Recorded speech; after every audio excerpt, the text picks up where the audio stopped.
A Century of Negro Migration by Carter Godwin Woodson, first published in 1918. You can find this book on the site globalgraybooks.com/Century of Negro Migration ebook.html Global Gray 2024 globalgraybooks.com. Contents. Preface. I Finding a Place of Refuge 2. A Transplantation to the North 3. Fighting It Out on Free Soil IV. Colonization as a Remedy for Migration. The Successful Migrant 6. Confusing Movement 7. The Exodus to the West 8. The Migration of the Talented 10th 9. The Exodus during the World War. Preface. In treating this movement of the Negroes, the writer does not presume to say the last word on the subject. The exodus of the Negroes from the South has just begun. The blacks have recently realized that they have freedom of body, and they will now proceed to exercise that right. To presume, therefore, to exhaust the treatment of this movement in its incipiency is far from the intention of the writer. The aim here is rather to direct attention to this new phase of Negro American life, which will doubtless prove to be the most significant event in our local history since the Civil War. Many of the facts herein set forth have seen light before. The effort here is directed toward an original treatment of facts, many of which have already periodically appeared in some form. As these works, however, are too numerous to be consulted by the layman, the writer has endeavored to present in succinct form the leading facts as to how the Negroes in the United States have struggled under adverse circumstances to flee from bondage and oppression, in quest of a land offering asylum to the oppressed, and opportunity to the unfortunate. How they have often been deceived has been carefully noted. With the hope that this volume may interest another worker to the extent of publishing many other facts in this field, it is respectfully submitted to the public. Carter G. Woodson, Washington, D.C., March 31, 1918. I Finding a Place of Refuge. The migration of the blacks from the southern states to those offering them better opportunities is nothing new. The objective here, therefore, will be not merely to present the causes and results of the recent movement of the Negroes to the north, but to connect this event with the periodical movements of the blacks to that section, from about the year 1815 to the present day. That this movement should date from that period indicates that the policy of the Commonwealths towards the Negro must have then begun decidedly to differ so as to make one section of the country more congenial to the despised blacks than the other. As a matter of fact, to justify this conclusion, we need but give passing mention here to developments too well known to be discussed in detail. Slavery in the original 13 states was the normal condition of the Negroes. When, however, James Otis, Patrick Henry and Thomas Jefferson began to discuss the natural rights of the colonists, then said to be oppressed by Great Britain, some of the patriots of the Revolution carried their reasoning to its logical conclusion, contending that the Negro slave should be freed on the same grounds, as their rights were also founded in the laws of nature. And so it was soon done in most northern commonwealths. Vermont, New Hampshire, and Massachusetts exterminated the institution by constitutional provision, and Rhode Island, Connecticut, New Jersey, New York, and Pennsylvania by gradual emancipation acts, too, and it was thought that the institution would soon thereafter pass away even in all southern commonwealths except South Carolina and Georgia, where it had seemingly become profitable. There came later the Industrial Revolution following the invention of what steam engine, and mechanical appliances like Whitney's cotton gin, all which changed the economic aspect of the modern world, making slavery an institution offering means of exploitation to those engaged in the production of cotton. This revolution rendered necessary a large supply of cheap labor for cotton culture, out of which the plantation system grew. The Negro slaves, therefore, lost all hope of ever winning their freedom in South Carolina and Georgia, and in Maryland, Virginia, and North Carolina, where the sentiment in favor of abolition had been favorable, there was a decided reaction which soon blighted their hopes. 3 In the northern commonwealths, however, the sentiment in behalf of universal freedom, though at times dormant, was ever apparent despite the attachment to the South of the trading classes of northern cities, which profited by the slave trade and their commerce with the slaveholding states. The northern states maintaining this liberal attitude developed, therefore, into an asylum for the Negroes who were oppressed in the South. The Negroes, however, were not generally welcomed in the North. Many of the Northerners who sympathized with the oppressed blacks in the South never dreamt of having them as their neighbors. There were, consequently, always two classes of anti-slavery people: those who advocated the abolition of slavery to elevate the blacks to the dignity of citizenship, and those who merely hoped to exterminate the institution because it was an economic evil. For the latter generally believed that the blacks constituted an inferior class that could not discharge the duties of citizenship, and when the proposal to incorporate the blacks into the body politic was clearly presented to these agitators, their anti-slavery ardor was decidedly dampened. Unwilling, however, to take the position that a race should be doomed because of personal objections, many of the early anti-slavery group looked toward colonization for a solution of this problem. 5. Some thought of Africa. But since the deportation of a large number of persons, who had been brought under the influence of modern civilization, seemed cruel, the most popular colonization scheme at first seemed to be that of settling the Negroes on the public lands in the West. As this region had been lately ceded, however, and no one could determine what use could be made of it by white men, no such policy was generally accepted. When this territory was ceded to the United States, an effort to provide for the government of it finally culminated in the proposed Ordinance of 1784, carrying the provision that slavery should not exist in the Northwest Territory after the year 1800.6. This measure finally failed to pass, unfortunately too, thought some, because, had slavery been given 16 years of growth on that soil, it might not have been abolished there until the Civil War, or it might have caused such a preponderance of slave commonwealths as to make the rebellion successful. The Ordinance of 1784 was antecedent to the more important Ordinance of 1787, which carried the famous sixth article that neither slavery nor involuntary servitude, except as a punishment for crime, should exist in that territory. At first, it was generally deemed feasible to establish Negro colonies on that domain. Yet despite the assurance of the Ordinance of 1787, conditions were such that one could not determine exactly whether the Northwest Territory would be slave or free. 7. But then was the situation in this partly unoccupied territory. Slavery existed in what is now the Northwest Territory from the time of the early exploration and settlement of that region by the French. The first slaves of white men were Indians. Though it is true that the red men usually chose death rather than slavery, there were some of them that bowed to the yoke. So many Pawnee Indians became bondsmen that the word Pawnee became synonymous with slave in the West. 8. Western Indians themselves, following the custom of white men, enslaved their captives in war rather than choose the alternative of putting them to death. In this way they were known to hold a number of blacks and whites. The enslavement of the black man by the whites in this section dates from the early part of the 18th century, being a part of the Louisiana Territory, which under France extended over the whole Mississippi Valley as far as the Allegheny Mountains. It was governed by the same colonial regulations.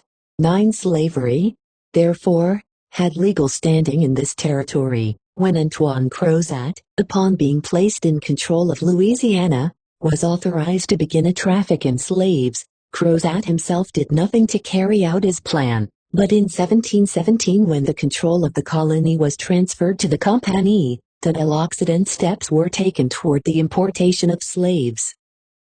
In 1719, when 500 Guinea Negroes were brought over to serve in Lower Louisiana, Philip Francis Renault imported 500 other bondsmen into Upper Louisiana, or what was later included in the Northwest Territory. Slavery then became more and more extensive, until by 1750 there were along the Mississippi 5 settlements of slaves: Kaskaskia, Cahokia, Fort Chartres, St. Philippe and Prairie du Rocher. 10. In 1763 Negroes were relatively numerous in the Northwest Territory, but when this section that year was transferred to the British, the number was diminished by the action of those Frenchmen who, unwilling to become subjects of Great Britain, moved from the territory.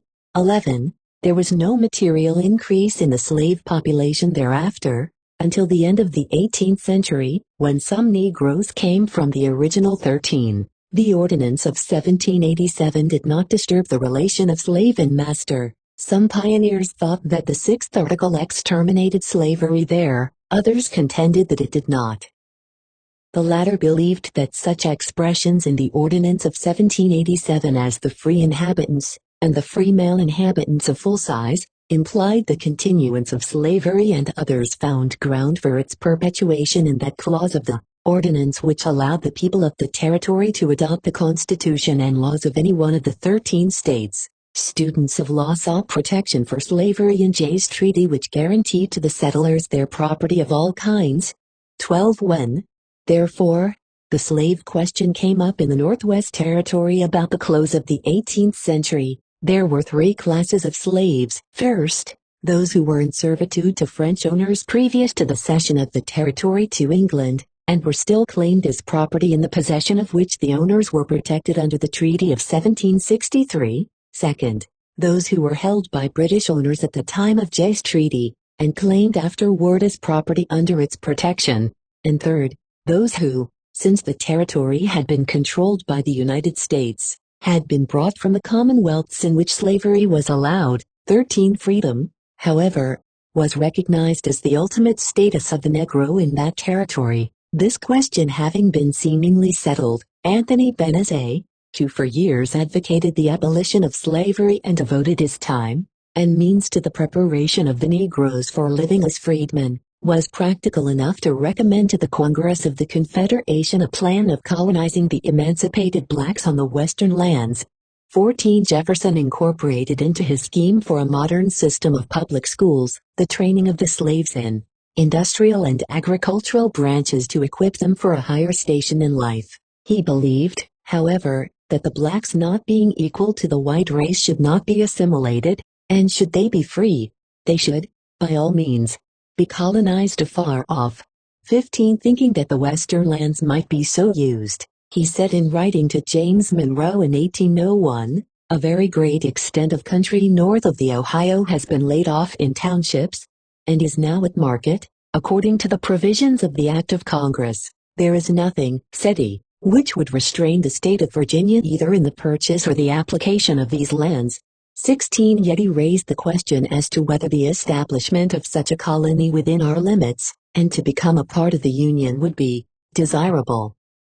He thought then of procuring a place beyond the limits of the United States on our northern boundary, by purchasing the Indian lands with the consent of Great Britain. He then doubted that the black race would live in such rigorous climate. This plan did not easily pass from the minds of the friends of the slaves, for in 1805 Thomas Brannigan asserted in his serious remonstrances that the government should appropriate a few thousand acres of land, at some distant part of the national domains, for the Negroes' accommodation and support. He believed that the new state might be established upwards of 2,000 miles from our frontier.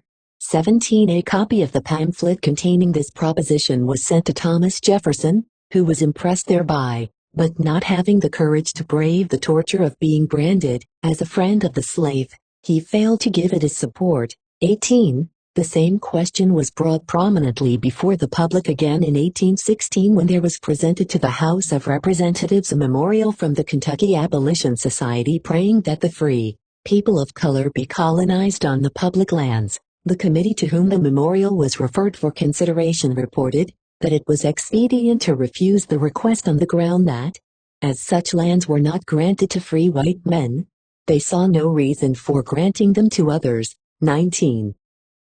Some Negro slaves unwilling to wait to be carried or invited to the Northwest Territory escaped to that section, even when it was controlled by the French prior to the American Revolution. Slaves who reached the West by this route caused trouble between the French and the British colonists. Advertising in 1746 for James Wenham, a slave, Richard Colgate, his master, said that he swore to a Negro whom he endeavored to induce to go with him, that he had often been in the backwoods with his master, and that he would go to the French and Indians and fight for them. 20. In an advertisement for a mulatto slave in 1755, Thomas Ringgold, his master, expressed fear that he had escaped by the same route to the French. He, therefore, said, "It seems to be the interest, at least, of every gentleman that has slaves, to be active in the beginning of these attempts, for whilst we of the French such near neighbors, we shall not have the least security in that kind of property. 21. The good treatment which these slaves received among the French, and especially at Pittsburgh, the gateway to the Northwest Territory, tended to make that city an asylum for those slaves who had sufficient spirit of adventure to brave the wilderness through which they had to go. Negroes even then had the idea that there was in this country a place of more privilege than those they enjoyed in the seaboard colonies. Knowing of the likelihood of the Negroes to rise during the French and Indian War, Governor Dinwiddie wrote Fox, one of the Secretaries of State, in 1756, "We dare not venture to part with any of our white men any distance, as we must have a watchful eye over our Negro slaves, who are upward of 100,000. 22. Bresset de Warville mentions in his Travels of 1788 several examples of marriages of white and blacks in Pittsburgh. He noted the case of a Negro who married an indentured French servant woman. Out of this union came a desirable mulatto girl, who married a surgeon of Nantes then stationed at Pittsburgh. His family was considered one of the most respectable of the city. The Negro referred to was doing a creditable business, and his wife took it upon herself to welcome foreigners, especially the French, who came that way. Along the Ohio also there were several cases of women of color living with unmarried white men, but this was looked upon by the Negroes as detestable, as was evidenced by the fact that, if black women had a quarrel with a mulatto woman, the former would reproach the latter for being of ignoble blood.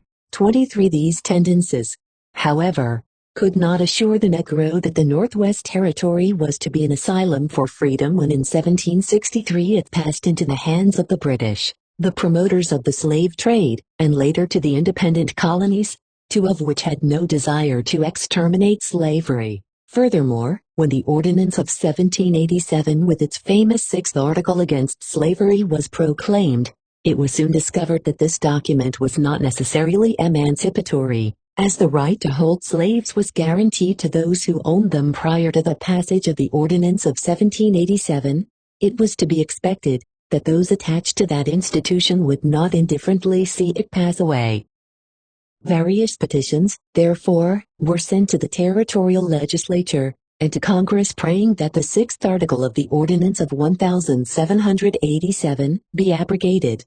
24. No formal action to this effect was taken, but the practice of slavery was continued even at the winging of the government. Some slaves came from the Canadians who, in accordance with the slave trade laws of the British Empire, were supplied with bondsmen. It was the Canadians themselves who provided by Act of Parliament, in 1793, for prohibiting the importation of slaves, and for gradual emancipation. When it seemed later that the cause of freedom would eventually triumph, the pro-slavery element undertook to perpetuate slavery through a system of indentured servant labor. In the formation of the states of Indiana and Illinois, the question as to what should be done to harmonize with the new Constitution, the system of indenture to which the territorial legislatures had been committed, caused heated debate and at times almost conflict. Both Indiana 25 and Illinois 26 finally incorporated into their constitutions compromise provisions for a nominal prohibition of slavery modified by clauses for the continuation of the system of indentured labor of the Negroes held to service. The pro-slavery party persistently struggled for some years to secure by the interpretation of the laws, by legislation, and even by amending the Constitution so to change the fundamental law as to provide for actual slavery. These states, however, gradually worked toward freedom in keeping with the spirit of the majority who framed the Constitution, despite the fact that the indenture system in southern Illinois, and especially in Indiana, was at times tantamount to slavery, as it was practiced in parts of the South. It must be borne in mind here, however, that the North at this time was far from becoming a place of refuge for Negroes. In the first place, the Industrial Revolution had not then had time to reduce the Negroes to the plane of beasts in the Cotton Kingdom. The rigorous climate and the industries of the Northern people, moreover, were not inviting to the blacks, and the development of the carrying trade and the rise of manufacturing there did not make that section more attractive to unskilled labor. Furthermore, when we consider the fact that there were many thousands of Negroes in the southern states, the presence of a few in the north must be regarded as insignificant. This paucity of blacks then obtained especially in the Northwest Territory, for its French inhabitants instead of being an exploiting people were pioneering, having little use for slaves and carrying out their policy of merely holding the country for France. Moreover, like certain gentlemen from Virginia, who after the American Revolution were afraid to bring their slaves with them to occupy their bounty lands in Ohio, few enterprising settlers from the slave states had invaded the territory with their Negroes, not knowing whether or not they would be secure in the possession of such property. When we consider that in 1810 there were only 102,137 Negroes in the North, and no more than 3,454 in the Northwest Territory, we must look to the second decade of the 19th century, for the beginning of the migration of the Negroes in the United States. 2. A transplantation to the North. Just after the settlement of the question of holding the western posts by the British, and the adjustment of the trouble arising from their capture of slaves during our second war with England, there started a movement of the blacks to this frontier territory. But, as there were few towns or cities in the Northwest during the first decades of the new republic, the flight of the Negro into that territory was like that of a fugitive taking his chances in the wilderness. Having lost their pioneering spirit in passing through the ordeal of slavery, not many of the bondmen took flight in that direction, and few free Negroes ventured to seek their fortunes in those wilds, during the period of the frontier conditions, especially when the country had not then undergone a thorough reaction against the Negro. The migration of the Negroes, however, received an impetus early in the 19th century. This came from the Quakers, who by the middle of the 18th century had taken the position that all members of their sect should free their slaves. 27.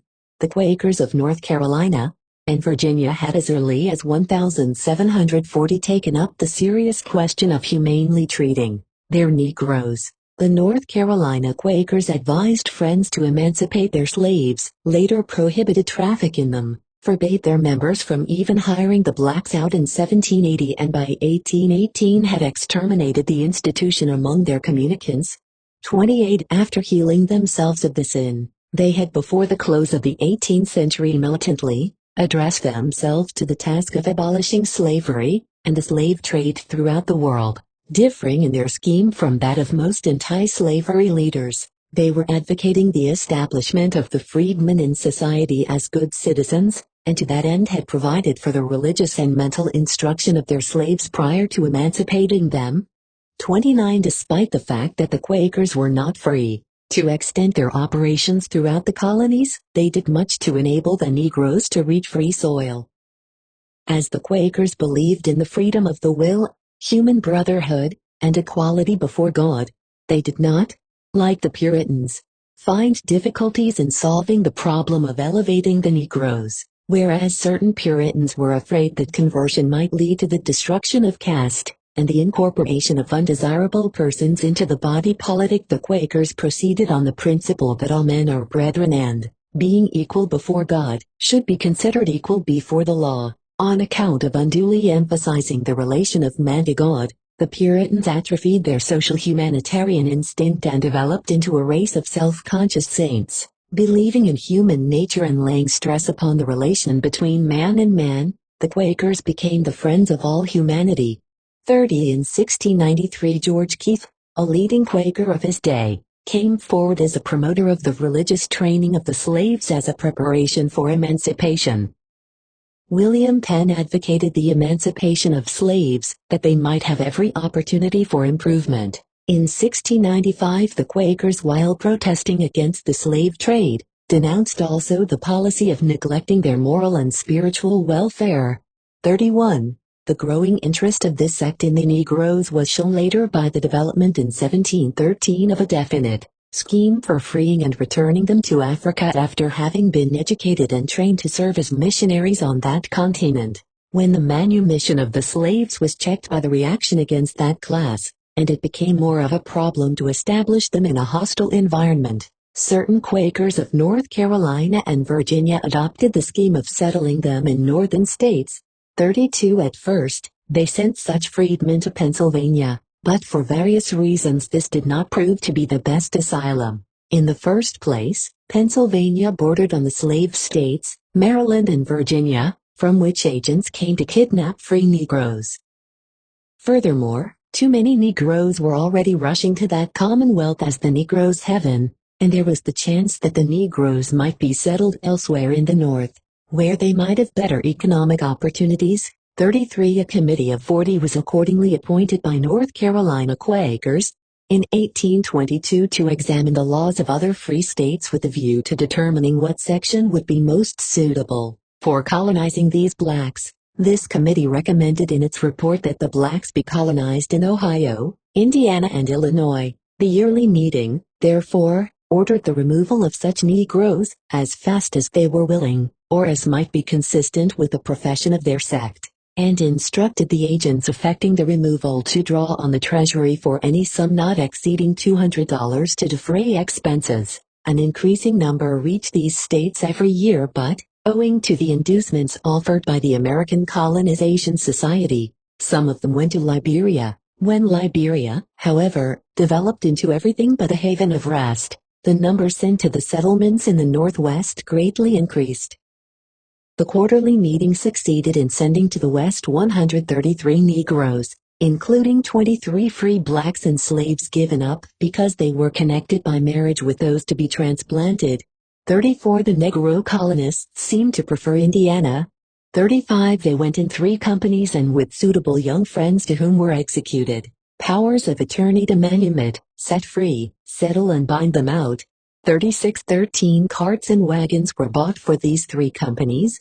$1,250 was furnished for their traveling expenses and clothing, the whole cost amounting to $2,490. It was planned to send 40 or 50 to Long Island and 20 to the interior of Pennsylvania, but they failed to prosper and reports concerning them stamped them as destitute and deplorably ignorant. Those who went to Ohio and Indiana, however, did well. 37 Later we receive another interesting account of this exodus. David White led a company of 53 into the West, 38 of whom belonged to friends, 5 to a member who had ordered that they be taken west at his expense.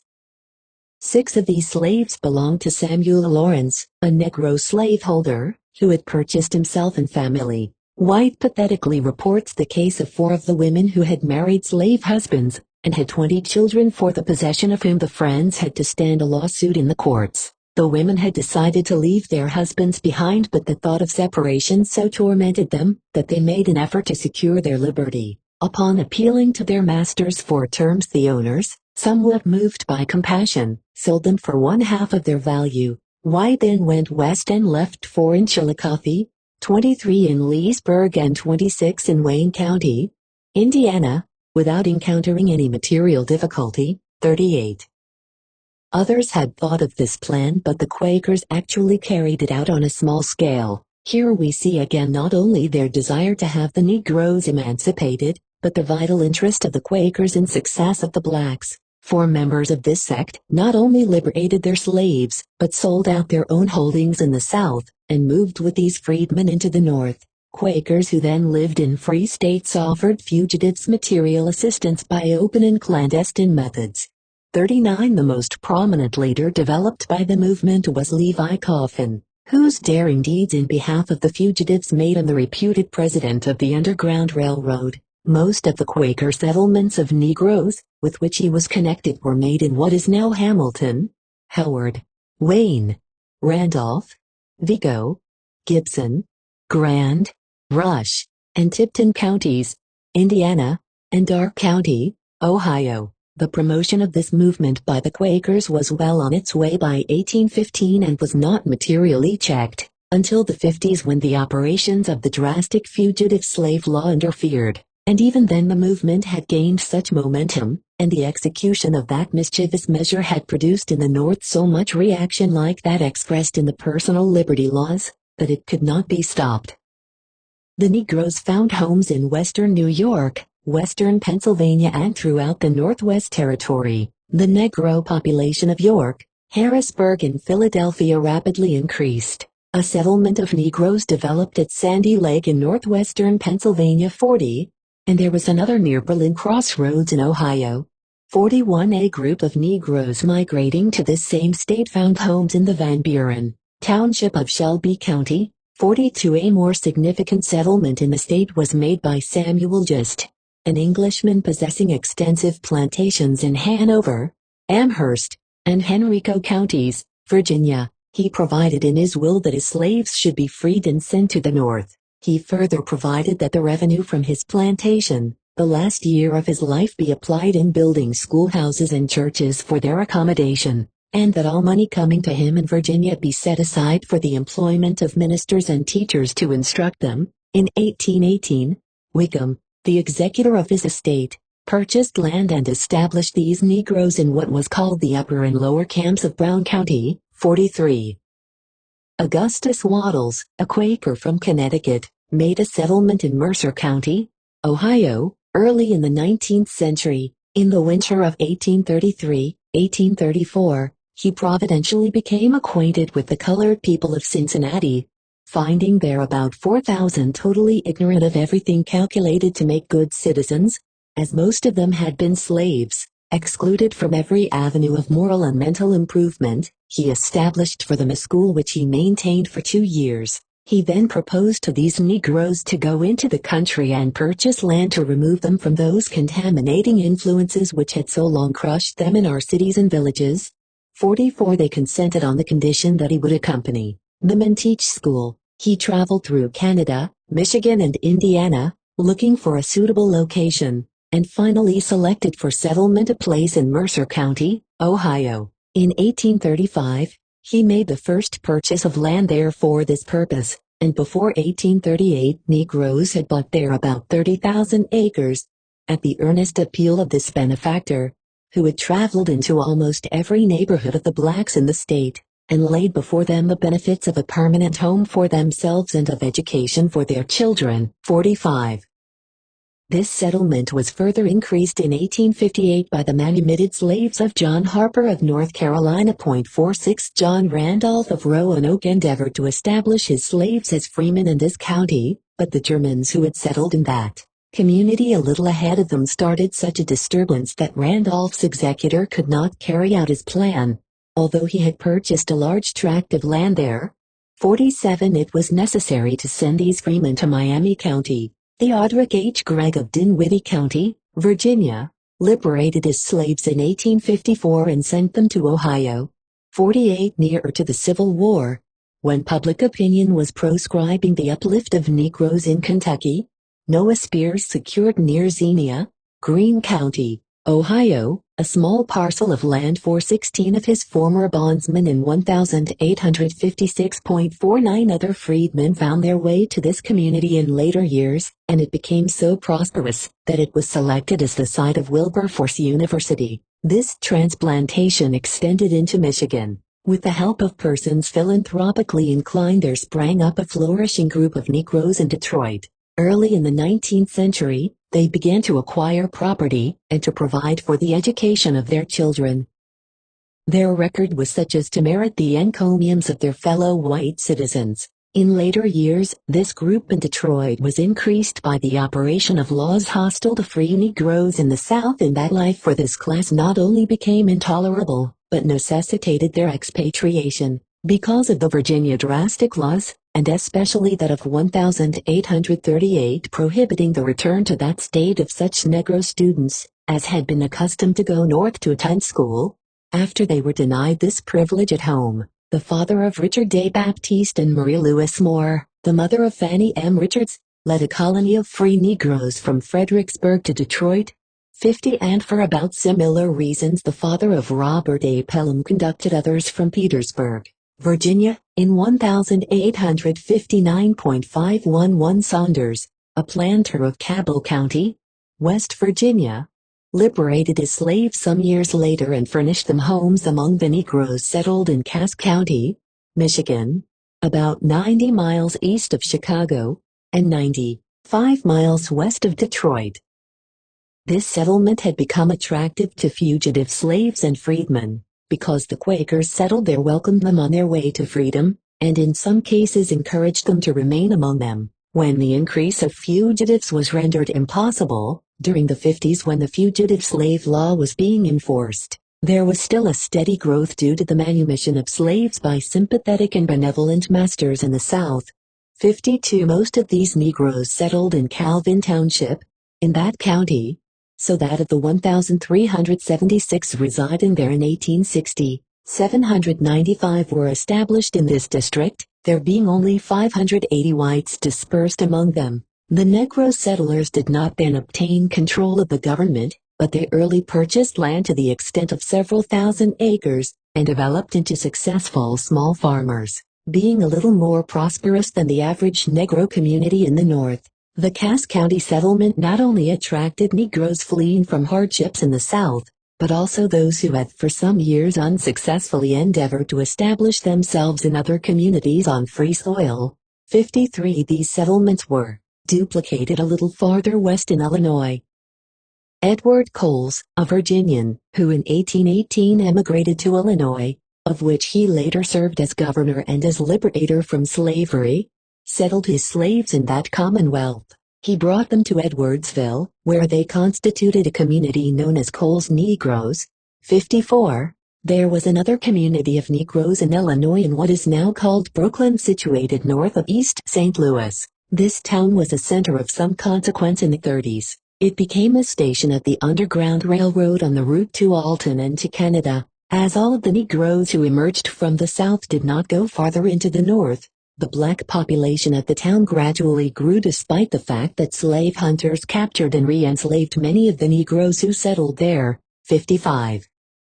These settlements, together with favorable communities of sympathetic whites, promoted the migration of the free Negroes and fugitives from the South by serving as centers offering assistance to those fleeing to the free states and to Canada. The fugitives usually found friends in Philadelphia, Columbia, Pittsburgh, Elmira, Rochester, Buffalo, Gallipolis, Portsmouth, Akron, Cincinnati, and Detroit. They passed on the way to freedom through Columbia, Philadelphia, Elizabethtown, and by way of sea to New York and Boston, from which they proceeded to permanent settlements in the North.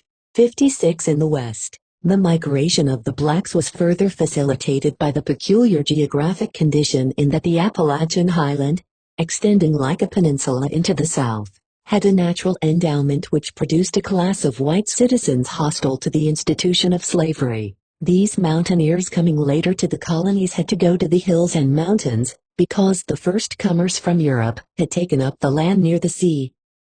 Being of the German and Scotch-Irish Presbyterian stock, they had ideals differing widely from those of the seaboard slaveholders. 57 The mountaineers believed in civil liberty and fee simple, and an open road to civil honors, secured to the poorest and feeblest members of society. The Eastern element had for their ideal a government of interests for the people. They believed in liberty, but that of kings, lords, and commons, not of all the people. 58 Settled along the Appalachian Highland.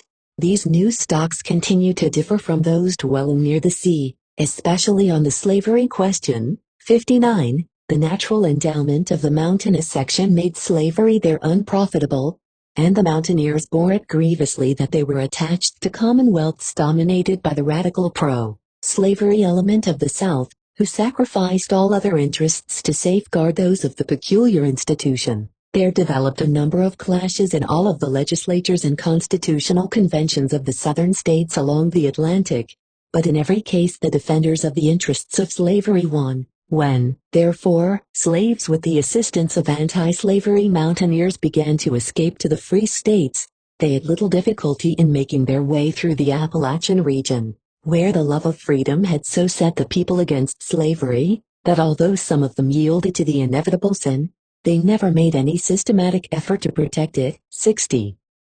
The development of the movement in these mountains was more than interesting. During the first quarter of the 19th century there were many ardent anti-slavery leaders in the mountains. These were not particularly interested in the Negro, but were determined to keep that soil for freedom that the settlers might there realize the ideals for which they had left their homes in Europe. When the Industrial Revolution with the attendant rise of the plantation cotton culture made abolition in the South improbable, Some of them became colonizationists, hoping to destroy the institution through deportation, which would remove the objection of certain masters, who would free their slaves provided they were not left in the states to become a public charge. 61 Some of this sentiment continued in the mountains even until the Civil War. The Highlanders, therefore, found themselves involved in a continuous imbroglio, because they were not moved by reactionary influences, which were unifying the South for its bold effort to make slavery a national institution. 62 The other members of the mountaineer anti-slavery group became attached to the Underground Railroad system, endeavoring by secret methods to place on free soil a sufficiently large number of fugitives to show a decided diminution in the South.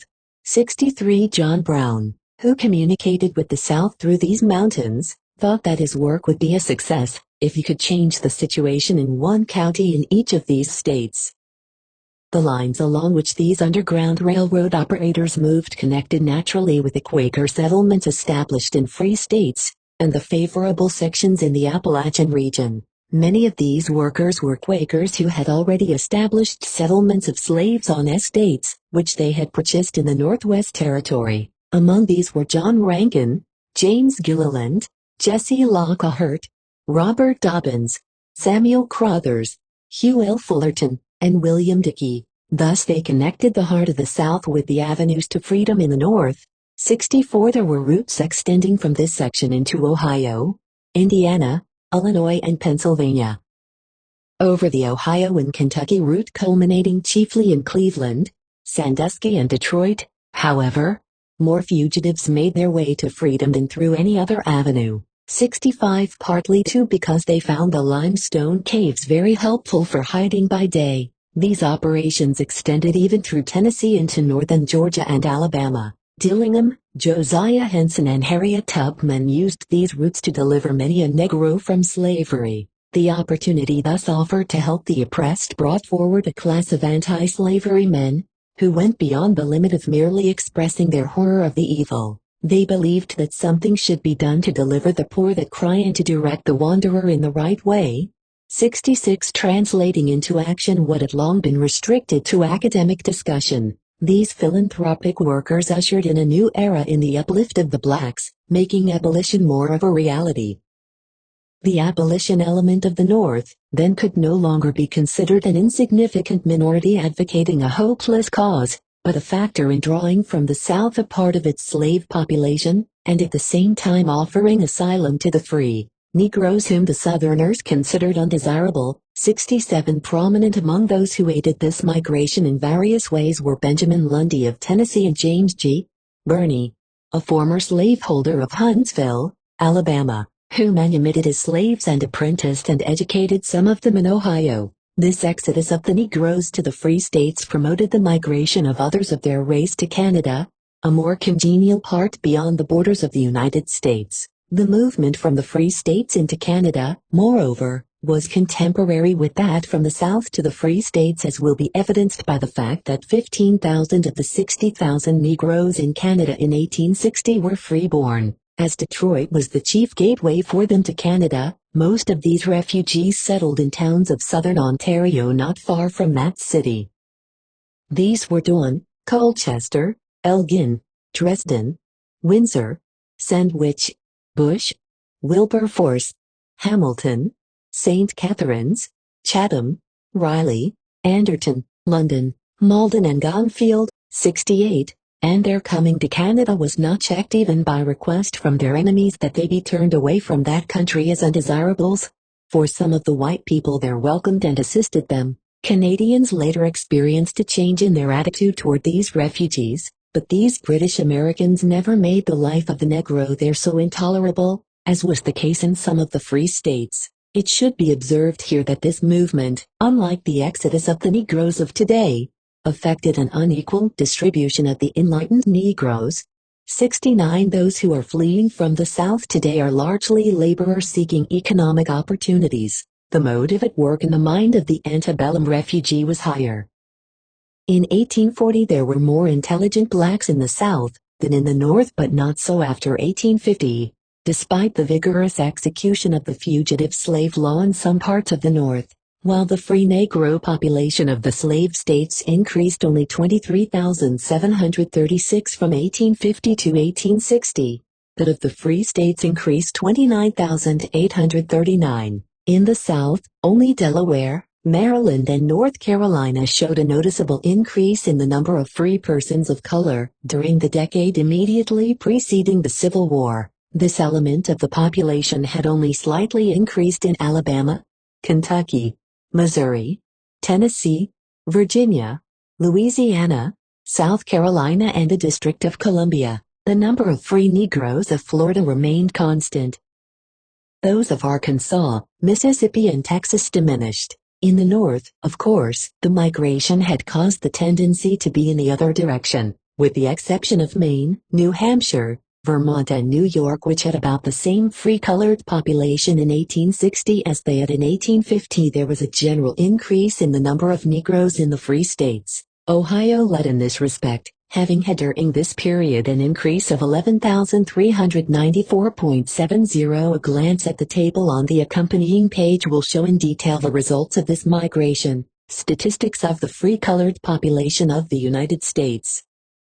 State population 1850-1860. Alabama 265 690. Arkansas 608 144. California 962 086. Connecticut 693 627. Delaware 07319 829. Florida 932 932. Georgia 931 500. Illinois 4367 628. Indiana 262 428. Iowa 333 69. Kentucky 10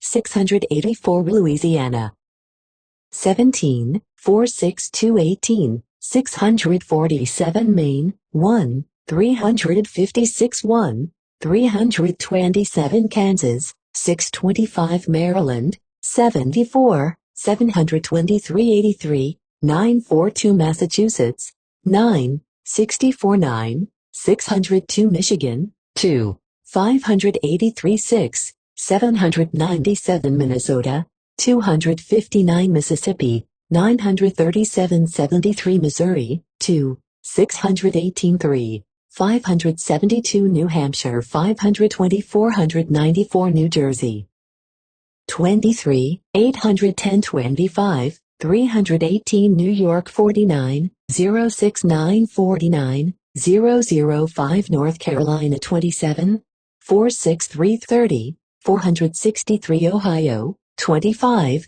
279 36 673. Oregon 128. Pennsylvania 53 626 56 949. Rhode Island 3 673 952. South Carolina 8 9609 914. Tennessee 6 4227 300. Texas 397 355. Vermont 718 709. Virginia 54 333 58 042. Wisconsin 635 171. Territories Colorado 46. Dakota 0. District of Columbia 10 59 11 131. Minnesota 39. Nebraska 67. Nevada 45. New Mexico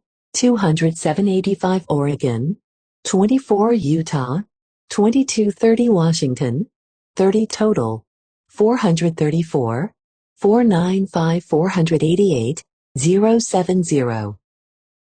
3. Fighting it out on free soil. How, then, was this increasing influx of refugees from the South to be received in the free states? In the older northern states where there could be no danger of an Africanization of a large district, the coming of the Negroes did not cause general excitement, though at times the feeling in certain localities was sufficient to make one think so. 71 fearing that the immigration of the Negroes into the North might so increase their numbers as to make them constitute a rather important part in the community. However, some free states enacted laws to restrict the privileges of the blacks. Free Negroes had voted in all the colonies except Georgia and South Carolina, if they had the property qualification. But after the sentiment attendant upon the struggle for the rights of man had passed away, there set in a reaction.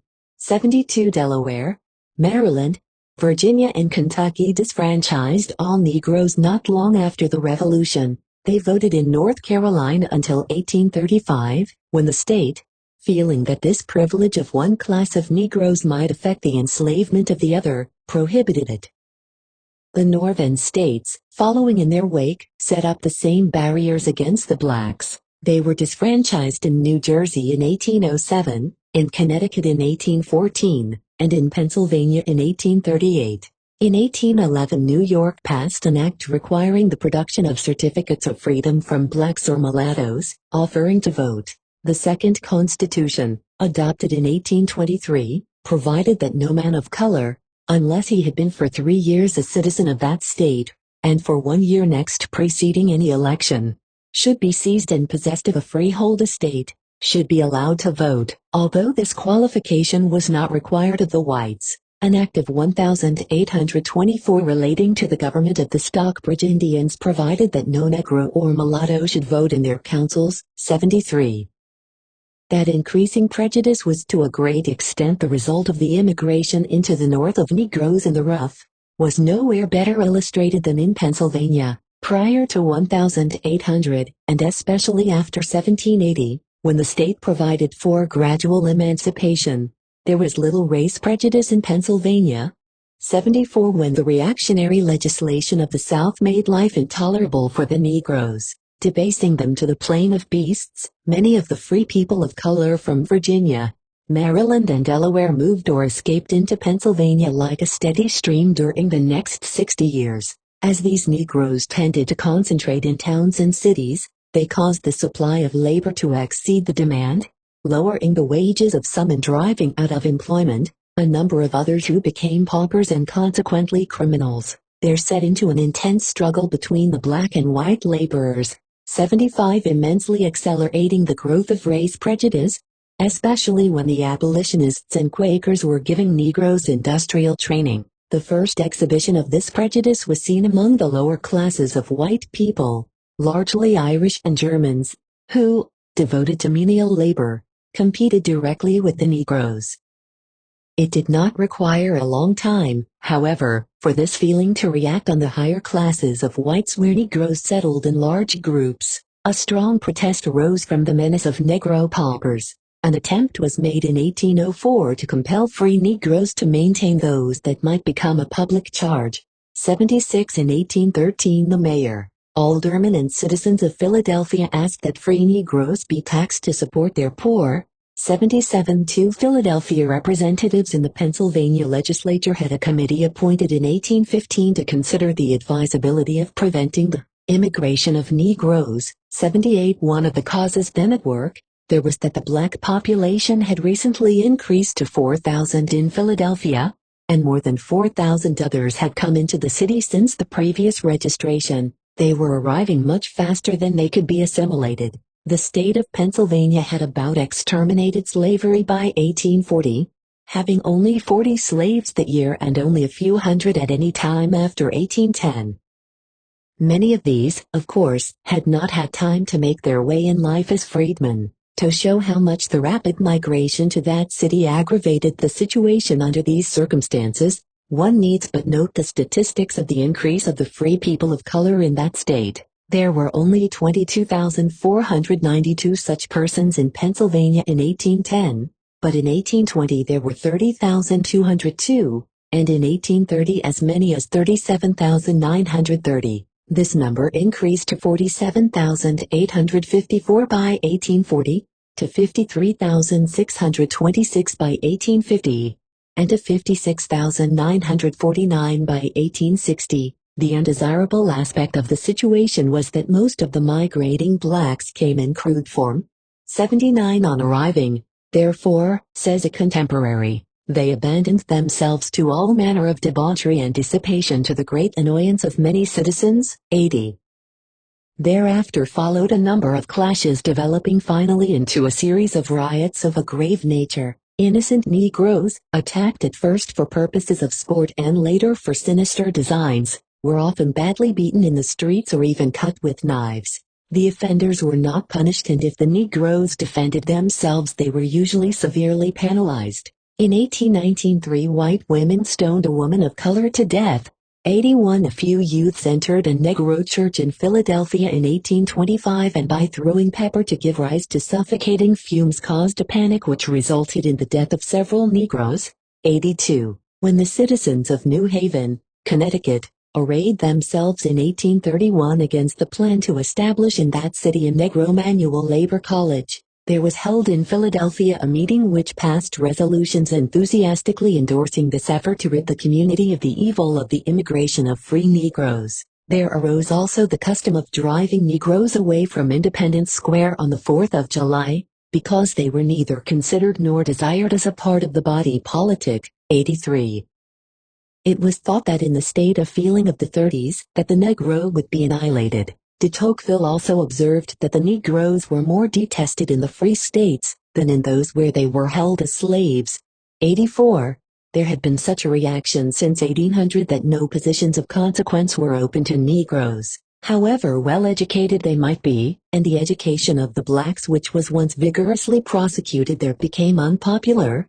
85. This was especially true of Harrisburg and Philadelphia, but by no means confined to large cities. The Philadelphia press said nothing in behalf of the race. It was generally thought that freedom had not been an advantage to the Negro, and that instead of making progress they had filled jails and almshouses, and multiplied pest holes, to afflict the cities with disease and crime. The Negroes of York carefully worked out in 1803 a plan to burn the city. Incendiaries set on fire a number of houses, 11 of which were destroyed. Whereas there were other attempts at a general destruction of the city. The authorities arrested a number of Negroes, but ran the risk of having the jail broken open by their sympathizing fellowmen. After a reign of terror for half a week, order was restored and 20 of the accused were convicted of arson. In 1820 there occurred so many conflagrations that a vigilance committee was organized. 86 Whether or not the Negroes were guilty of the crime is not known, but numbers of them left either on account of the fear of punishment, or because of the indignities to which they were subjected. Numerous petitions, therefore, came before the legislature to stop the immigration of Negroes.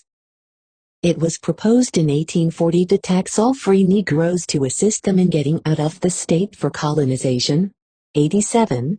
The citizens of Lehigh County asked the authorities in 1830 to expel all Negroes and persons of color found in the state.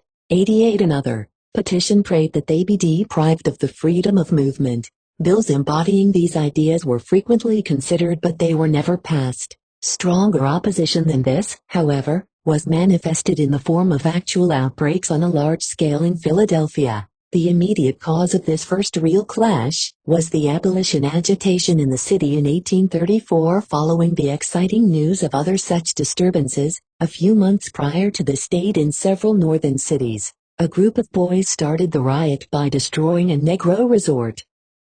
A mob then proceeded to the Negro district, where white and colored men engaged in a fight with clubs and stones. The next day the mob ruined the African Presbyterian Church and attacked some Negroes, destroying their property and beating them mercilessly. This riot continued for 3 days. A committee appointed to inquire into the causes of the riot reported that the aim of the rioters had been to make the Negroes go away because it was believed that their labor was depriving them of work, and because the blacks had shielded criminals and had made such noise and disorder in their churches as to make them a nuisance. It seemed that the most intelligent and well-to-do people of Philadelphia keenly felt it that the city had thus been disgraced, but the mob spirit continued. 89.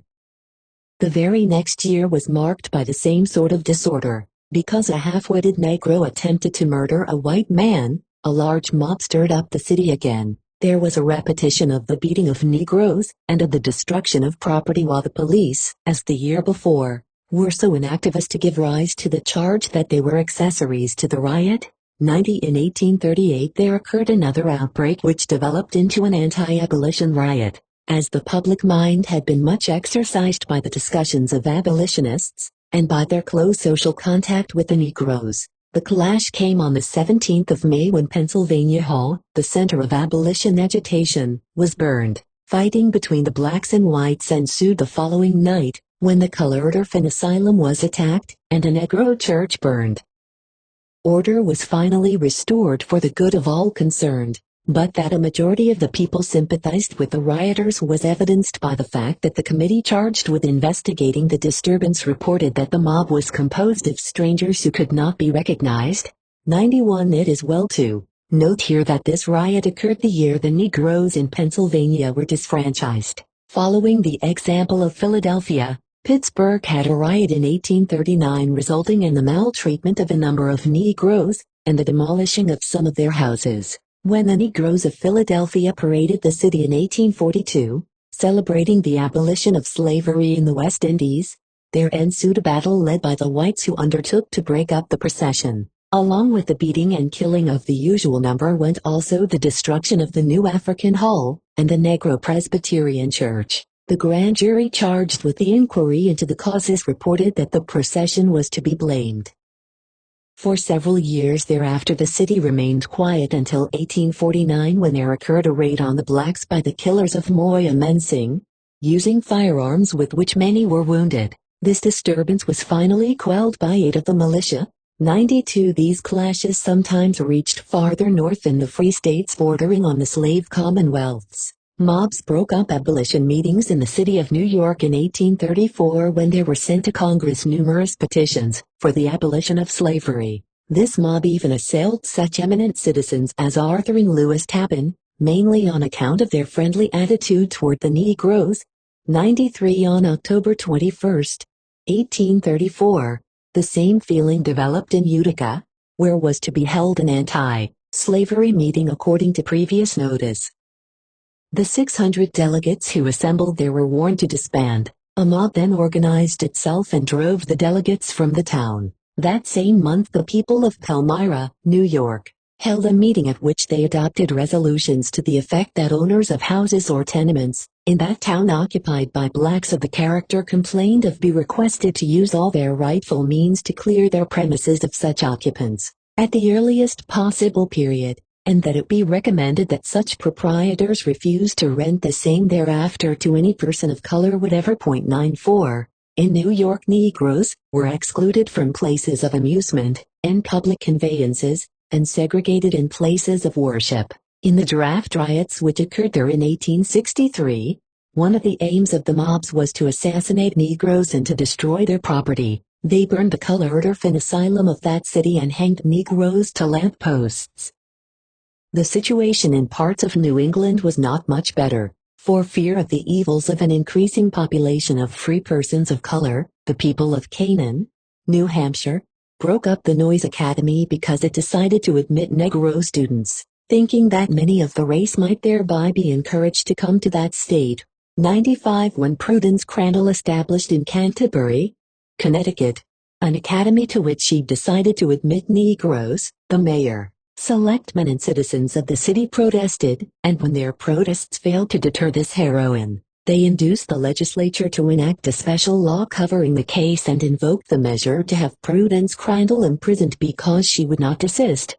96 This very law and the arguments upholding it justified the drastic measure on the ground that an increase in the colored population would be an injury to the people of that state. In the new commonwealths formed out of Western Territory, there was the same fear as to Negro domination, and consequently there followed the wave of legislation intended in some cases not only to withhold from the Negro settlers the exercise of the rights of citizenship, but to discourage and even to prevent them from coming into their territory. 97. The question as to what should be done with the Negro was early an issue in Ohio. It came up in the Constitutional Convention of 1803, and provoked some discussion, but that body considered it sufficient to settle the matter for the time being by merely leaving the Negroes, Indians and foreigners out of the pale of the newly organized body politic by conveniently incorporating the word white throughout the Constitution.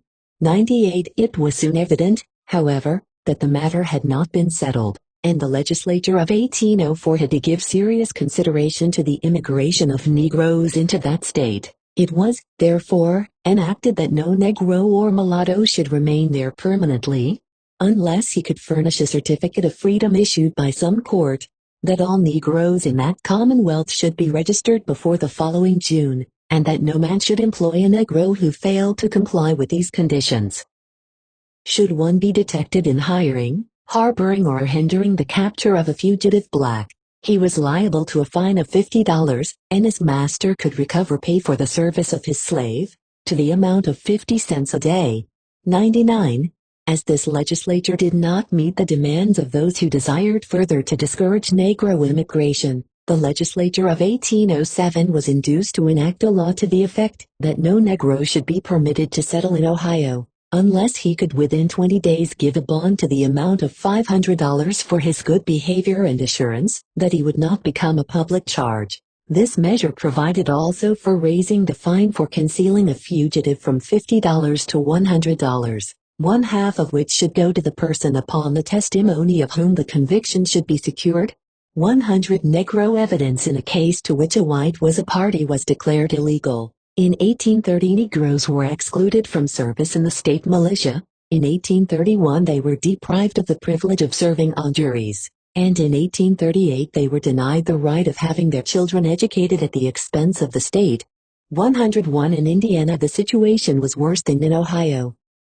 We have already noted above how the settlers in the southern part endeavored to make that a slave state. When that had, after all but being successful, seemed impossible, the state enacted laws to prevent or discourage the influx of free Negroes and to restrict the privileges of those already there. In 1824 a stringent law for the return of fugitives was passed. 102. The expulsion of free Negroes was a matter of concern, and in 1831 it was provided that unless they could give bond for their behavior and support they could be removed. Otherwise the county overseers could hire out such Negroes to the highest bidder.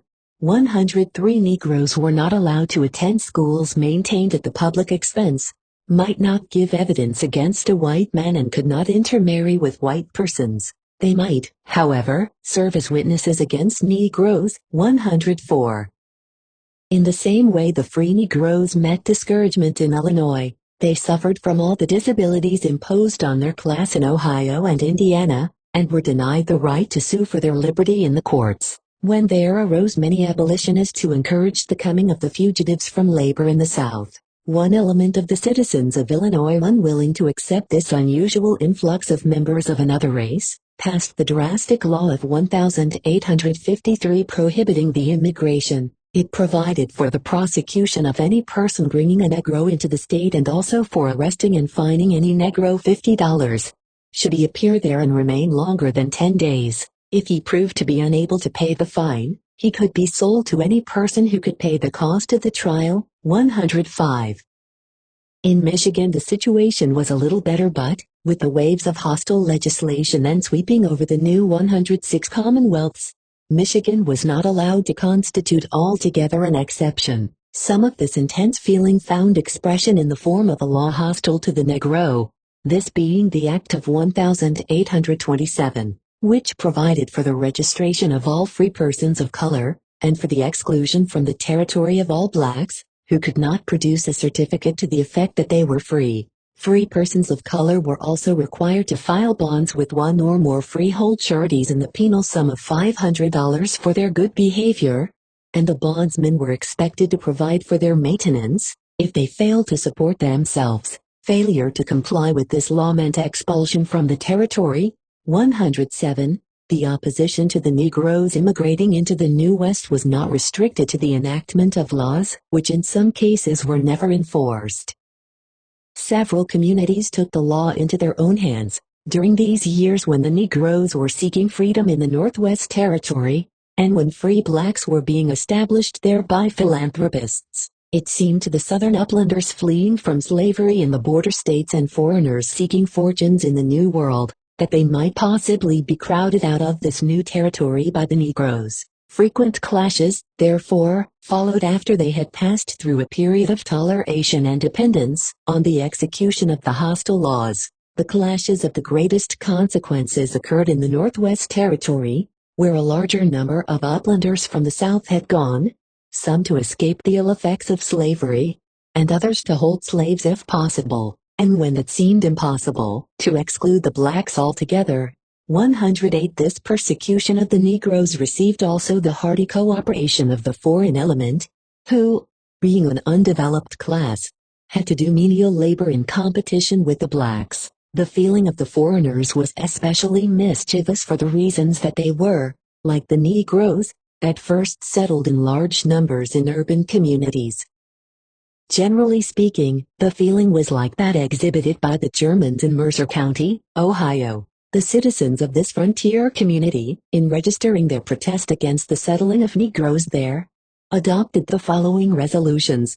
Resolved, that we will not live among Negroes, as we have settled here first. We have fully determined that we will resist the settlement of blacks and mulattoes in this county to the full extent of our means, the bayonet not excepted. Resolved, that the blacks of this county be, and they are hereby respectfully requested to leave the county on or before the first day of March, 1847, and in the case of their neglect or refusal to comply with this request, we pledge ourselves to remove them, peacefully if we can, forcibly if we must. Resolved, that we who are here assembled, pledge ourselves not to employ or trade with any black or mulatto person, in any manner whatever, or permit them to have any grinding done at our mills, after the first day of January next. 109. In 1827 there arose a storm of protest on the occasion of the settling of 70 freedmen in Lawrence County, Ohio, by a philanthropic master of Pittsylvania County, Virginia. 110 On Black Friday, January 1, 1830, 80 Negroes were driven out of Portsmouth, Ohio, at the request of 100 or 200 white citizens set forth in an urgent memorial. 111. So many Negroes during these years concentrated at Cincinnati, that the laboring element forced the execution of the almost dead law requiring free Negroes to produce certificates and give bonds for their behavior and support. 112 A mob attacked the homes of the blacks, killed a number of them, and forced 1,200 others to leave for Canada West, where they established the settlement known as Wilberforce. In 1836 another mob attacked and destroyed the press of James G. Birney, the editor of The Philanthropist, because of the encouragement his abolitionist organ gave to the immigrating Negroes. 113 But in 1841 came a decidedly systematic effort on the part of foreigners and pro-slavery sympathizers to kill off and drive out the Negroes who were becoming too well established in that city, and who were giving offense to white men, who desired to deal with them as Negroes were treated in the South. The city continued in this excited state for about a week. There were brought into play in the upheaval the police of the city, and the state militia before the shooting of the Negroes and burning of their homes could be checked. So far as is known, no white men were punished, although a few of them were arrested. Some Negroes were committed to prison during the fray. They were thereafter either discharged upon producing certificates of nativity or giving bond or were indefinitely held. 114 In southern Indiana and Illinois the same condition obtained. Observing the situation in Indiana, a contributor of Niles' Register remarked, in 1818, upon the arrival there of 60 or 70 liberated Negroes, sent by the Society of Friends of North Carolina, that they were a species of population that was not acceptable to the people of that state, nor indeed to any other, whether free or slave-holding, for they cannot rise and become like other men, unless in countries where their own color predominates, but must always remain a degraded and inferior class of persons without the hope of much bettering their condition. 115. The Indiana farmer, voicing the sentiment of that same community, regretted the increase of this population that seemed to be enlarging the number sent to that territory. The editor insisted that the community which enjoys the benefits of the blacks' labor should also suffer all the consequences. Since the people of Indiana derived no advantage from slavery, he begged that they be excused from its inconveniences. Most of the blacks that migrated there, moreover, possessed, thought he, feelings quite unprepared to make good citizens. A sense of inferiority early impressed on their minds, destitute of everything but bodily power and having no character to lose, and no prospect of acquiring one. Even did they know its value, they are prepared for the commission of any act, when the prospect of evading punishment is favorable. 116. With the exception of such centers as Eden, Upper Alton, Belleville and Chicago, this antagonistic attitude was general also in the state of Illinois. The Negroes were despised, abused and maltreated as persons who had no rights that the white man should respect. Even in Detroit, Michigan, in 1833 a fracas was started by an attack on Negroes, because a courageous group of them had effected the rescue and escape of one Thornton Blackburn, and his wife who had been arrested by the sheriff as alleged fugitives from Kentucky. The citizens invoked the law of 1827, to require free Negroes to produce a certificate and furnish bonds for their behavior and support. 117. The anti-slavery sentiment there, however, was so strong that the law was not long rigidly enforced. 118. And so it was in several other parts of the West which, however, were exceptional. 119. IV. Colonization as a remedy for migration. Because of these untoward circumstances consequent to the immigration of free Negroes and fugitives into the North, their enemies, and in some cases their well-intentioned friends, advocated the diversion of these elements to foreign soil. Benesse and Brannigan had the idea of settling the Negroes on the public lands in the West largely to relieve the situation in the North.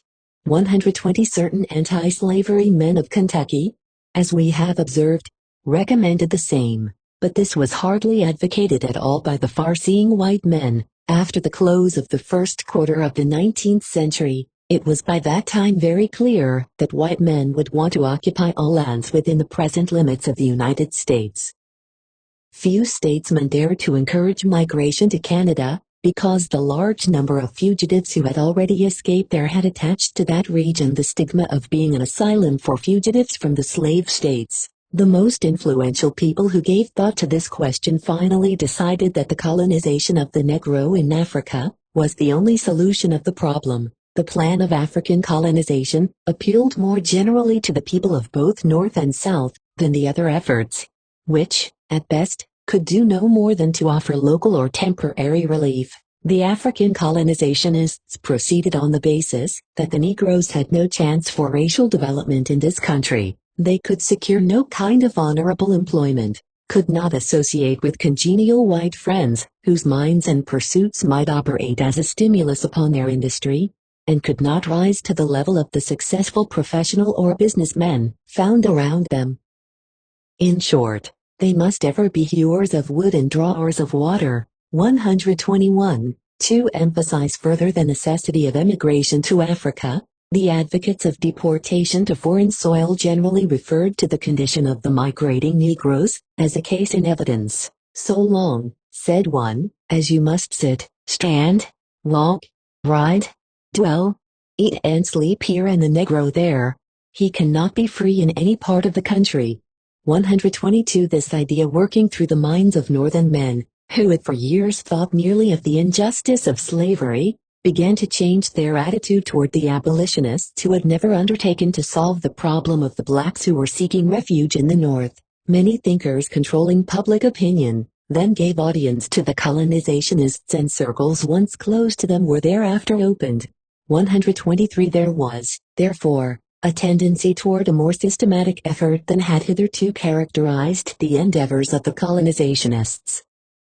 The objects of their philanthropy were not to be stolen away and hurried off to an uncongenial land for the oppressed. They were in accordance with the exigencies of their new situation, to be prepared by instruction in mechanic arts, agriculture, science and biblical literature, that some might lead into higher pursuits and others might skillfully serve their fellows. 124. Private enterprise was at first depended on to carry out the schemes, but it soon became evident that a better method was necessary. Finally, out of the proposals of various thinkers and out of the actual colonization feats of Paul Coffey, a Negro, came a national meeting for this purpose, held in Washington, December, 1816, and the organization of the American Colonization Society. This meeting was attended by some of the most prominent men in the United States, among whom were Henry Clay, Francis S. Key, Bishop William Meade, John Randolph and Judge Bushrod Washington.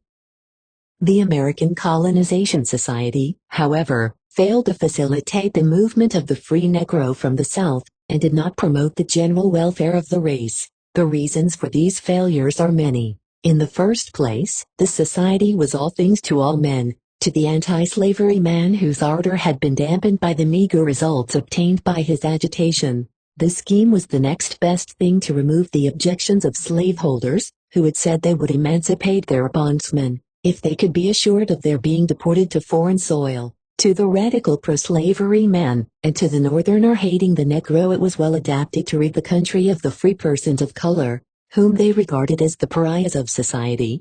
125 Furthermore, although the Colonization Society became seemingly popular, and the various states organized branches of it and raised money to promote the movement, the slaveholders as a majority never reached the position of parting with their slaves, and the country would not take such radical action as to compel free Negroes to undergo expatriation, when militant abolitionists were fearlessly denouncing the scheme. 126.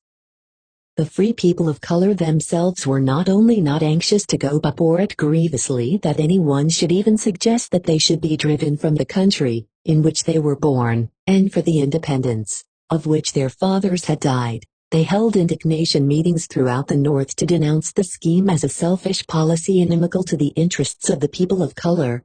127 Branded thus as the inveterate foe of the blacks, both slave and free, the American Colonization Society effected the deportation of only such Negroes as Southern masters felt disposed to emancipate from time to time, and a few others induced to go. As the Industrial Revolution early changed the aspect of the economic situation in the South so as to make slavery seemingly profitable, few masters ever thought of liberating their slaves. Scarcely any intelligent Negroes, except those who, for economic or religious reasons, were interested, availed themselves of this opportunity to go to the land of their ancestors. From the reports of the Colonization Society, we learn that from 1820 to 1833 only 2,885 Negroes were sent to Africa by the Society. Furthermore, more than 2,700 of this number were taken from the slave states, and about two-thirds of these were slaves manumitted on the condition that they would emigrate. 128 later statistics show the same tendency. By 1852, 7,836 had been deported from the United States to Liberia. 2,720 of these were born free. 204 purchased their freedom. 3,868 were emancipated in view of their going to Liberia, and 144 were liberated Africans returned by the United States government. 129 Considering the fact that there were 434,495 free persons of color in this country in 1850 and 488,070 in 1860, the colonizationists saw that the very element of the population which the movement was intended to send out of the country had increased rather than decreased. It is clear, then, that the American Colonization Society, though regarded as a factor to play an important part in promoting the exodus of the free Negroes to foreign soil, was an inglorious failure. Colonization in other quarters, however, was not abandoned. A colony of Negroes in Texas was contemplated in 1833, prior to the time when the Republic became independent of Mexico.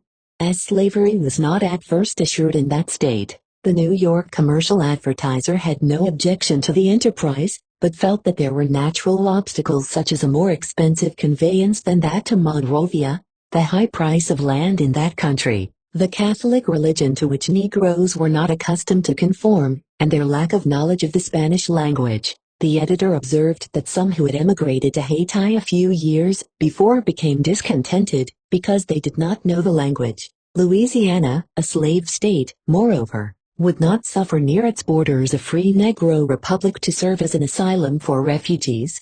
130. The Richmond Whigs saw the actual situation in dubbing the scheme as chimerical for the reason that a more unsuitable country for the blacks did not exist. Socially and politically it would never suit the Negroes. Already a great number of adventurers from the United States had gone to Texas and fugitives from justice from Mexico. A fierce, lawless and turbulent class would give the Negroes little chance there, as the Negroes could not contend with the Spaniard and the Creole. The editor believed that an inferior race could never exist in safety surrounded by a superior one despising them. Colonization in Africa was then urged, and the efforts of the blacks to go elsewhere were characterized as doing mischief at every turn to defeat the enlightened plan for the amelioration of the Negroes. 131 It was still thought possible to induce the Negroes to go to some congenial foreign land, although few of them would agree to emigrate to Africa. Not a few Negroes began during the 2 decades immediately preceding the Civil War to think more favorably of African colonization, and a still larger number, in view of the increasing disabilities fixed upon their class, thought of migrating to some country nearer to the United States. Much was said about Central America, but British Guiana and the West Indies proved to be the most inviting fields to the latter-day Negro colonizationists. This idea was by no means new, for Jefferson in his foresight had, in a letter to Governor Edward Coles, of Illinois, in 1814, shown the possibilities of colonization in the West Indies. He felt that because Santo Domingo had become an independent Negro republic, it would offer a solution of the problem as to where the Negroes should be colonized. In this way these islands would become a sort of safety valve for the United States. He became more and more convinced that all the West Indies would remain in the hands of the people of color, and a total expulsion of the whites sooner or later would take place. It was high time, he thought, that Americans should foresee the bloody scenes which their children certainly, and possibly they themselves, would have to wade through. 132 The movement to the West Indies was accelerated by other factors. After the emancipation in those islands in the 30s, there had for some years been a dearth of labor, desiring to enjoy their freedom and living in a climate where there was not much struggle for life. The freedmen either refused to work regularly or wandered about purposely from year to year. The islands in which sugar had once played a conspicuous part, as the foundation of their industry declined, and something had to be done to meet this exigency.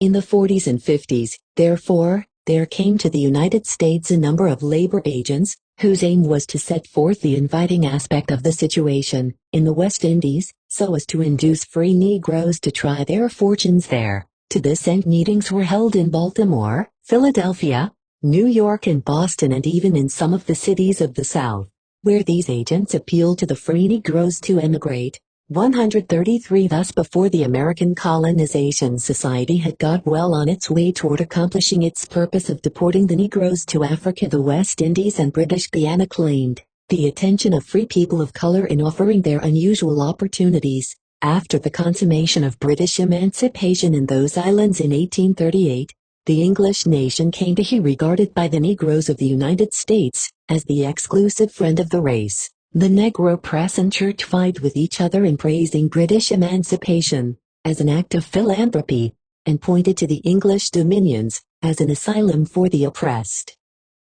So disturbed were the whites by this growing feeling that riots broke out in northern cities, on occasions of Negro celebrations of the anniversary of emancipation, in the West Indies. 134. In view of these facts, the colonizationists had to redouble their efforts to defend their cause. They found it a little difficult to make a good case for Liberia, a land far away in an unhealthy climate, so much unlike that of the West Indies and British Guiana, where Negroes had been declared citizens entitled to all privileges afforded by the government. The colonizationists could do no more than to express doubt that the Negroes would have there the opportunities for mental, moral and social betterment which were offered in Liberia. The promoters of the enterprise in Africa did not believe that the West Indian planters who had had emancipation forced upon them would accept blacks from the United States as their equals, nor that they, far from receiving the consideration of freedmen, would be there any more than menials.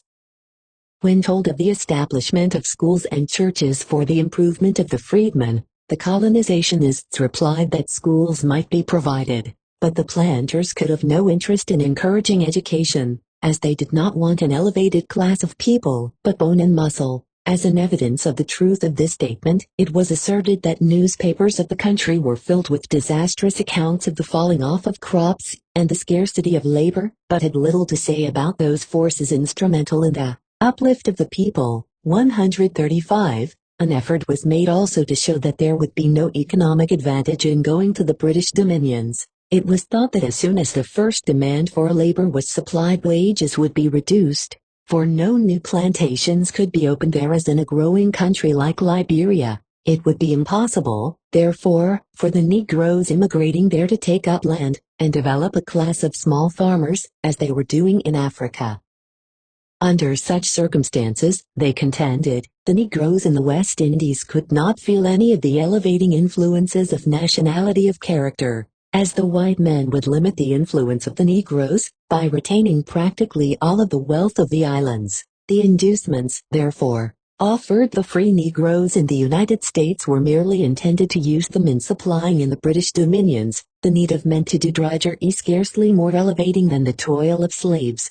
136 Determined to interest a larger number of persons in diverting the attention of the free Negroes from the West Indies, the colonizationists took higher ground. They asserted that the interests of the millions of white men in this country were then at stake, and even if it would be better for the 3 million Negroes of the country gradually to emigrate to the British dominions, it would eventually prove prejudicial to the interests of the United States. They showed how the Negroes immigrating into the West Indies would be made to believe that the refusal to extend to them here social and political equality was cruel oppression, and the immigrants, therefore, would carry with them no goodwill to this country. When they arrived in the West Indies, their circumstances would increase this hostility, alienate their affections, and estrange them wholly from the United States. Taught to regard the British as the exclusive friends of their race, devoted to its elevation, they would become British in spirit. As such, these Negroes would be controlled by British influence, and would increase the wealth and commerce of the British, and as soldiers would greatly strengthen British power. 137 It was better, therefore, they argued, to direct the Negroes to Liberia, for those who went there with a feeling of hostility against the white people were placed in circumstances operating to remove that feeling, in that the kind solicitude for their welfare would be extended them in their new home, so as to overcome their prejudices, win their confidence, and secure their attachment. Looking to this country as their fatherland and the home of their benefactors, the Liberians would develop a nation, taking the religion, customs and laws of this country as their models, marketing their produce in this country and purchasing our manufactures. In spite of its independence, therefore, Liberia would be American in feeling, language and interests, affording a means to get rid of a class undesirable here, but desirable to us there in their power to extend American influence, trade and commerce. 138 Negroes migrated to the West Indies in spite of this warning and protest. Haiti, at first looked upon with fear of having a free Negro government near slaveholding states, became fixed in the minds of some as a desirable place for the colonization of free persons of color. 139 This was due to the apparent natural advantages in soil, climate and the situation of the country over other places in consideration. It was thought that the island would support 14 millions of people and that, once open to immigration from the United States, it would in a few years fill up by natural increase. It was remembered that it was formerly the emporium of the Western world, and that it supplied both hemispheres with sugar and coffee. It had rapidly recovered from the disaster of the French Revolution, and lacked only capital and education, which the United States under these circumstances could furnish. Furthermore, it was argued that something in this direction should be immediately done, as European nations then seeking to establish friendly relations with the islands would secure their commercial advantages, which the United States should have and could establish by sending to that island free Negroes, especially devoted to agriculture. In 1836, Z. Kingsley, a Florida planter, 140 actually undertook to carry out such a plan on a small scale. He established on the northeast side of Haiti, near Port Plate, his son, George Kingsley, a well-educated colored man of industrious habits and uncorrupted morals, together with 6 prime African men. slaves liberated for that express purpose. There he purchased for them 35,000 acres of land, upon which they engaged in the production of crops indigenous to that soil. Haiti, however, was not to be the only island to get consideration. In 1834, 200 colored immigrants went from New York alone to Trinidad, under the superintendence and at the expense of planters of that island. It was later reported that every one of them found employment on the day of arrival, and in one or two instances, the most intelligent were placed as overseers at the salary of $500 per annum. No one received less than $1 a day and most of them earned $1.50. The Trinidad press welcomed these immigrants and spoke in the highest terms of the valuable services they rendered the country. 141 others followed from year to year. One of these Negroes appreciated so much this new field of opportunity that he returned and induced 20 intelligent free persons of color living in Annapolis, Maryland, also to emigrate to Trinidad. 142. The New York Sun reported in 1840 that 160 colored persons left Philadelphia for Trinidad. They had been hired by an eminent planter to labor on that island, and they were encouraged to expect that they should have privileges which would make their residence desirable. The editor wished a few dozen Trinidad planters would come to that city on the same business, and on a much larger scale. 143. N.W. Pollard, agent of the government of Trinidad, came to Baltimore in 1851 to make his appeal for emigrants, offering to pay all expenses. 144. At a meeting held in Baltimore, in 1852, the parents of Mr. Stanbury Boyce, now a retired merchant in Washington, District of Columbia, were also induced to go. They found their opportunities which they had never had before, and well established themselves in their new home. The account which Mr. Boyce gives in a letter to the writer corroborates the newspaper reports as to the success of the enterprise. 145. The New York Journal of Commerce reported in 1841 that, according to advices received at New Orleans, from Jamaica, there had arrived in that island 14 Negro emigrants from the United States, being the first fruits of Mr. Barclay's mission to this country. A much larger number of Negroes were expected and various applications for their services had been received from respectable parties. 146. The products of soil were reported as much reduced from former years, and to meet its demand for labor, some freedmen from Sierra Leone were induced to emigrate to that island in 1842.1471. Mr. Anderson, an agent of the government of Jamaica, contemplated visiting New York in 1851 to secure a number of laborers, tradesmen and agricultural settlers. 148. In the course of time, emigration to foreign lands interested a larger number of representative Negroes. At a national council called in 1853 to promote more effectively the amelioration of the colored people, the question of emigration and that only was taken up for serious consideration, but those who desired to introduce the question of Liberian colonization, or who were especially interested in that scheme, were not invited. Among the persons who promoted the calling of this council were William Webb, Martin R. Delaney, J. Gould Byas, Franklin Turner, Augustus Green, James M. Whitfield, William Lambert, Henry Bibb, James T. Hawley and Henry M. Collins. There developed in this assembly three groups, one believing with Martin R. Delaney that it was best to go to the Niger Valley in Africa, another following the counsel of James M. Whitfield then interested in emigration to Central America, and a third supporting James T. Hawley, who insisted that Haiti offered the best opportunities for free persons of color desiring to leave the United States. Delaney was commissioned to proceed to Africa, where he succeeded in concluding treaties with 8 African kings, who offered American Negroes inducements to settle in their respective countries. James Redpath, already interested in the scheme of colonization in Haiti, had preceded Hawley there and with the latter as his co-worker succeeded in sending to that country as many as 2,000 emigrants, the first of whom sailed from this country in 1861.149 owing to the lack of equipment adequate to the establishment of the settlement, and the unfavorable climate.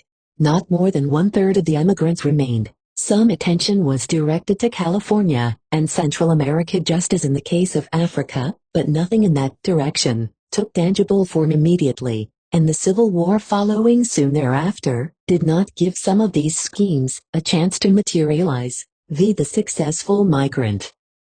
The reader will naturally be interested in learning exactly what these thousands of Negroes did on free soil. To estimate these achievements, the casual reader of contemporary testimony would now, as such persons did then, find it decidedly easy. He would say that in spite of the unfailing aid which philanthropists gave the blacks, they seldom kept themselves above want and, therefore, became a public charge, afflicting their communities with so much poverty, disease and crime that they were considered the lepers of society. The student of history, however, must look beyond these comments for the whole truth.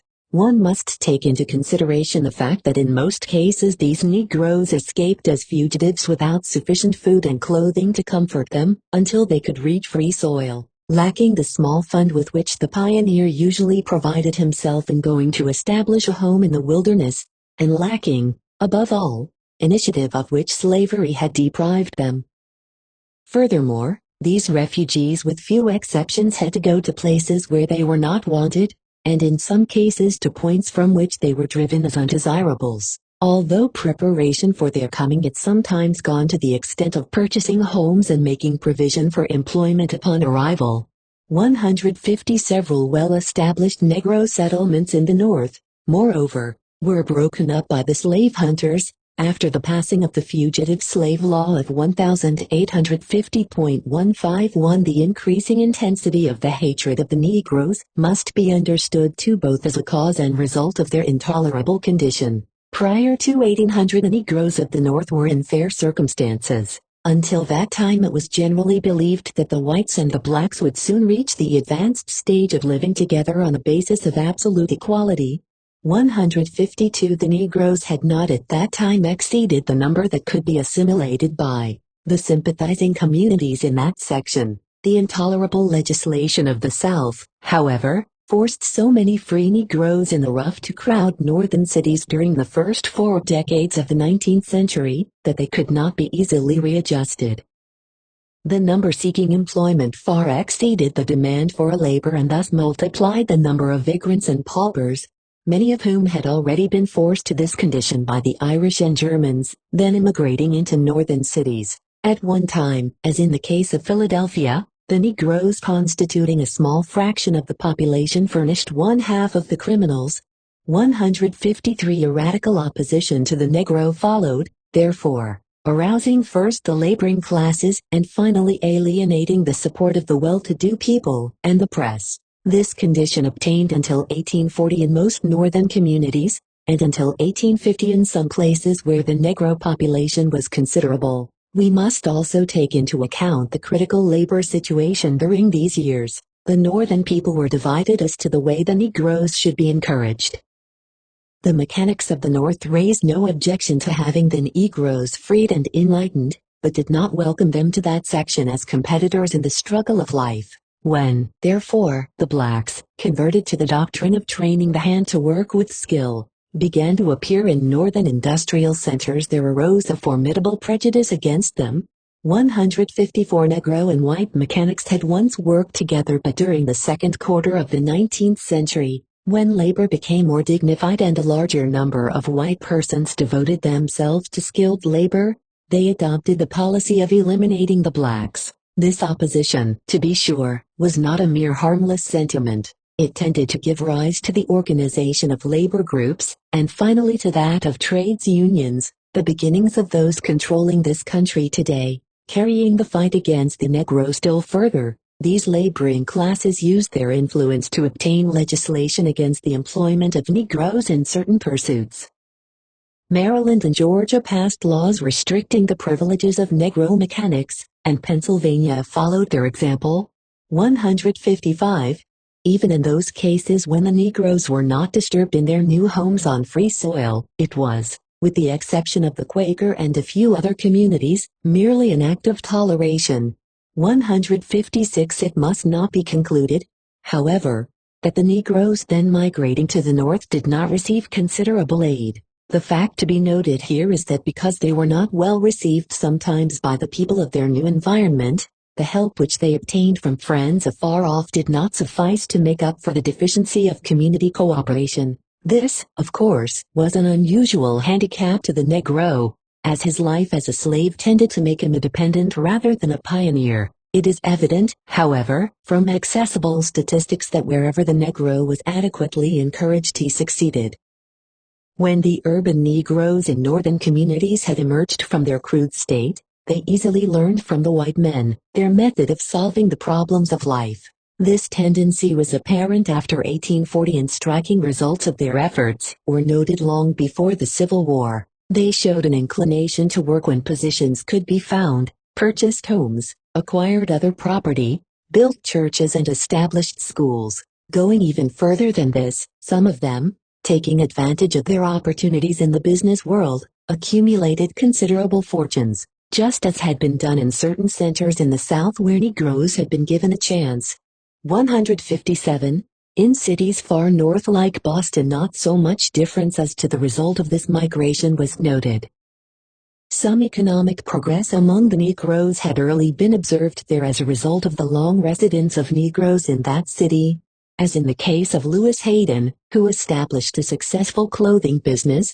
158. In New York such evidences were more apparent. There were in that city not so many Negroes as frequented some other northern communities of this time, but enough to make for that city a decidedly perplexing problem. It was the usual situation of ignorant, helpless fugitives and free Negroes going, they knew not where, to find a better country. The situation at times became so grave, that it not only caused prejudice, but gave rise to intense opposition against those who defended the cause of the blacks, as in the case of the abolition riots, which occurred at several places in the state in 1834.159. To relieve this situation, Gerrit Smith, an unusually philanthropic gentleman, came forward with an interesting plan. Having large tracts of land in the southeastern counties of New York, he proposed to settle on small farms, a large number of those Negroes huddled together in the congested districts of New York City. Desiring to obtain only the best class, he requested that the Negroes to be thus colonized be recommended by Reverend Charles B. Ray, Reverend Theodore S. Wright and Dr.J. McCune Smith, 3 Negroes of New York City, known to be representative of the best of the race. Upon their recommendations he deeded unconditionally to black men in 1846 300 small farms in Franklin, Essex, Hamilton, Fulton, Oneida, Delaware, Madison and Ulster counties, giving to each settler beside $10 to enable him to visit his farm. 160. With these holdings the blacks would not only have a basis for economic independence, but would have sufficient property to meet the special qualifications which New York by the law of 1823 required of Negroes, offering to vote. This experiment, however, was a failure. It was not successful because of the intractability of the land, the harshness of the climate, and, in a great measure, the inefficiency of the settlers. They had none of the qualities of farmers. Furthermore, having been disabled by infirmities and vices, they could not as beneficiaries answer the call of the benefactor. Peterborough, the town open to Negroes in this section, did maintain a school and served as a station of the Underground Railroad, but the agricultural results expected of the enterprise never materialized. The main difficulty in this case was the impossibility of substituting something foreign for individual enterprise. 161 progressive Negroes did appear, however, in other parts of the state. In Panion, western New York, William Platt and Joseph C. Cassie were successful lumber merchants. 162. Mr. W. H. Top of Albany was for several years one of the leading merchant tailors of that city. 163. Henry Scott, of New York City, developed a successful pickling business, supplying most of the vessels entering that port. 164. Thomas Downing for 30 years ran a creditable restaurant in the midst of the Wall Street banks, where he made a fortune. 165. Edward V. Clark conducted a thriving business, handling jewelry and silverware. 166. The Negroes as a whole, moreover, had shown progress, aided by the government and philanthropic white people. They had before the Civil War a school system with primary, intermediate and grammar schools and a normal department. They then had considerable property, several churches and some benevolent institutions. In southern Pennsylvania, nearer to the border between the slave and free states, the effects of the achievements of these Negroes were more apparent for the reason that in these urban centers, there were sufficient Negroes for one to be helpful to the other. Philadelphia presented then the most striking example of the remaking of these people. Here the handicap of the foreign element was greatest, especially after 1830. The Philadelphia Negro, moreover, was further impeded in his progress by the presence of Southerners who made Philadelphia their home, and still more by the prejudice of those Philadelphia merchants who, sustaining such close relations to the South, hated the Negro and the abolitionists who antagonized their customers. In spite of these untoward circumstances, however, the Negroes of Philadelphia achieved success. Negroes who had formerly been able to toil upward were still restricted, but they had learned to make opportunities. In 1832 the Philadelphia blacks had $350,000 of taxable property, $359,626 in 1837 and $400,000 in 1847. These Negroes had 16 churches and 100 benevolent societies in 1837 and 19 churches and 106 benevolent societies in 1847. Philadelphia then had more successful Negro schools than any other city in the country. There were also about 500 Negro mechanics in spite of the opposition of organized labor. 167. Some of these Negroes, of course, were natives of that city. Chief among those who had accumulated considerable property was Mr. James Fortin, the proprietor of one of the leading sail manufactories, constantly employing a large number of men, black and white. Joseph Casey, a broker of considerable acumen, also accumulated desirable property, worth probably $75,000.168, crowded out of the higher pursuits of labor. Certain other enterprising businessmen of this group organized the Guild of Caterers. This was composed of such men as Bogle, Prosser, Dorsey, Jones and Minton. The aim was to elevate the Negro waiter and cook from the plane of menials to that of progressive businessmen. Then came Stephen Smith, who amassed a large fortune as a lumber merchant, and with him Whipper, Vidal and Purnell. Still and Bowers were reliable coal merchants, Edger a success in handling furniture, Bowser a well-known painter, and William H. Riley the intelligent bootmaker. 169. There were a few such successful Negroes in other communities in the state. Mr. William Goodrich, of York, acquired considerable interest in the branch of the Baltimore and Ohio Railroad extending to Lancaster. 170. Benjamin Richards, of Pittsburgh, amassed a large fortune running a butchering business, buying by contract droves of cattle to supply the various military posts of the United States. 171. Mr. Henry M. Collins, who started life as a boatman, left this position for speculation in real estate in Pittsburgh, where he established himself as an asset of the community, and accumulated considerable wealth. 172. Owen A. Barrett, of the same city, made his way by discovering the remedy known as B.A. Feinstock's celebrated vermifuge, for which he was retained in the employ of the proprietor, who exploited the remedy. 173. Mr. John Julius made himself indispensable to Pittsburgh by running the Concert Hall Cafe, where he served President William Henry Harrison, in 1840.174. The field of greatest achievement, however, was not in the conservative East, where the people had well established their going toward an enlightened and sympathetic aristocracy of talent and wealth.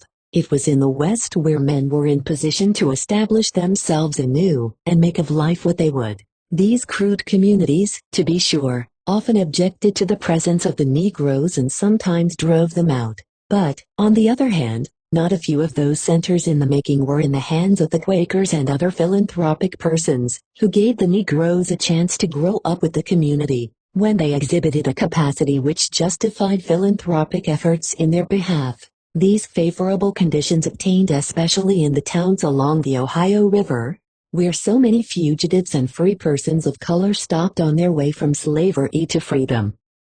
In Steubenville, a number of Negroes had by their industry and good deportment made themselves helpful to the community. Stephen Mulber, who had been in that town for 30 years, was in 1835 the leader of a group of thrifty free persons of color. He had a brick dwelling in which he lived and other property in the city. He made his living as a master mechanic, employing a force of workmen to meet the increasing demand for his labor. 175 in Gallipolis.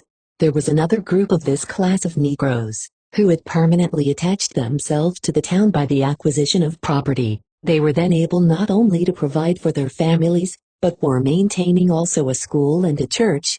176 in Portsmouth, Ohio. Despite the Black Friday upheaval of 1831, the Negroes settled down to the solution of the problems of their new environment and later showed in the accumulation of property evidences of actual progress. Among the successful Negroes in Columbus was David Jenkins, who acquired considerable property as a painter, glazier and paper hanger. 177 Mr. Hill, of Chillicothe, was for several years its leading tanner and currier. 178 It was in Cincinnati, however, that the Negroes made most progress in the West. The migratory blacks came there at times in such large numbers, as we have observed, that they provoked the hostile classes of whites to employ rash measures to exterminate them. But the Negroes, accustomed to adversity, struggled on, endeavoring through schools and churches to embrace every opportunity to rise. By 1840 there were 2,255 Negroes in that city. They had, exclusive of personal effects and $19,000 worth of church property, accumulated $209,000 worth of real estate. A number of their progressive men had established a real estate firm known as the Iron Chest Company, which built houses for Negroes. One man, who had once thought it unwise to accumulate wealth from which he might be driven, had, by 1840, changed his mind and purchased $6,000 worth of real estate. Another Negro paid $5,000 for himself and family, and bought a home worth $800, or $1,000. A freedman, who was a slave until he was 24 years of age, then had 2 lots worth $10,000, paid a tax of $40 and had 320 acres of land in Mercer County. Another, who was worth only $3,000 in 1836, had 7 houses in 1840, 400 acres of land in Indiana, and another tract in Mercer County, Ohio. He was worth altogether about $12,000 or $15,000. A woman who was a slave until she was 30 was then worth $2,000. She had also come into potential possession of 2 houses, on which a white lawyer had given her a mortgage to secure the payment of $2,000, borrowed from this thrifty woman. Another Negro, who was on the auction block in 1832, had spent $2,600 purchasing himself and family and had bought 2 brick houses worth $6,000 and 560 acres of land in Mercer County, Ohio, said to be worth $2,500.179. The Negroes of Cincinnati at as early as 1820 established schools, which developed during the 40s into something like a modern system with Gilmore's High School as a capstone. By that time they had also not only several churches but had given time and means to the organization and promotion of such as the Sabbath School Youth Society, the Total Abstinence Temperance Society and the Anti-Slavery Society. The worthy example set by the Negroes of this city was a stimulus to noble endeavor and significant achievements of Negroes throughout the Ohio and Mississippi valleys, disarming their enemies of the weapon that they would continue a public charge. They secured the cooperation of a larger number of white people who at first had treated them with contempt. 180 This unusual progress in the Ohio Valley had been promoted by 2 forces: the development of the steamboat as a factor in transportation and the rise of the Negro mechanic. Negroes employed on vessels as servants to the traveling public amassed large sums received in the form of tips. Furthermore, the fortunate few, constituting the stewards of these vessels, could by placing contracts for supplies and using business methods realize handsome incomes. Many Negroes thus enriched purchased real estate and went into business in towns along the Ohio. The other force, the rise of the Negro mechanic, was made possible by overcoming much of the prejudice which had at first been encountered. A great change in this respect had taken place in Cincinnati by 1840.181. Many Negroes who had been forced to work as menial laborers, then had the opportunity to show their usefulness to their families, and to the community. Negro mechanics were then getting as much skilled labor as they could do. It was not uncommon for white artisans to solicit employment of colored men, because they had the reputation of being better paymasters than master workmen of the favored race. White mechanics not only worked with the blacks but often associated with them, patronized the same barber shop, and went to the same places of amusement. 182 out of this group came some very useful Negroes, among whom may be mentioned Robert Harlan, the horseman, A.V. Thompson, the tailor, J. Presley and Thomas Ball, contractors, and Samuel T. Wilcox, the merchant, who was worth $60,000 in 1859.183. There were among them two other successful Negroes, Henry Boyd and Robert Gordon. Boyd was a Kentucky freedman, who helped to overcome the prejudice in Cincinnati against Negro mechanics by inventing and exploiting a corded bed, the demand for which was extensive throughout the Ohio and Mississippi valleys. He had a creditable manufacturing business in which he employed 25 men. 184. Robert Gordon was a much more interesting man.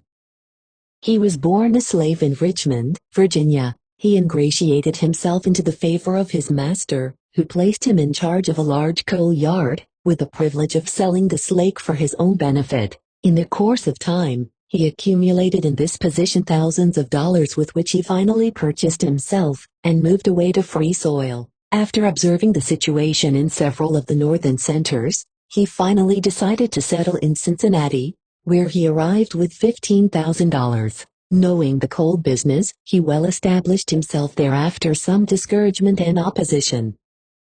He accumulated much wealth which he invested in United States bonds during the Civil War, and in real estate on Walnut Hills, when the bonds were later redeemed.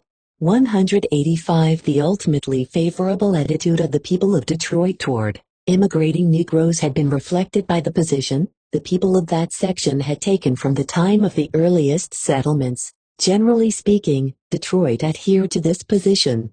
186. In this congenial community prospered many a Negro family. There were the Williams, most of whom confined themselves to their trade of bricklaying and amassed considerable wealth. Then there were the Cooks, descending from Lomax B. Cook, a broker of no little business ability. Will Marion Cook, the musician, belongs to this family. The DeBaptists, too, were among the first to succeed in this new home, as they prospered materially from their experience and knowledge previously acquired in Fredericksburg, Virginia, as contractors. From this group came Richard DeBaptiste, who in his day was the most useful Negro Baptist preacher in the Northwest. 187. The Pelhams were no less successful in establishing themselves in the economic world. Having an excellent reputation in the community, they easily secured the cooperation of the influential white people in the city. Out of this family came Robert A. Pelham, for years editor of a weekly in Detroit, and from 1901 to the present time an employee of the federal government in Washington. The children of the Richards, another old family, were in no sense inferior to the descendants of the others. The most prominent and the most useful to emerge from this group was the daughter, Fanny M. Richards. She was born in Fredericksburg, Virginia, October 1, 1841. Having left that state with her parents when she was quite young, she did not see so much of the antebellum conditions obtaining there. Desiring to have better training than what was then given to persons of color in Detroit, she went to Toronto where she studied English, history, drawing and needlework. In later years she attended a teacher's training school in Detroit. She became a public school teacher there in 1863, and after 50 years of creditable service in this work, she was retired on a pension in 1913.188. The Negroes in the North had not only shown their ability to rise in the economic world, when properly encouraged, but had begun to exhibit power of all kinds. There were Negro inventors, a few lawyers, a number of physicians and dentists, many teachers, a score of intelligent preachers, some scholars of note, and even successful blacks in the finer arts. Some of these, with Frederick Douglass as the most influential, were also doing creditable work in journalism with about 30 newspapers which had developed among the Negroes as weapons of defense. 189. This progress of the Negroes in the North was much more marked after the middle of the 19th century. The migration of Negroes to northern communities was at first checked by the reaction in those places during the 30s and 40s, thus relieved of the large influx which once constituted a menace. Those communities gave the Negroes already on hand better economic opportunities. It was fortunate too that prior to the check and the infiltration of the blacks they had come into certain districts in sufficiently large numbers to become a more potential factor. 190 They were strong enough in some cases to make common cause against foes and could by cooperation solve many problems with which the blacks in dispersed condition could not think of grappling. Their endeavors along these lines proceeded in many cases from well-organized efforts like those culminating in the numerous national conventions, which began meeting first in Philadelphia in 1830 and after some years of deliberation in this city extended to others in the North. 191 These bodies aimed not only to promote education, religion and morals, but, taking up the work which the Quakers began, they put forth efforts to secure to the free blacks opportunities to be trained in the mechanic arts to equip themselves for participation in the industries then springing up throughout the North. This movement, however, did not succeed in the proportion to the efforts put forth because of the increasing power of the trades unions. After the middle of the 19th century, too, the Negroes found conditions a little more favorable to their progress than the generation before. The aggressive South had by that time so shaped the policy of the nation as not only to force the free states to cease aiding the escape of fugitives, but to undertake to impress the Northerner into the service of assisting in their recapture as provided in the fugitive slave law. This repressive measure set a larger number of the people thinking of the Negro as a national problem rather than a local one. The attitude of the North was then reflected in the personal liberty laws, as an answer to this measure, and in the increasing sympathy for the Negroes. During this decade, therefore, more was done in the North to secure to the Negroes better treatment and to give them opportunities for improvement. 6. Confusing movements. The Civil War waged largely in the South started the most exciting movement of the Negroes hitherto known. The invading Union forces drove the masters before them, leaving the slaves and sometimes poor whites to escape where they would or to remain in helpless condition to constitute a problem for the Northern Army. 192 Many poor whites of the border states went with the Confederacy, not always because they wanted to enter the war, but to choose what they considered the lesser of two evils. The slaves soon realized the community of interests with the Union forces sent, as they thought, to deliver them from thraldom. At first, it was difficult to determine a fixed policy for dealing with these fugitives. To drive them away was an easy matter, but this did not solve the problem. General Butler's action at Fortress Monroe in 1861, however, anticipated the policy finally adopted by the Union forces. 193. Hearing that 3 fugitive slaves who were received into his lines were to have been employed in building fortifications for the Confederate Army, he declared them seized as contraband of war, rather than declare them actually free as did General Fremont. 194, and General Hunter. 195. He then gave them employment for wages and rations, and appropriated to the support of the unemployed a portion of the earnings of the laborers. This policy was followed by General Wood, Butler's successor, and by General Banks in New Orleans. An elaborate plan for handling such fugitives was carried out by E.S. Pierce and General Rufus Saxton at Port Royal, South Carolina. Seeing the situation in another light, however, General Halleck in charge in the West excluded slaves from the Union lines, at first, as did General Dix in Virginia. But Halleck, in his instructions to General McCullum, February 1862, ordered him to put contrabands to work to pay for food and clothing. 196 other commanders, like General McCook and General Johnson, permitted the slave hunters to enter their lines and take their slaves upon identification. 197 ignoring the Confiscation Act of August 1861, which was construed by some as justifying the retention of such refugees. Officers of a different attitude, however, soon began to protest against the returning of fugitive slaves. General Grant, also, while admitting the binding force of General Halleck's order, refused to grant permits to those in search of fugitives seeking asylum within his lines, and at the capture of Fort Donelson ordered the retention of all blacks, who had been used by the Confederates in building fortifications. 198 Lincoln finally urged the necessity for withholding fugitive slaves from the enemy, believing that there could be in it no danger of servile insurrection, and that the Confederacy would thereby be weakened. 199 As this opinion soon developed into a conviction that official action was necessary, Congress, by Act of March 13, 1862, provided that slaves be protected against the claims of their pursuers. Continuing further in this direction, the federal government gradually reached the position of withdrawing Negro labor from the Confederate territory.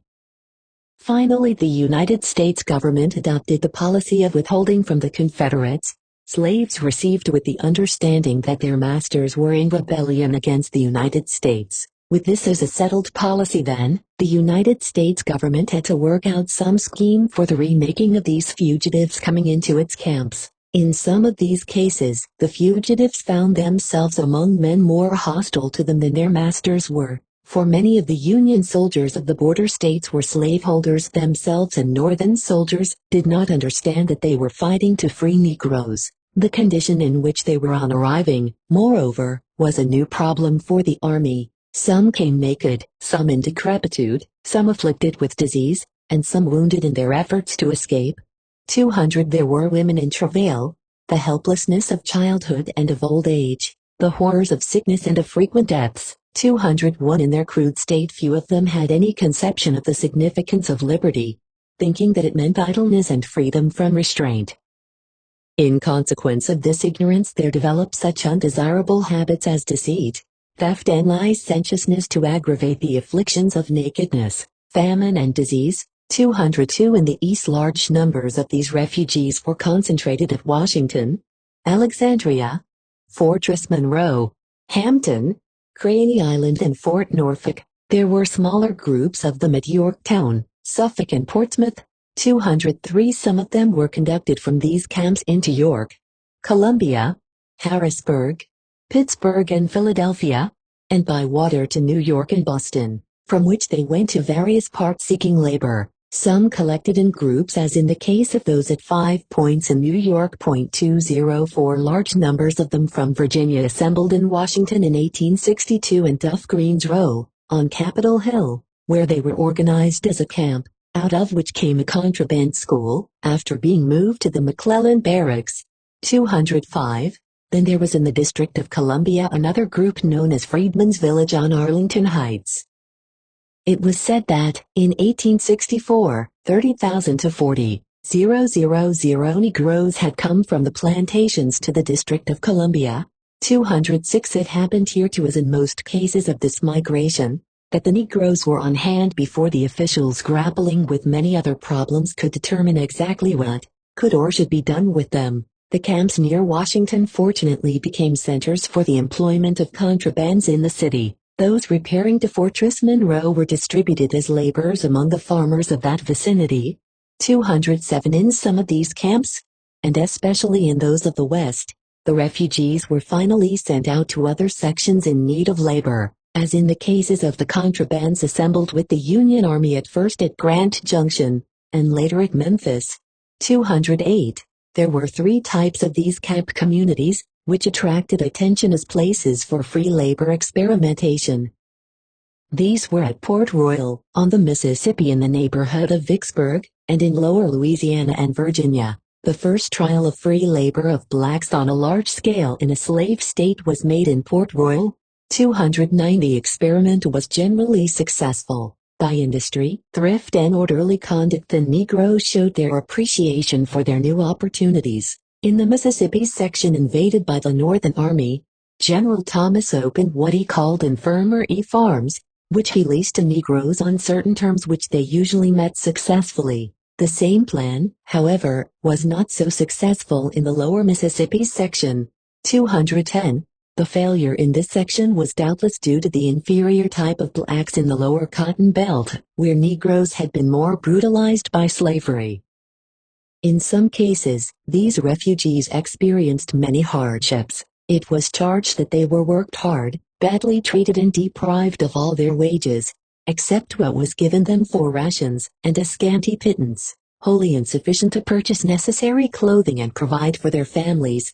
211. Not a few of the refugees for these reasons applied for permission to return to their masters, and sometimes such permission was granted, for, although under military authority, they were by order of Congress to be considered as freemen. These voluntary slaves, of course, were few, and the authorities were not thereby impressed with the thought that Negroes would prefer to be slaves. Should they be treated as freemen rather than as brutes? 212. It became increasingly difficult, however, to handle this problem. In the first place, it was not an easy matter to find soldiers well disposed to serve the Negroes in any manner whatever, and the officers of the army had no desire to force them to render such services, since those thus engaged suffered a sort of social ostracism. The same condition obtained in the case of caring for those afflicted with disease, until there was issued a specific regulation placing the contraband sick in charge of the army surgeons. 213.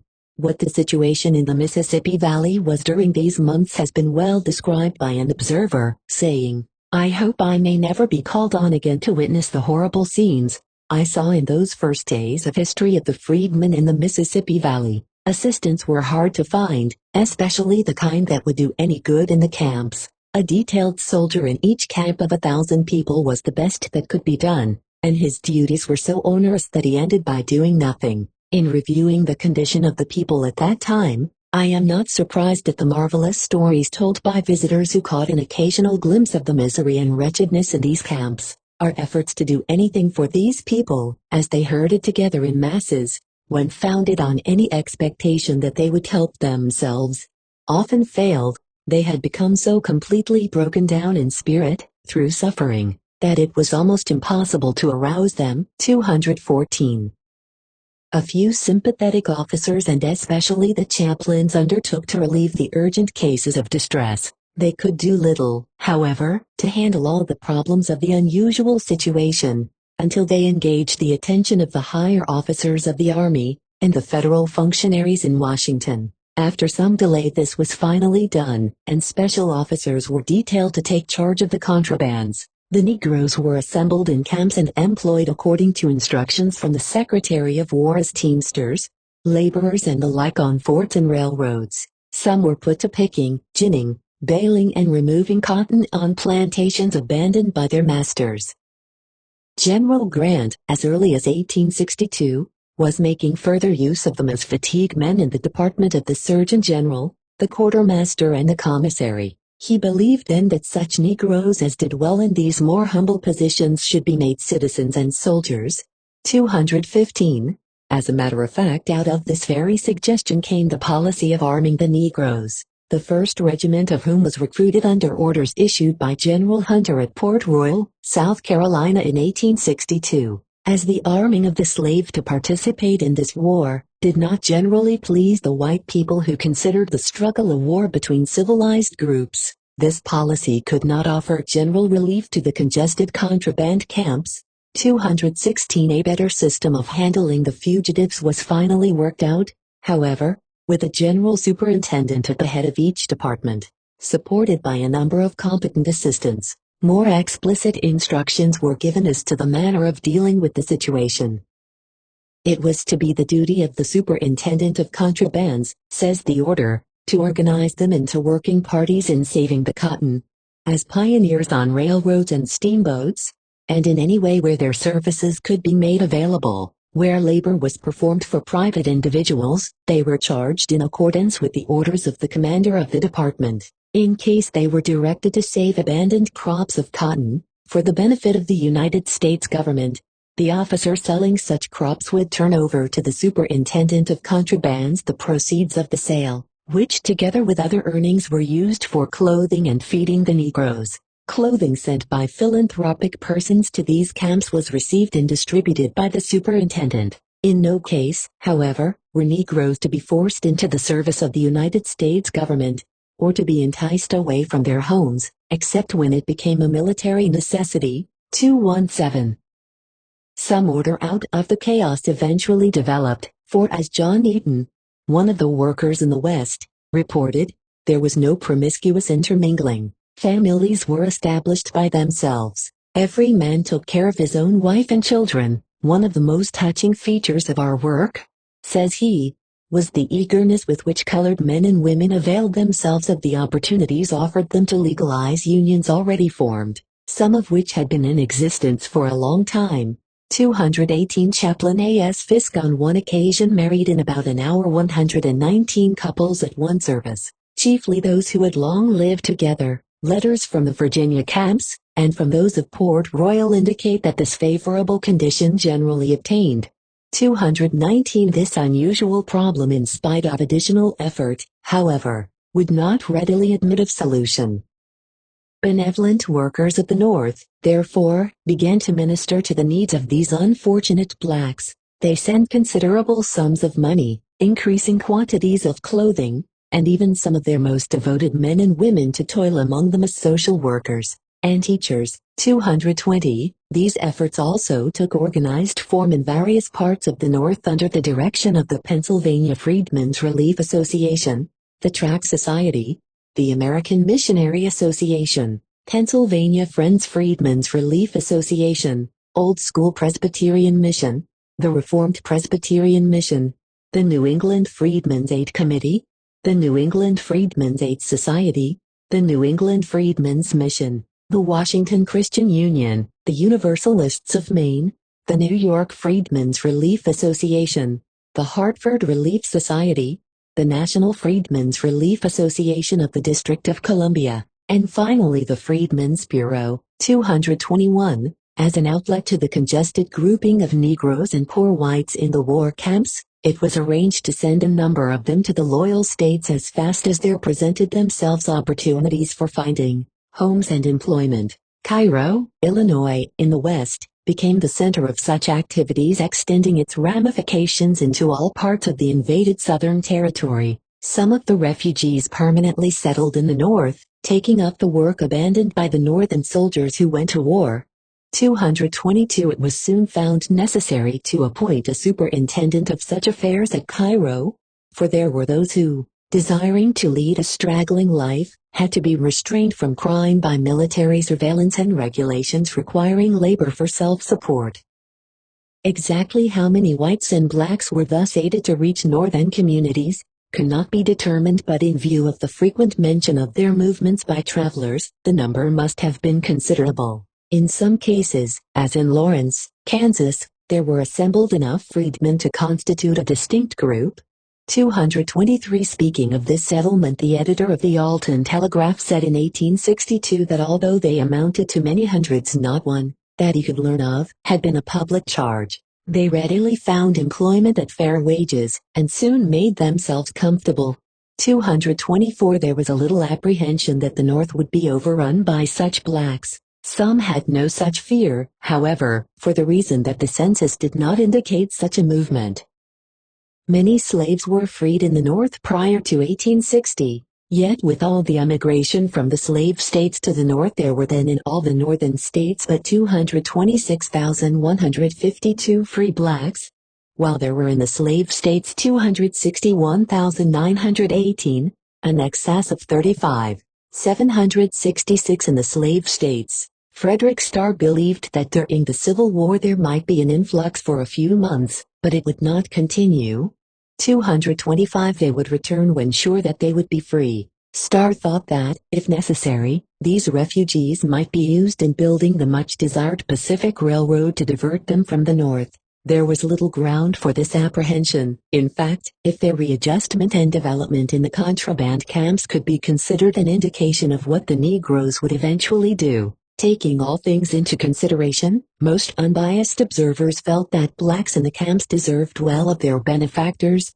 226 According to Levi Coffin, these contrabands were, in 1864, disposed of as follows: in military services as soldiers, laundresses, cooks, officer servants and laborers in the various staff departments, 41,150, in cities, on plantations and in freedmen's villages and cared for, 72,500.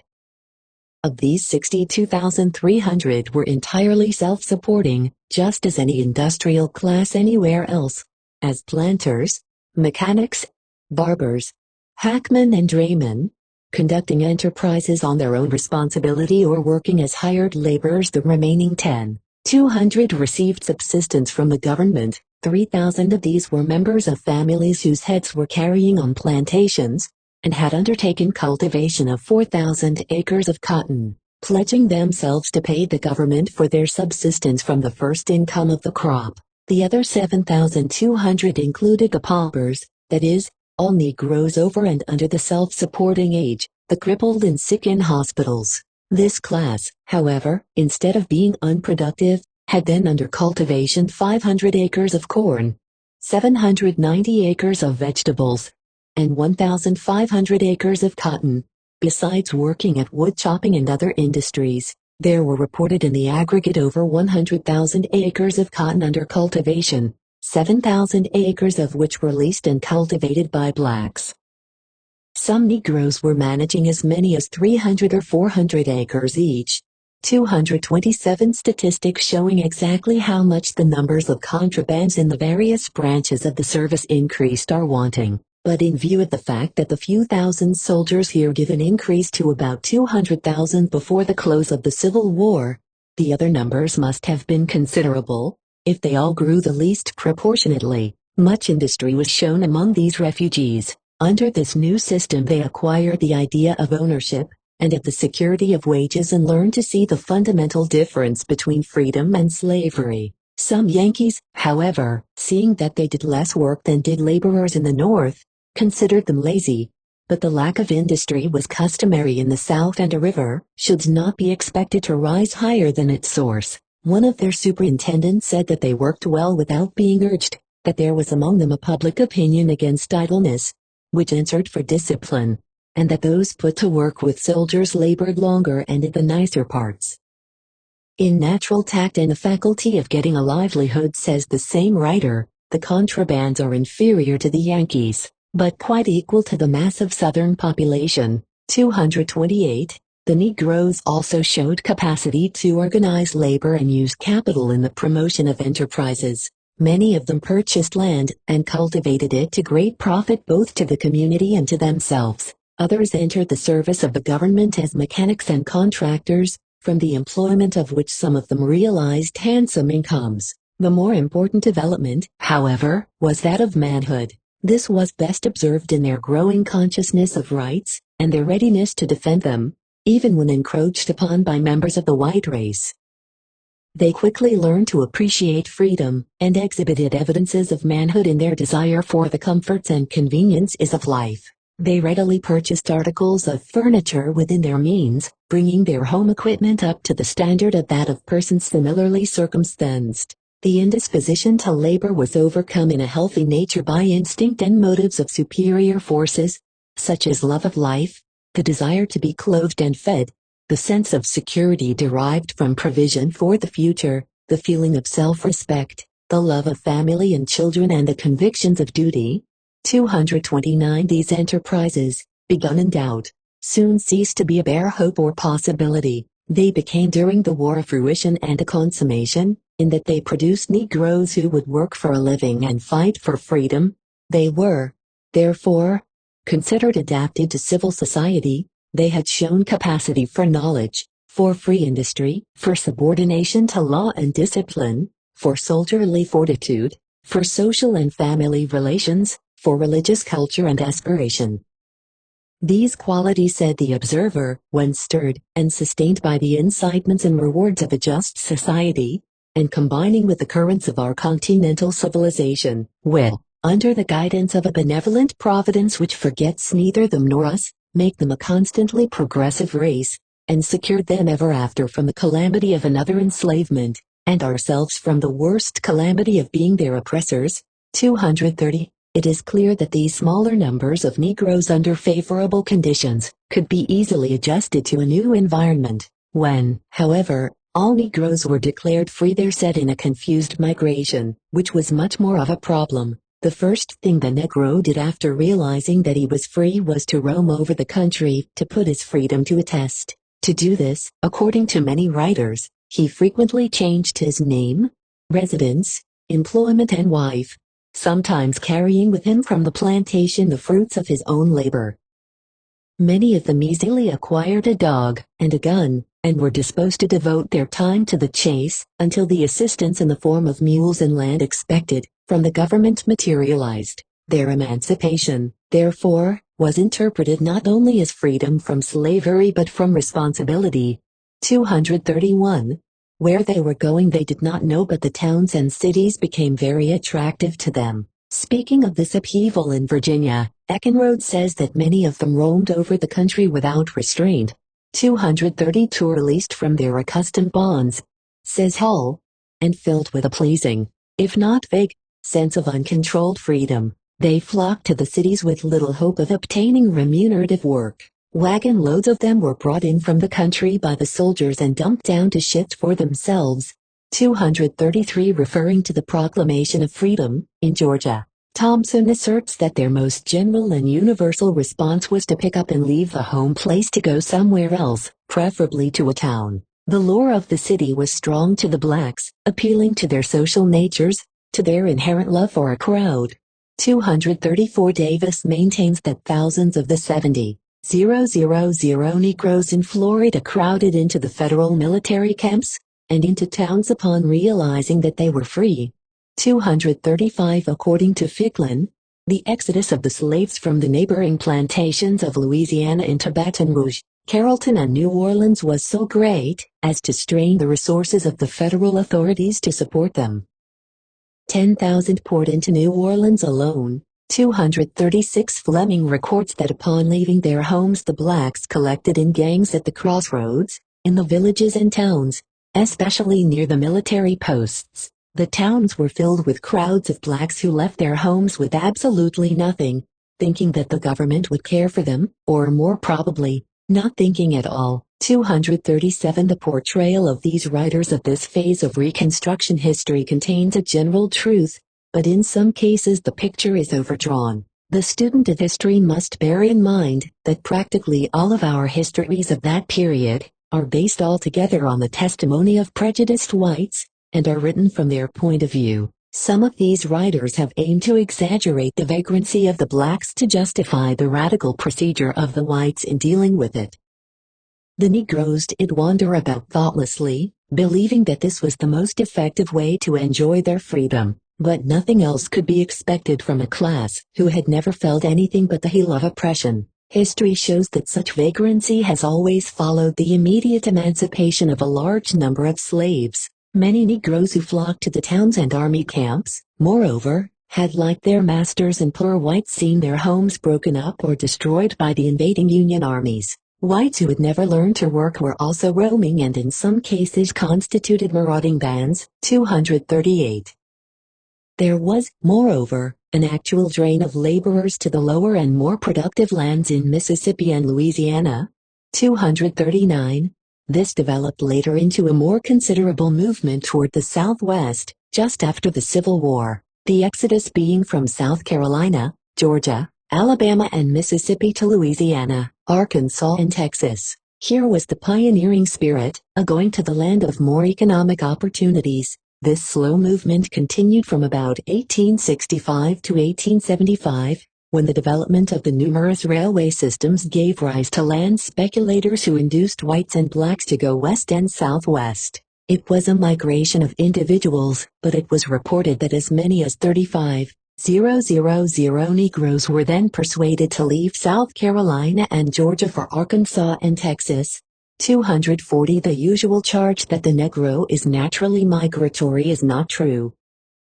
This impression is often received by persons who hear of the thousands of Negroes who move from one place to another from year to year because of the desire to improve their unhappy condition. In this there is no tendency to migrate but an urgent need to escape undesirable conditions. In fact, one of the American Negro's greatest shortcomings is that they are not sufficiently pioneering. Statistics show that the whites have more inclination to move from state to state than the Negro. To prove this assertion, 241 Professor William O.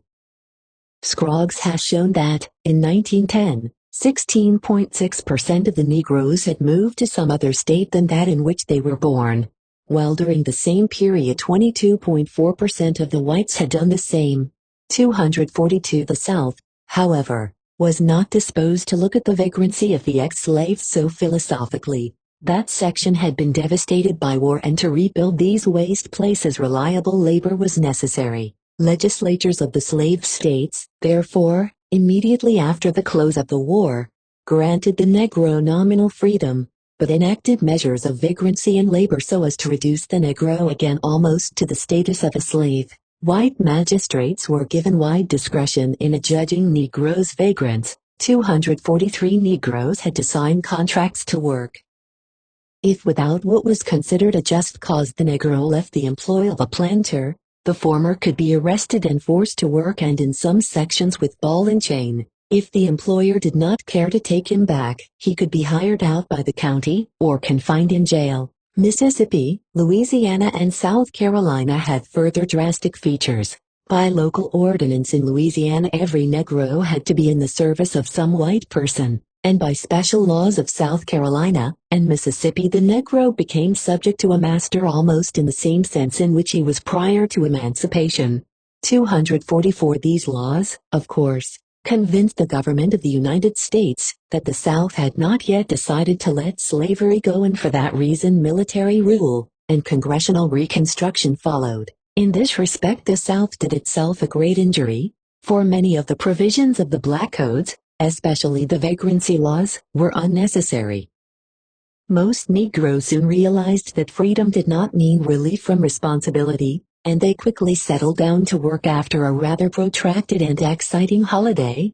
245 During the last year of and immediately after the Civil War there set in another movement, not of a large number of Negroes but of the intelligent class, who had during years of residence in the North enjoyed such advantages of contact and education as to make them desirable and useful as leaders in the reconstruction of the South and the remaking of the race. In their tirades against the carpetbag politicians who handled the Reconstruction situation, so much to the dissatisfaction of the Southern whites, historians often forget to mention also that a large number of the Negro leaders who participated in that drama were also natives or residents of northern states. Three motives impelled these blacks to go south. Some had found northern communities so hostile as to impede their progress. Many wanted to rejoin relatives from whom they had been separated by their flight from the land of slavery, and others were moved by the spirit of adventure to enter a new field ripe with all sorts of opportunities. This movement, together with that of migration to large urban communities, largely accounts for the depopulation and the consequent decline of certain colored communities in the North after 1865. Some of the Negroes who returned to the South became men of national prominence. William J. Simmons, who prior to the Civil War was carried from South Carolina to Pennsylvania, returned to do religious and educational work in Kentucky. Bishop James W. Hood, of the African Methodist Episcopal Zion Church, went from Connecticut to North Carolina to engage in similar work. Honorable R.T. Greener, the first Negro graduate of Harvard, went from Philadelphia to teach in the District of Columbia, and later to be a professor in the University of South Carolina. F. L. Cardoza, educated at the University of Edinburgh, returned to South Carolina and became state treasurer. R. B. Eliot, born in Boston and educated in England, settled in South Carolina, from which he was sent to Congress. John M. Langston was taken to Ohio and educated, but came back to Virginia, his native state, from which he was elected to Congress. J. T. White left Indiana to enter politics in Arkansas, becoming state senator and later commissioner of public works and internal improvements. Judge Mifflin Wister Gibbs, a native of Philadelphia, purposely settled in Arkansas, where he served as city judge and register of United States Land Office. T. Morris Chester, of Pittsburgh, finally made his way to Louisiana, where he served with distinction as a lawyer and held the position of Brigadier General in charge of the Louisiana State Guards. Under the Kellogg government, Joseph Carter Corbin, who was taken from Virginia to be educated at Chillicothe, Ohio, went later to Arkansas, where he served as chief clerk in the post office at Little Rock, and later as state superintendent of schools. Pinckney Benton Stewart Pinchback, who moved north for education and opportunity, returned to enter politics in Louisiana, which honored him with several important positions, among which was that of acting governor. 7. The exodus to the west. Having come through the halcyon days of the Reconstruction, only to find themselves reduced almost to the status of slaves, many Negroes deserted the South for the promising West to grow up with the country. The immediate causes were doubtless political. Bulldozing, a rather vague term, covering all such crimes as political injustice and persecution, was the source of most complaint. The abridgment of the Negroes' rights had affected them as a great calamity. They had learned that voting is one of the highest privileges to be obtained in this life, and they wanted to go where they might still exercise that privilege. That persecution was the main cause was disputed, however, as there were cases of Negroes migrating from parts where no such conditions obtained. Yet some of the whites, giving their version of the situation, admitted that violent methods had been used so to intimidate the Negroes as to compel them to vote according to the dictation of the whites. It was also learned that the bulldozers concerned in dethroning the non-tax-paying blacks were an impecunious and irresponsible group themselves, led by men of the wealthy class. 246 Coming to the defense of the whites. Some said that much of the persecution with which the blacks were afflicted was due to the fear of Negro uprisings, the terror of the days of slavery. The whites, however, did practically nothing to remove the underlying causes. They did not encourage education, and made no efforts to cure the Negroes of faults, for which slavery itself was to be blamed, and consequently could not get the confidence of the blacks. The races tended rather to drift apart. The Negroes lived in fear of re-enslavement, while the whites believed that the war between the North and South would soon be renewed. Some Negroes, thinking likewise, sought to go to the North to be among friends. The blacks, of course, had come so to regard Southern whites as their enemies as to render impossible a voluntary division in politics. Among the worst of all faults of the whites was their unwillingness to labor and their tendency to do mischief. 247. As there were so many to live on the labor of the Negroes, they were reduced to a state a little better than that of bondage. The master class was generally unfair to the blacks. No longer responsible for them as slaves, the planters endeavored after the war to get their labor for nothing. The Negroes themselves had no land, no mules, no presses nor cotton gins, and they could not acquire sufficient capital to obtain these things. They were made victims of fraud in signing contracts which they could not understand, and had to suffer the consequent privations, and want aggravated by robbery and murder by the Ku Klux Klan.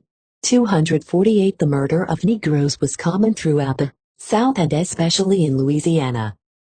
In 1875, General Sheridan said that as many as 3,500 persons had been killed and wounded in that state, the great majority of whom being Negroes, that 1,884 were killed and wounded in 1868, and probably 1,200 between 1868 and 1875. Frightful massacres occurred in the parishes of Bossier, Catahoula, St. Bernard, Grant and Orleans. As most of these murders were for political reasons, the offenders were regarded by their communities as heroes rather than as criminals. A massacre of Negroes began in the parish of St. Landry on the 28th of September and continued for 3 days, resulting in the death of from 300 to 400. 13 captives were taken from the jail and shot, and as many as 25 dead bodies were found burned in the woods. There broke out in the parish of Bossier another 3-day riot during which 200 Negroes were massacred. More than 40 blacks were killed in the parish of Caddo during the following month. In fact, the number of murders, maimings and whippings during these months aggregated over 1,249. The result was that the intelligent Negroes were either intimidated or killed so that the illiterate masses of Negro voters might be ordered to refrain from voting. The Republican ticket to strengthen the Democrats, or be subjected to starvation, through the operation of the mischievous land tenure and credit system. What was not done in 1868 to overthrow the Republican regime was accomplished by a renewed and extended use of such drastic measures throughout the South in 1876. Certain whites maintained, however, that the unrest was due to the work of radical politicians at the North, who had sent their emissaries south to delude the Negroes into a fever of migration. Some said it was a scheme to force the nomination of a certain Republican candidate for president in 1880. Others laid it to the charge of the defeated white and black Republicans who had been thrown from power by the whites upon regaining control of the reconstructed states. 250. A few insisted that a speech delivered by Senator Windom in 1879 had given stimulus to the migration. 251. Many Southerners said that speculators in Kansas had adopted this plan to increase the value of their land. Then there were other theories as to the fundamental causes, each consisting of a charge of one political faction, that some other had given rise to the movement, varying according as they were Bourbons, conservatives, native white Republicans, carpetbag Republicans, or black Republicans. Impartial observers, however, were satisfied that the movement was spontaneous to the extent that the blacks were ready and willing to go. Probably no more inducement was offered them than to other citizens among whom land companies sent agents to distribute literature. But the fundamental causes of the unrest were economic, for since the Civil War race troubles have never been sufficient to set in motion a large number of Negroes. The discontent resulted from the land tenure and credit systems, which had restored slavery in a modified form. 252. After the Civil War, a few Negroes in those parts, where such opportunities were possible, invested in real estate offered for sale by the impoverished and ruined planters of the conquered commonwealths. When, however, the Negroes lost their political power, their property was seized on the plea for delinquent taxes, and they were forced into the ghetto of towns and cities, as it became a crime punishable by social proscription to sell Negroes desirable residences. The aim was to debase all Negroes to the status of menial labor in conformity with the usual contention of the South that slavery is the normal condition of the blacks.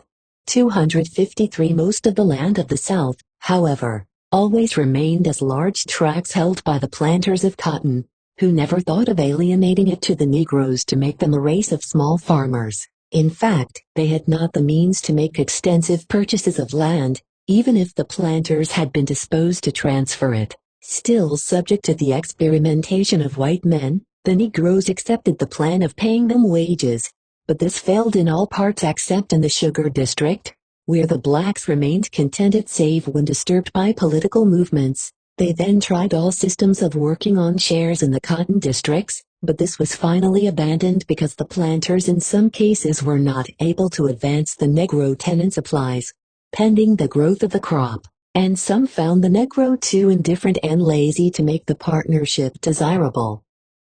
Then came the renting system, which during the Reconstruction period was general in the cotton districts. This system threw the tenant on his own responsibility, and frequently made him the victim of his own ignorance, and the rapacity of the white man, as exorbitant prices were charged for rent, usually $6 to $10 an acre for land worth $15 to $30 an acre. The Negro tenant not only did not accumulate anything but had reason to rejoice at the end of the year, if he found himself out of debt. 254. Along with this went the credit system, which furnished the capstone of the economic structure so harmful to the Negro tenant. This system made the Negroes dependent for their living on an advance of supplies of food, clothing or tools during the year, secured by a lien on the crop when harvested.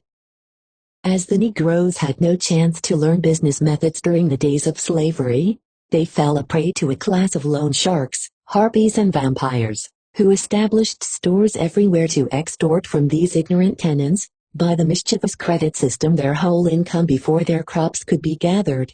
255. Some planters who sympathized with the Negroes brought forward the scheme of protecting them by advancing certain necessities at more reasonable prices. As the planter himself, however, was subject to usury, the scheme did not give much relief. The Negro's crop, therefore, when gathered, went either to the merchant or to the planter to pay the rent.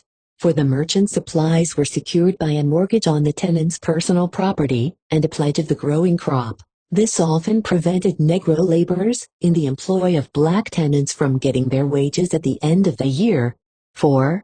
Although the laborer had also a lien on the growing crop, the merchant and the planter usually had theirs recorded first and secured thereby the support of the law to force the payment of their claims. The Negro tenant then began the year with 3 mortgages, covering all he owned, his labor for the coming year and all he expected to acquire during that 12-month.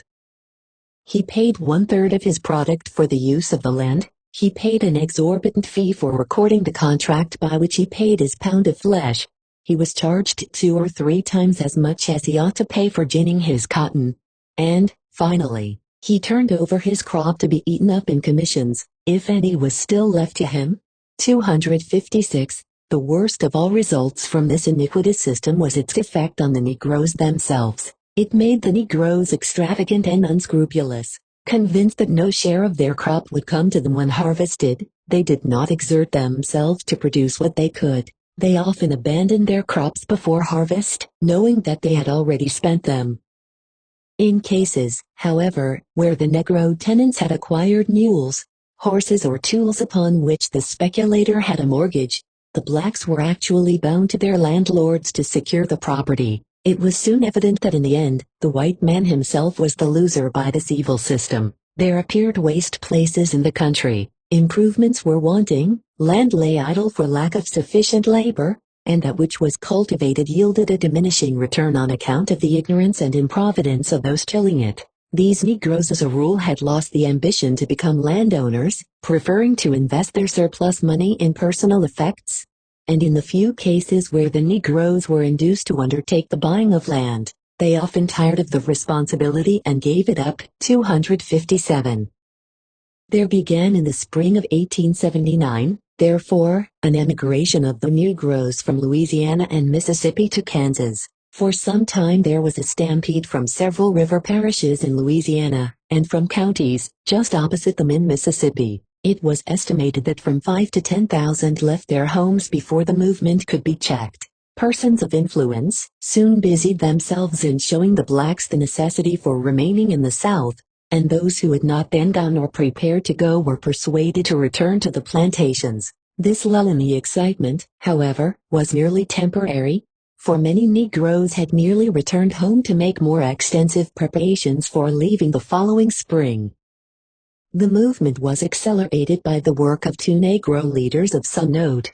Moses Singleton, of Tennessee, the self-styled Moses of the Exodus, and Henry Adams, of Louisiana, who credited himself with having organized for this purpose as many as 98,000 blacks. Taking this movement seriously, a convention of the leading whites and blacks was held at Vicksburg, Mississippi, on the 6th of May, 1879. This body was controlled mainly by unsympathetic but diplomatic whites. General N.R. Miles, of Yazoo County, Mississippi, was elected president and A.W. Crandall, of Louisiana, secretary.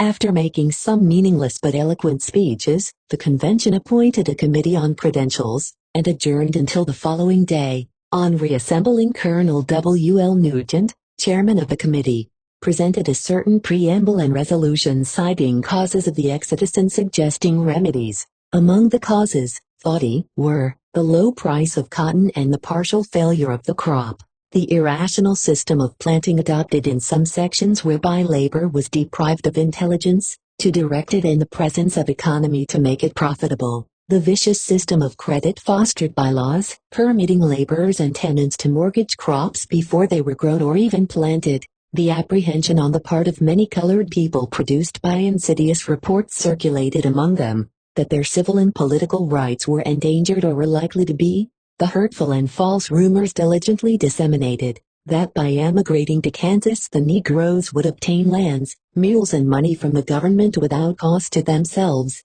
and become independent forever. 258. Referring to the grievances and proposing a redress, the committee admitted that errors had been committed by the whites and blacks alike, as each in turn had controlled the government of the states there represented. The committee believed that the interests of planters and laborers, landlords and tenants were identical, that they must prosper or suffer together, and that it was the duty of the planters and landlords of the state they represented to devise and adopt some contract by which both parties would receive the full benefit of labor governed by intelligence and economy. The convention affirmed that the Negro race had been placed by the Constitution of the United States, and the states there represented, and the laws thereof, on a plane of absolute equality with the white race, and declared that the Negro race should be accorded the practical enjoyment of all civil and political rights, guaranteed by the said constitutions and laws. The convention pledged itself to use whatever of power and influence it possessed to protect the Negro race against all dangers in respect to the fair expression of their wills at the polls, which they apprehended might result from fraud, intimidation or bulldozing on the part of the whites, and as there could be no liberty of action without freedom of thought, they demanded that all elections should be fair and free, and that no repressive measures should be employed by the Negroes to deprive their own race in part of the fullest freedom in the exercise of the highest right of citizenship. 259. The committee then recommended the abolition of the mischievous credit system, called upon the Negroes to contradict false reports as to crimes of the whites against them and, after considering the Negroes' right to emigrate, urged that they proceed about it with reason. Ex-Governor Foote, of Mississippi, submitted a plan to establish in every county a committee, composed of men who had the confidence of both whites and blacks, to be auxiliary to the public authorities, to listen to complaints and arbitrate, advise, conciliate or prosecute, as each case should demand, but unwilling to do more than make temporary concessions. The majority rejected Foote's plan. 260. The whites fought also to stop the exodus by inducing the steamboat lines not to furnish the emigrants transportation. Negroes were also detained by writs obtained by preferring against them false charges. Some, who were willing to let the Negroes go, thought of importing white and Chinese labor to take their places. Hearing of the movement and thinking that he could offer a remedy, Senator D.W. Voorhees, of Indiana, introduced a resolution in the United States Senate authorizing an inquiry into the causes of the exodus. 261. The movement, however, could not be stopped, and it became so widespread that the people in general were forced to give it serious thought. Men in favor of it declared their views, organized migration societies and appointed agents to promote the enterprise of removing the freedmen from the South. Becoming a national measure, therefore, the migration evoked expressions from Frederick Douglass and Richard T. Greener, two of the most prominent Negroes in the United States. Douglass believed that the exodus was ill-timed. He saw in it the abandonment of the great principle of protection to persons and property in every state of the Union. He felt that if the Negroes could not be protected in every state, the federal government was shorn of its rightful dignity and power. The late rebellion had triumphed. The sovereign of the nation was an empty vessel, and the power and authority in individual states were supreme. He thought, therefore, that it was better for the Negroes to stay in the South than to go north, as the South was a better market for the black man's labor. Douglass believed that the Negroes should be warned against a nomadic life. He did not see any more benefit in the migration to Kansas than he had years before in the emigration to Africa. The Negroes had a monopoly of labor at the South, and they would be too insignificant in numbers to have such an advantage in the North. The blacks were then potentially able to elect members of Congress in the South, but could not hope to exercise such power in other parts. Douglass believed, moreover, that this exodus did not conform to the laws of civilizing migration, as the carrying of a language, literature and the like of a superior race to an inferior, and it did not conform to the geographic laws assuring healthy migration from east to west in the same latitude, as this was from south to north, far away from the climate in which the migrants were born. 260. To the exodus of the Negroes, however, was heartily endorsed by Richard T. Greener. He did not consider it the best remedy for the lawlessness of the South, but felt that it was a salutary one. He did not expect the United States to give the oppressed blacks in the South the protection they needed, as there is no abstract limit to the right of a state to do anything. He would not encourage the Negro to lead a wandering life, but in that instance, such advice was gratuitous. Greener failed to find any analogy between African colonization and migration to the West, as the former was promoted by slaveholders to remove the free Negro from the country, and the other sprang spontaneously from the class considering itself aggrieved. One led out of the country to a comparative wilderness, the other directed to a better land and larger opportunities. He did not see how the migration to the North would diminish the potentiality of the Negro in politics. For Massachusetts first elected Negroes to her general court, Ohio had nominated a Negro representative and Illinois another. He showed also that Mr. Douglas's objection on the grounds of migrating from south to north rather than from east to west was not historical. He thought little of the advice to the Negroes to stick and fight it out, for he had evidence that the return of the unreconstructed Confederates to power in the South would for generations doom the blacks to political oppression unknown in the annals of a free country. Greener showed foresight here in urging the Negroes to take up desirable Western land before it would be preempted by foreigners, as the Swedes, Norwegians, Irish, Hebrews and others were organizing societies and raising funds to promote the migration of their needy to these lands. Why should the Negroes be debarred? Greener had no apprehension as to the treatment the Negroes would receive in the West. He connected the movement too with the general welfare of the blacks, considering it a promising sign that they had learned to run from persecution. Having passed their first stage, that of appealing to philanthropists, the Negroes were then appealing to themselves. 263 feeling very much as Greener did. These Negroes rushed into Kansas and neighboring states in 1879. So many came that some systematic relief had to be offered. Mrs. Comstock, a Quaker lady, organized for this purpose the Kansas Freedmen's Relief Association, to raise funds and secure for them food and clothing. In this work she had the support of Governor J.P. St. John. There was much suffering upon arriving in Kansas, but relief came from various sources. During this year $40,000 and 500,000 pounds of clothing, bedding and the like were used. England contributed 50,000 pounds of goods and $8,000. In 1879, the refugees took up 20,000 acres of land and brought 3,000 under cultivation.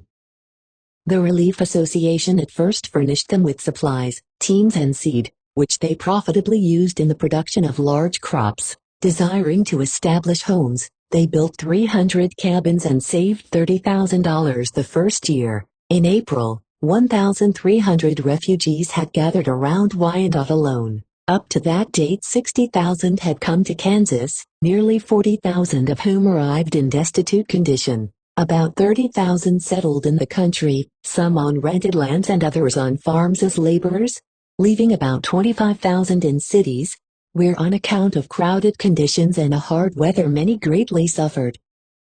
Upon finding employment, however, they all did well, most of them becoming self-supporting within 1 year after their arrival, and few of them coming back to the Relief Association for aid the second time.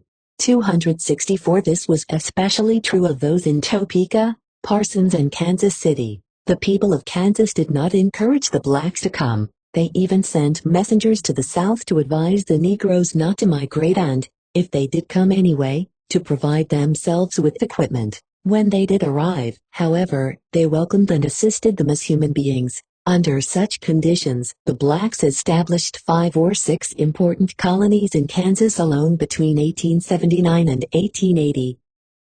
Chief among these were Baxter Springs, Nicodemus, Morton City and Singleton. Governor St. John, of Kansas, reported that they seemed to be honest and of good habits, were certainly industrious and anxious to work, and so far as they had been tried had proved to be faithful and excellent laborers. Giving his observations there, Sir George Campbell bore testimony to the same report. 265 out of these communities have come some most progressive black citizens. In consideration of their desirability, their white neighbors have given them their cooperation, secured to them the advantages of democratic education, and honored a few of them with some of the most important positions in the state. Although the greater number of these blacks went to Kansas, about 5,000 of them sought refuge in other western states. During these years, Negroes gradually invaded Indian territory, and increased the number already infiltrated into and assimilated by the Indian nations. When assured of their friendly attitude toward the Indians, the Negroes were accepted by them as equals, even during the days of slavery, when the blacks on account of the cruelties of their masters escaped to the wilderness. 266. Here we are at sea, as to the extent to which this invasion, and subsequent miscegenation of the black and red races extended, for the reason that neither the Indians nor these migrating Negroes kept records, and the United States government has been disposed to classify all mixed breeds and tribes as Indians, having equal opportunity among the red men. The Negroes easily succeeded. A traveler in Indian Territory in 1880 found their condition unusually favorable. The cozy homes and promising fields of these freedmen attracted his attention as striking evidences of their thrift. He saw new fences, additions to cabins, new barns, churches and schoolhouses indicating prosperity. Given every privilege which the Indians themselves enjoyed, the Negroes could not be other than contented. 267. It was very unfortunate, however, that in 1889, when by proclamation of President Harrison the Oklahoma Territory was thrown open, the intense race prejudice of the white immigrants and the rule of the mob prevented a larger number of Negroes from settling in that promising commonwealth. Long since extensively advertised as valuable, the land of Oklahoma had become a coveted prize for the adventurous squatters invading the territory in defiance of the law before it was declared open for settlement. The rush came with all the excitement of pioneer days redoubled. Stakes were set, parcels of land were claimed, cabins were constructed in an hour and towns grew up in a day. 268. Then came conflicting claims as to titles and rights of preemption culminating in fighting and bloodshed. And worst of all, with this disorderly group there developed the fixed policy of eliminating the Negroes entirely. The Negro, however, was not entirely excluded. Some had already come into the territory and others in spite of the barrier set up continued to come. 269. With the cooperation of the Indians, with whom they easily amalgamated, they readjusted themselves, and acquired sufficient wealth to rise in the economic world. Although not generally fortunate, a number of them have coal and oil lands from which they obtain handsome incomes, and a few, like Sarah Rector, have actually become rich. Dishonest white men with the assistance of unprincipled officials have defrauded, and are still endeavoring to defraud these Negroes of their property, lending them money secured by mortgages, and obtaining for themselves through the court's appointments, as the Negroes' guardians. They turn out to be the robbers of the Negroes, in case they do not live in a community where an enlightened public opinion frowns down upon this crime. During the later 80s and the early 90s, there were some other interstate movements worthy of notice here. The mineral wealth of the Appalachian Mountains was being exploited. Foreigners, at first, were coming into this country in sufficiently large numbers to meet the demand, but when this supply became inadequate, labor agents appealed to the blacks in the South. Negroes then flocked to the mining districts of Birmingham, Alabama, and to East Tennessee. A large number also migrated from North Carolina and Virginia to West Virginia, and some few of the same group to Southern Ohio to take the places of those unreasonable strikers, who often demanded larger increases in wages than the income of their employers could permit. Many of these Negroes came to West Virginia, as is evidenced by the increase in Negro population of that state. West Virginia had a Negro population of 17,980 in 1870, 25,886 in 1880, 32,690 in 1890, 43,499 in 1900, and 64,173 in 1910.270. 8. The migration of the talented tenth. In spite of these interstate movements, the Negro still continued as a perplexing problem, for the country was unprepared to grant the race political and civil rights. Nominal equality was forced on the South at the point of the sword, and the North reluctantly removed most of its barriers against the blacks. Some, still thinking, however, that the two races could not live together as equals, advocated ceding the blacks the region on the Gulf of Mexico. 271. This was branded as chimerical on the ground that, deprived of the guidance of the whites, these states would soon sink to African level, and the end of the experiment would be a reconquest and a military regime fatal to the true development of American institutions. 272 Another plan proposed was the revival of the old colonization idea of sending Negroes to Africa, but this exhibited still less wisdom than the first in that it was based on the hypothesis of deporting a nation, an expense which no government would be willing to incur. There were then no physical means of transporting 6 or 7 millions of people. Moreover, as there would be a newborn for every one the agents of colonization could deport, 273.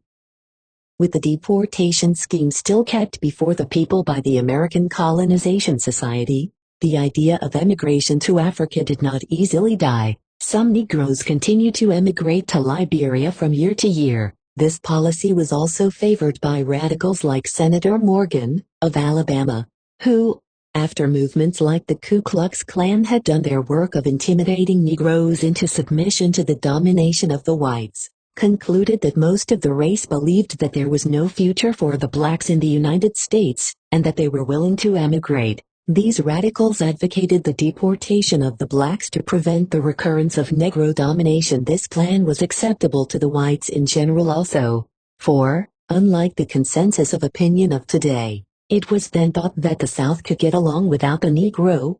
274 Even newspapers like the Charleston News and Courier, which denounced the persecution of the Negroes, urged them to emigrate to Africa, as they could not be permitted to rule over the white people. The Minneapolis Times wished the scheme success and Godspeed, and believed that the sooner it was carried out the better it would be for the Negroes. Most of the influential newspapers of the country, however, urged the contrary, citing the progress of the Negro since emancipation to show that the blacks were doing their full share toward developing the wealth of the South.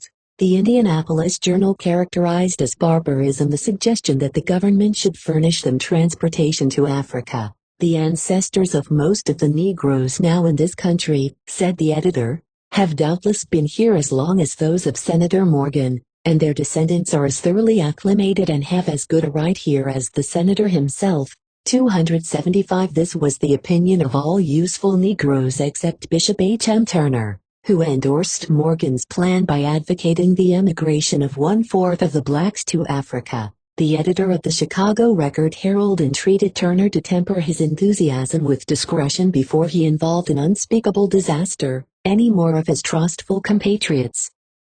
Speaking more plainly to the point, the editor of the Philadelphia North American said that the true interest of the South was to accommodate itself to changed conditions, and that the duty of the freedmen lies in making themselves worth more in the development of the South than they were as chattels. Although recognizing the disabilities and hardships of the South both to the whites and the blacks, he could not believe that the elimination of the Negroes would, if practicable, give relief. 276 The Boston Herald inquired whether it was worthwhile to send away a laboring population in the absence of whites to take its place, and referred to the misfortunes of Spain, which undertook to carry out such a scheme. Speaking the real truth, the Milwaukee Journal said that no one needed to expect any appreciable decrease in the black population through any possible emigration, no matter how successful it might be. The Negro, said the editor, is here to stay, and our institutions must be adapted to comprehend him and develop his possibilities. The Colored American,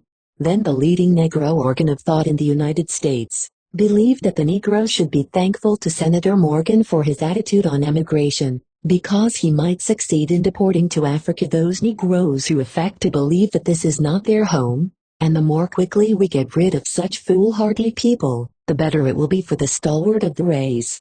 277 A number of Negroes, however, under the inspiration of leaders 278 like Bishop H.M. Turner, did not feel that the race had a fair chance in the United States. A few of them emigrated to Wapimo, Mexico, but, becoming dissatisfied with the situation there, they returned to their homes in Georgia and Alabama in 1895. The coming of the Negroes into Mexico caused suspicion and excitement. A newspaper, El Tiempo, which had been denouncing lynching in the United States, changed front when these Negroes arrived in that country, going in quest of new opportunities and desiring to reinforce the civilization of Liberia. 197 other Negroes sailed from Savannah, Georgia, For Liberia, March 19, 1895. Commending this step, the Macon Telegraph referred to their action as a rebellion against the social laws which govern all people of this country. This organ further said that it was the outcome of a feeling which has grown stronger and stronger year by year among the Negroes of the Southern states, and which will continue to grow with the increase of education and intelligence among them. The editor conceded that they had an opportunity to better their material condition and acquire wealthier, but contended that they had no chance to rise out of the peasant class. The Memphis Commercial Appeal urged the building of a large Negro nation in Africa as practicable and desirable, for it was more and more apparent that the Negro in this country must remain an alien and a disturber, because there was not and can never be a future for him in this country. The Florida Times Union felt that this colonization scheme, like all others, was a fraud. It referred to the Negroes being carried to the land of plenty only to find out that there, as everywhere else in the world, an existence must be earned by toil, and that his own old sunny southern home is vastly the better place. 279. Only a few intelligent Negroes, however, had reached the position of being contented in the South. The Negroes eliminated from politics could not easily bring themselves around to thinking that they should remain there in a state of recognized inferiority, especially when during the 80s and 90s there were many evidences that economic as well as political conditions would become worse. The exodus treated in the previous chapter was productive of better treatment for the Negroes and an increase in their wages in certain parts of the South, but the migration, contrary to the expectations of many, did not become general. Actual prosperity was impossible, even if the whites had been willing to give the Negro peasants a fair chance. The South had passed through a disastrous war, the effects of which so blighted the hopes of its citizens in the economic world, that their land seemed to pass, so to speak, through a dark age. There was then little to give the man far down, when the one to whom he of necessity looked for employment, was in his turn led by the merchant, or the banker of the larger cities, to whom he had to go for extensive credits. 280 Southern planters as a class, however, had not much sympathy for the blacks who had once been their property, and the tendency to cheat them continued, despite the fact that many farmers in the course of time extricated themselves from the clutches of the loan sharks. There were a few Negroes who, thanks to the honesty of certain Southern gentlemen, succeeded in acquiring considerable property in spite of their handicaps. 281 They yielded to the white man's control in politics, when it seemed that it meant either to abandon that field or die, and devoted themselves to the accumulation of wealth and the acquisition of education. This concession, however, did not satisfy the radical whites, as they thought that the Negro might someday return to power. Unfortunately, therefore, after the restoration of the control of the state governments to the master class, there swept over these Commonwealth a wave of hostile legislation demanded by the poor white uplanders determined to debase the blacks to the status of the free Negroes prior to the Civil War. 282 The Negroes have, therefore, been disfranchised in most reconstructed states, deprived of the privilege of serving in the state militia, segregated in public conveyances, and excluded from public places of entertainment. They have, moreover, been branded by public opinion as pariahs of society to be used for exploitation, but not to be encouraged to expect that their status can ever be changed so as to destroy the barriers between the races in their social and political relations. This period has been marked also by an effort to establish in the South a system of peonage not unlike that of Mexico, a sort of involuntary servitude in that one is considered legally bound to serve his master until a debt contracted is paid. Such laws have been enacted in Florida, Alabama, Georgia, Mississippi, North Carolina and South Carolina. No such distinction in law has been able to stand the constitutional test of the United States courts, as was evidenced by the decision of the Supreme Court in 1911 declaring the Alabama law unconstitutional. 283 But the planters of the South, still a law unto themselves, have maintained actual slavery in sequestered districts where public opinion against peonage is too weak to support federal authorities in exterminating it. 284.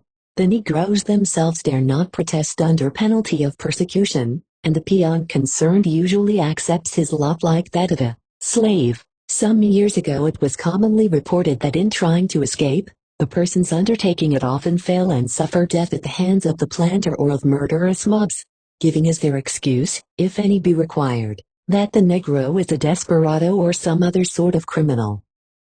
Unfortunately, this reaction extended also to education. Appropriations to public schools for Negroes diminished from year to year, and when there appeared practical leaders with their same plan for industrial education, the South ignorantly accepted this scheme as a desirable subterfuge for seeming to support Negro education, and at the same time directing the development of the blacks in such a way that they would never become the competitors of the white people. This was not these educators' idea, but the South so understood it, and in effecting the readjustment, practically left the Negroes out of the pale of the public school systems. Consequently, there has been added to the Negroes' misfortunes in the South that of being unable to obtain liberal education at public expense, although they themselves, as the largest consumers in some parts, pay most of the taxes appropriated to the support of schools for the youth of the other race.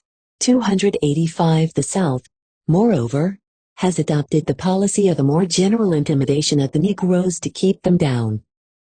The lynching of the blacks, at first for assaults on white women and later for almost any offense, has rapidly developed as an institution. Within the past 50 years, 286 there have been lynched in the South about 4,000 Negroes, many of whom have been publicly burned in the daytime to attract crowds that usually enjoy such feats as the tourney of the Middle Ages. Negroes who have the courage to protest against this barbarism have too often been subjected to indignities, and in some cases forced to leave their communities, or suffer the fate of those in behalf of whom they speak. These crimes of white men were at first kept secret, but during the last 2 generations, the culprits have become known as heroes. So popular has it been to murder Negroes. It has often been discovered also that the officers of these communities take part in these crimes, and the worst of all is that politicians like Tillman, Lees and Vardaman glory in recounting the noble deeds of those who deserve so well of their countrymen for making the soil red with the Negro's blood,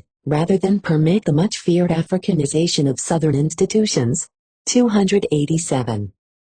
In this harassing situation, the Negro has hoped that the North would interfere in his behalf, but, with the reactionary Supreme Court of the United States interpreting this hostile legislation as constitutional in conformity with the demands of prejudiced public opinion, and with the leaders of the North inclined to take the view that after all the factions in the South must be left alone to fight it out, there has been nothing to be expected from without. Matters too have been rendered much worse because the leaders of the very party recently abandoning the freedmen to their fate aggravated the critical situation by first setting the Negroes against their former masters, whom they were taught to regard as their worst enemies whether they were or not. The last humiliation the Negroes have been forced to submit to is that of segregation. Here the effort has been to establish a ghetto in cities, and to assign certain parts of the country to Negroes engaged in farming. It always happens, of course, that the best portion goes to the whites and the least desirable to the blacks, although the promoters of the segregation maintain that both races are to be treated equally. The ultimate aim is to prevent the Negroes of means from figuring conspicuously in aristocratic districts, where they may be brought into rather close contact with the whites. Negroes see in segregation a settled policy to keep them down, no matter what they do to elevate themselves. The Southern white man, eternally dreading the miscegenation of the races, makes the life, liberty and happiness of individuals second to measures considered necessary to prevent the so-called evil that this enviable civilization, distinctly American, may not be destroyed. The United States Supreme Court in the decision of the Louisville segregation case, recently declared these segregation measures unconstitutional. 288. These restrictions have made the progress of the Negroes more of a problem in that directed towards social distinction. The Negroes have been denied the helpful contact of the sympathetic whites. The increasing race prejudice forces the whites to restrict their open dealing with the blacks to matters of service and business, maintaining even then the bearing of one in a sphere which the Negroes must not penetrate. The whites, therefore, never seeing the blacks as they are, and the blacks never being able to learn what the whites know, are thrown back on their own initiative. which their life as slaves could not have permitted to develop. It makes little difference that the Negroes have been free a few decades. Such freedom has in some parts been tantamount to slavery, and so far as contact with the superior class is concerned, no better than that condition. For under the old regime certain slaves did learn much by close association with their masters. 289. For these reasons there has been since the exodus to the west a steady migration of Negroes from the south to points in the north. But this migration, mainly due to political changes, has never assumed such large proportions as in the case of the more significant movements due to economic causes. For, as the accompanying map shows, most Negroes are still in the South. When we consider the various classes migrating, however, it will be apparent that to understand the exodus of the Negroes to the North, this longer drawn-out and smaller movement must be carefully studied in all its ramifications. It should be noted that unlike some of the other migrations, it has not been directed to any particular state. It has been from almost all southern states to various parts of the North and especially to the largest cities. 290. What classes then have migrated? In the first place, the Negro politicians, who, after the restoration of Bourbon rule in the South, found themselves thrown out of office and often humiliated and impoverished, had to find some way out of the difficulty. Some few have been relieved by sympathetic leaders of the Republican Party, who secured for them federal appointments in Washington. These appointments, when sometimes paying lucrative salaries, have been given as a reward to those Negroes who, although dethroned in the South, remain in touch with the remnant of the Republican Party there and control the delegates to the national conventions nominating candidates for president. Many Negroes of this class have settled in Washington. 291. In some cases, the observer witnesses the pitiable scene of a man once a prominent public functionary in the South now serving in Washington as a messenger or a clerk. The well-established blacks, however, have not been so easily induced to go. The Negroes in business in the South have usually been loath to leave their people among whom they can acquire property, whereas, if they go to the North, they have merely political freedom with no assurance of an opportunity in the economic world. But not a few of these have given themselves up to unrelenting toil with a view to accumulating sufficient wealth to move north, and live thereafter on the income from their investments. Many of this class now spend some of their time in the North to educate their children, but they do not like to have these children who have been under refining influences return to the South to suffer the humiliation, which during the last generation has been growing more and more aggravating. Endeavoring to carry out their policy of keeping the Negro down, Southerners too often carefully plan to humiliate the progressive and intelligent blacks, and in some cases form mobs to drive them out, as they are bad examples for that class of Negroes whom they desire to keep as menials. 292. There are also the migrating educated Negroes. They have studied history, law and economics, and well understand what it is to get the rights guaranteed them by the Constitution. The more they know, the more discontented they become. They cannot speak out for what they want. No one is likely to second such a protest, not even the Negroes themselves, so generally have they been intimidated. The more outspoken they become, moreover, the more necessary is it for them to leave, for they thereby destroy their chances to earn a livelihood. White men in control of the public schools of the South see to it that the subserviency of the Negro teachers employed be certified beforehand. They dare not complain too much about equipment and salaries, even if the per capita appropriation for the education of the Negroes be 1/4 of that for the whites. 293. In the higher institutions of learning, especially the state schools, it is exceptional to find a principal who has the confidence of the Negroes. The Negroes will openly assert that he is in the pay of the reactionary whites, whose purpose is to keep the Negro down, and the incumbent himself will tell his Board of Regents how much he is opposed by the Negroes, because he labors for the interests of the white race. Out of such sycophancy it is easily explained why our state schools have been so ineffective, as to necessitate the sending of the Negro youth to private institutions maintained by Northern philanthropy. Yet if an outspoken Negro happens to be an instructor in a private school conducted by educators from the North, he is to be careful about contending for a square deal, for, If the head of his institution does not suggest to him to proceed conservatively, the mob will dispose of the complainant.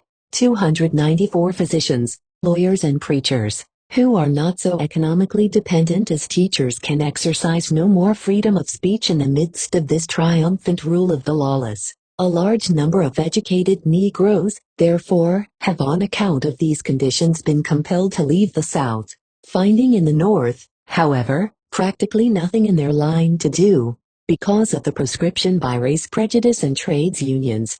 Many of them lead the life of menials, serving as waiters, porters, butlers and chauffeurs, while in Chicago, not long ago, the writer was in the office of a graduate of a colored Southern college, who was showing his former teacher the picture of his class.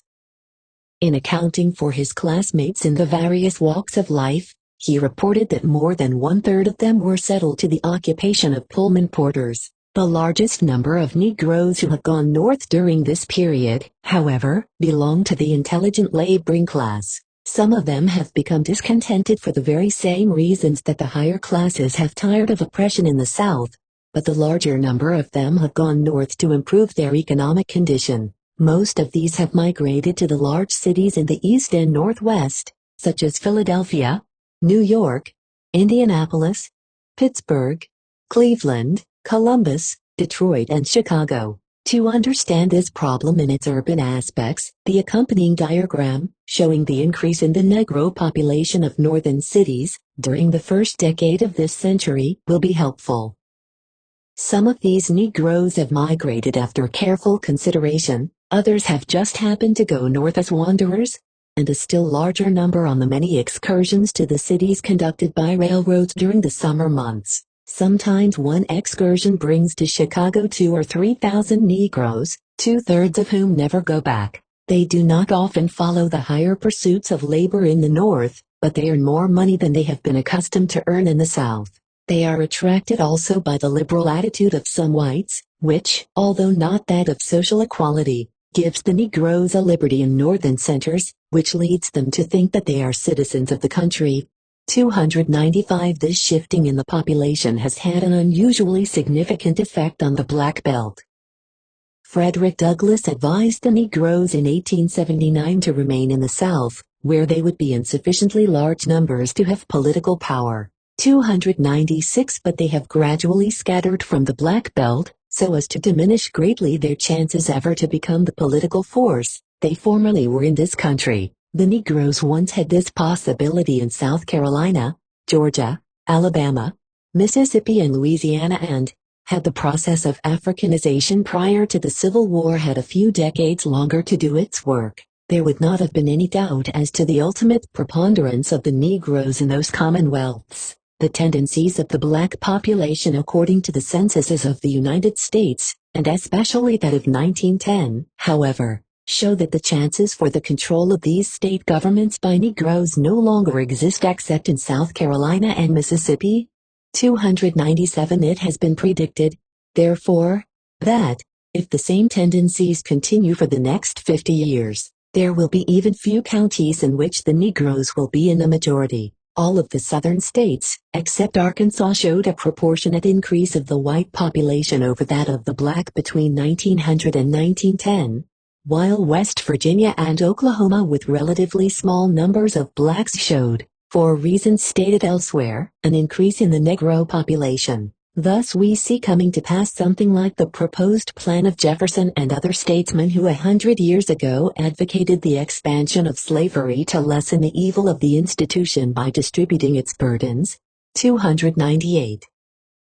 The migration of intelligent blacks, however, has been attended with several handicaps to the race. The large part of the black population is in the South, and there it will stay for decades to come. The Southern Negroes, therefore, have been robbed of their due part of the talented tenth.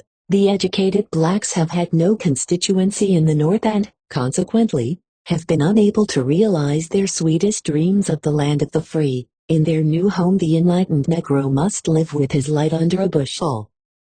Those left behind in the South soon despair of seeing a brighter day and yield to the yoke. In the places of the leaders who were wont to speak for their people, The whites have raised up Negroes who accept favors offered them on the condition that their lips be sealed up forever on the rights of the Negro. This emigration too has left the Negro subject to other evils. There are many first-class Negro businessmen in the South, but although there were once progressive men of color, who endeavored to protect the blacks from being plundered by white sharks and harpies, there have arisen numerous unscrupulous Negroes, who have for a part of the proceeds from such jobbery associated themselves with ill-designing white men to dupe illiterate Negroes. This trickery is brought into play in marketing their crops, selling them supplies, or purchasing their property.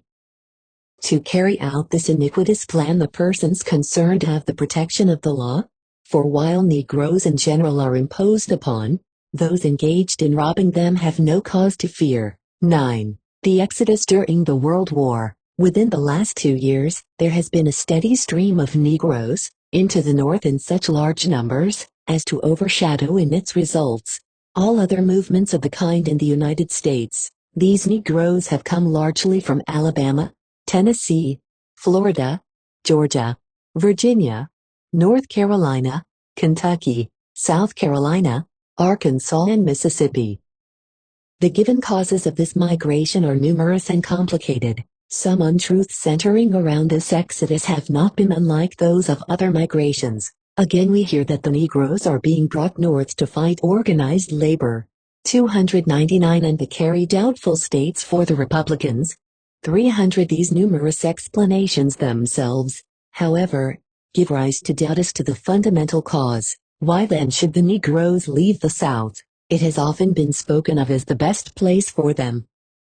There, it is said, they have made unusual strides forward. The progress of the Negroes in the South, however, has in no sense been general. Although the land owned by Negroes in the country, and the property of thrifty persons of their race in urban communities, may be extensive, in most parts of the South, the Negroes are still unable to become landowners or successful businessmen. Conditions and customs have reserved these spheres for the whites. Generally speaking, the Negroes are still dependent on the white people for food and shelter.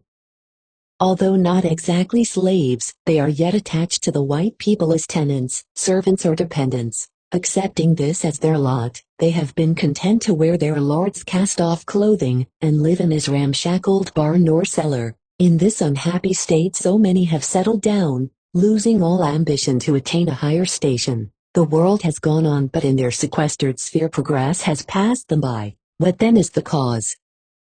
There have been bulldozing, terrorism, maltreatment, and whatnot of persecution, but the Negroes have not in large numbers wandered away from the land of their birth. What the migrants themselves think about it goes to the very heart of the trouble. Some say that they left the South on account of injustice in the courts, unrest, lack of privileges, denial of the right to vote, bad treatment, oppression, segregation, or lynching. Others say that they left to find employment, to secure better wages, better school facilities, and better opportunities to toil upward. 301 Southern white newspapers, unaccustomed to give the Negroes any mention but that of criminals, have said that the Negroes are going north because they have not had a fair chance in the South, and that if they are to be retained there, the attitude of the whites toward them must be changed. Professor William O.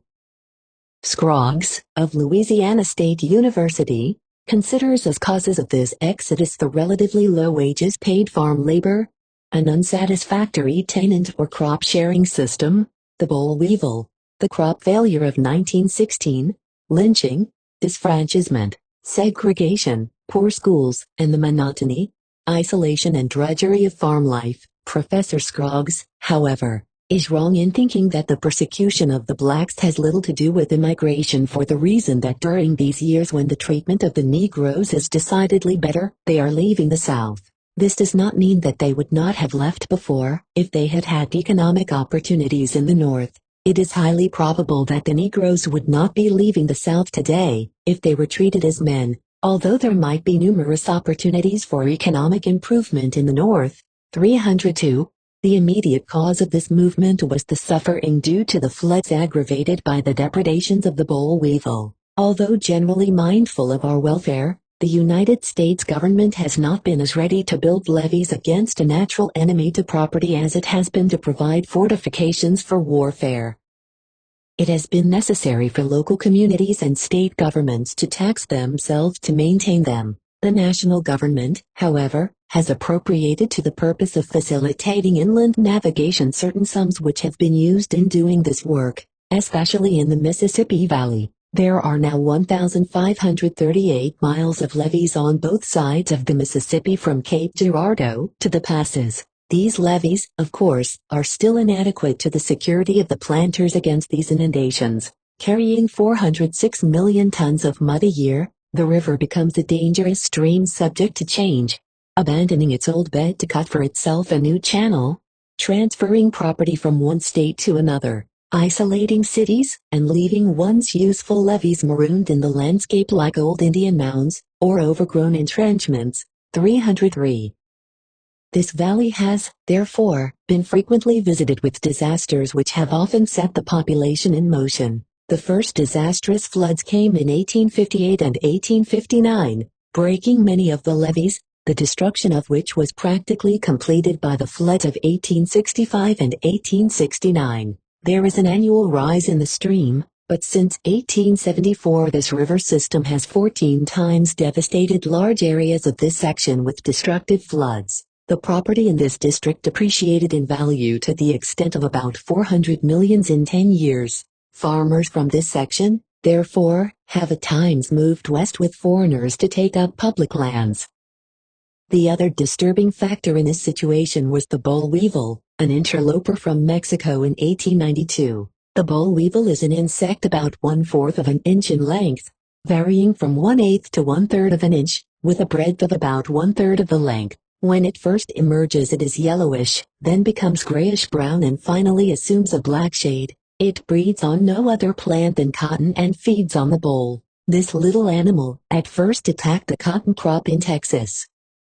It was not thought that it would extend its work into the heart of the South so as to become of national consequence, but it has, at the rate of 40 to 160 miles annually, invaded all of the cotton district except that of the Carolinas and Virginia. The damage it does varies according to the rainfall and the harshness of the winter, increasing with the former and decreasing with the latter. At times the damage has been to the extent of a loss of 50% of the crop, estimated at 400,000 bales of cotton annually, about 4,500,000 bales since the invasion or $250 million worth of cotton. 304. The output of the South being thus cut off, the planter has less income to provide supplies for his black tenants and, the prospects for future production being dark, merchants accustomed to give them credit have to refuse. This, of course, means financial depression, for the South is a borrowing section, and any limitation to credit there blocks the wheels of industry. It was fortunate for the Negro laborers in this district that there was then a demand for labor in the North when this condition began to obtain. This demand was made possible by the cutting off of European immigration by the World War, which thereby rendered this hitherto uncongenial section an inviting field for the Negro. The Negroes have made some progress in the North during the last 50 years, but despite their achievements they have been so handicapped by race prejudice, and proscribed by trades unions, that the uplift of the race by economic methods has been impossible. The European immigrants have hitherto excluded the Negroes even from the menial positions. In the midst of the drudgery left for them, the blacks have often heretofore been debased to the status of dependents and paupers. Scattered through the North too in such small numbers, they have been unable to unite for social betterment and mutual improvement and naturally too weak to force the community to respect their wishes as could be done by a large group with some political or economic power. At present, however, Negro laborers, who once went from city to city, seeking such employment as trades unions left to them, can work even as skilled laborers throughout the North. 305 women of color formerly excluded from domestic service by foreign maids are now in demand. Many mills and factories which Negroes were prohibited from entering a few years ago are now bidding for their labor. Railroads cannot find help to keep their property in repair. Contractors fall short of their plans for failure to hold mechanics drawn into the industrial boom. and the United States government has had to advertise for men to hasten the preparation for war. Men from afar went south to tell the Negroes of a way of escape to a more congenial place.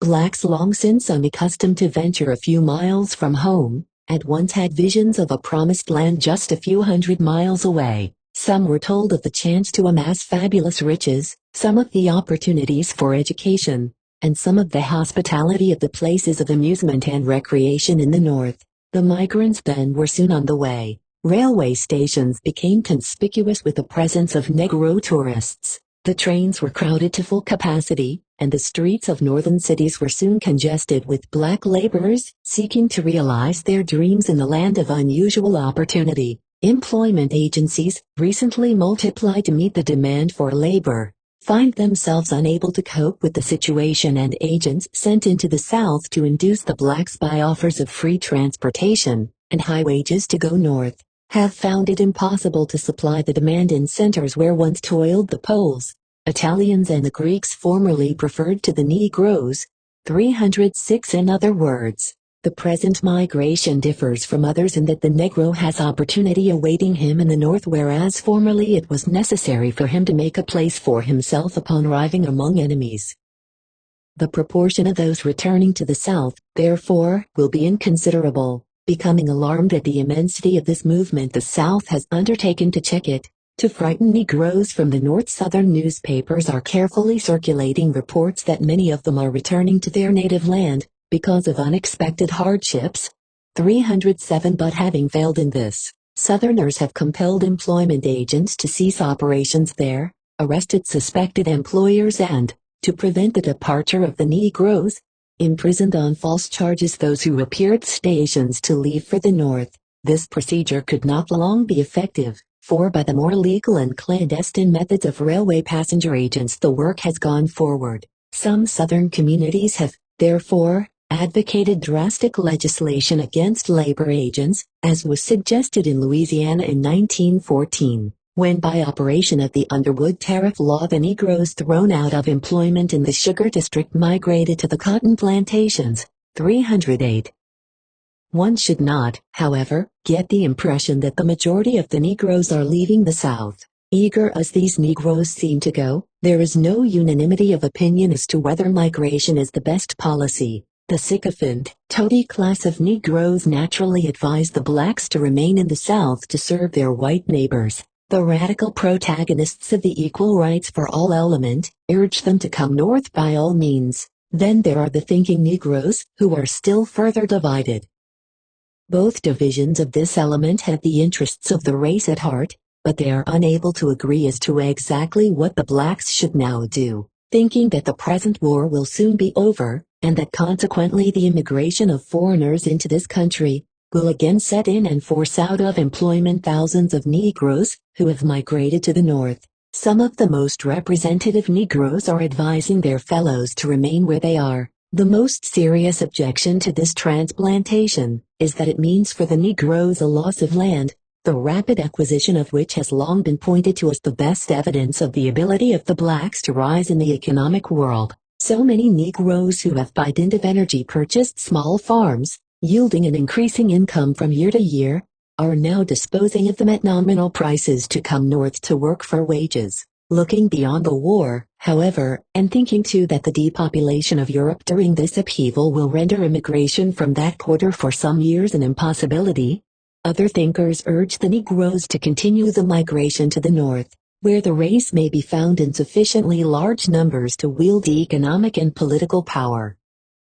Great as is the dearth of labor in the South, moreover, the Negro exodus has not as yet caused such a depression as to unite the whites in inducing the blacks to remain in that section. In the first place, the South has not yet felt the worst effects of this economic upheaval, as that part of the country has been unusually aided by the millions which the United States government is daily spending there. Furthermore, the poor whites are anxious to see the exodus of their competitors in the field of labor. This leaves the capitalists at their mercy, and in keeping with their domineering attitude, they will be able to handle the labor situation as they desire. As an evidence of this fact we need but note the continuation of mob rule, and lynching in the South despite the preachings against it of the organs of thought, which heretofore winked at it.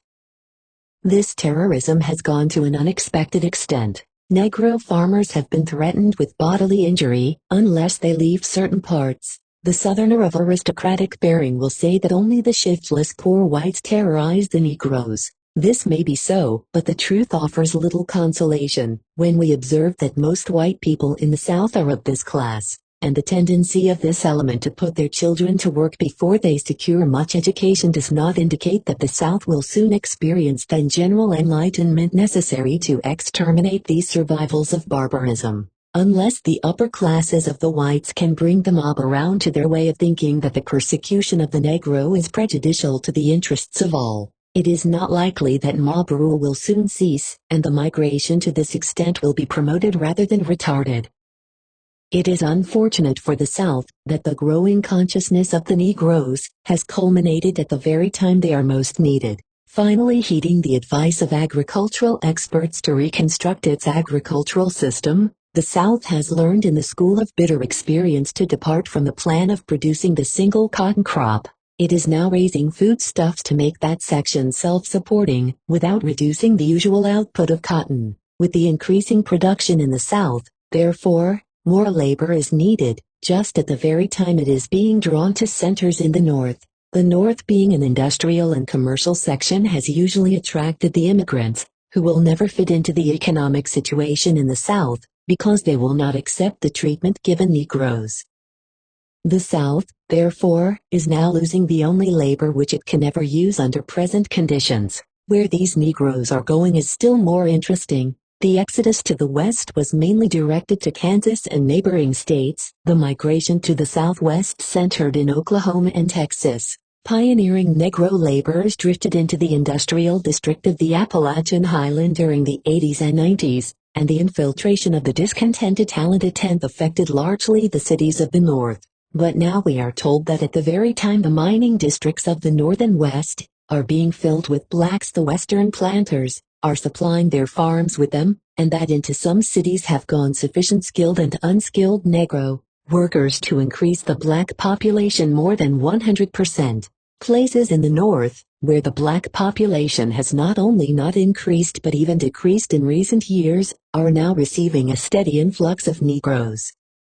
In fact, this is a nationwide migration affecting all parts and all conditions. Students of social problems are now wondering whether the Negro can be adjusted in the North. Many perplexing problems must arise. This movement will produce results not unlike those already mentioned in the discussion of other migrations, some of which we have evidence of today. There will be an increase in race prejudice leading in some communities to actual outbreaks as in Chester and Youngstown, and probably to massacres like that of East Street Louis, in which participated not only well-known citizens but the local officers and the state militia. The Negroes in the North are in competition with white men, who consider them not only strike breakers, but a sort of inferior individuals unworthy of the consideration which white men deserve. And this condition obtains even where Negroes have been admitted to the trades unions. Negroes in seeking new homes in the North, moreover, invade residential districts hitherto exclusively white.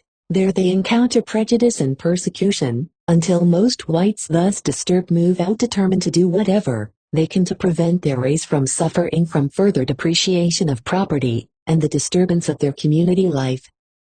Lawlessness has followed, showing that violence may under certain conditions develop among some classes anywhere rather than reserve itself for vigilance committees of primitive communities. It has brought out to another aspect of lawlessness, in that it breaks out in the North where the numbers of Negroes are still too small to serve as an excuse for the terrorism, and lynching considered necessary in the South to keep the Negroes down. The maltreatment of the Negroes will be nationalized by this exodus. The poor whites of both sections will strike at this race, long stigmatized by servitude, but now demanding economic equality. Race prejudice, the fatal weakness of the Americans, will not so soon abate, although there will be advocates of fraternity, equality and liberty required to reconstruct our government, and rebuild our civilization in conformity with the demands of modern efficiency, by placing every man regardless of his color, wherever he may do the greatest good for the greatest number.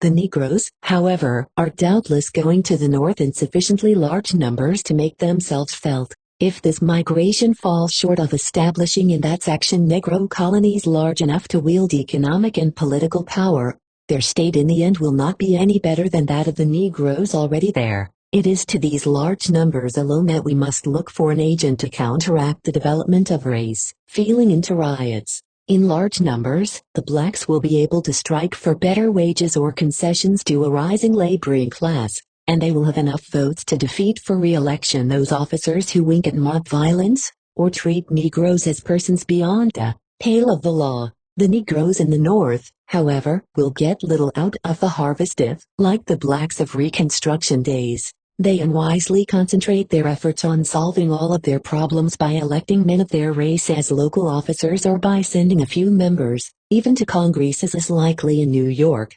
Philadelphia and Chicago within the next generation. The Negroes have had representatives in Congress before, but they were put out because their constituency was uneconomic and politically impossible.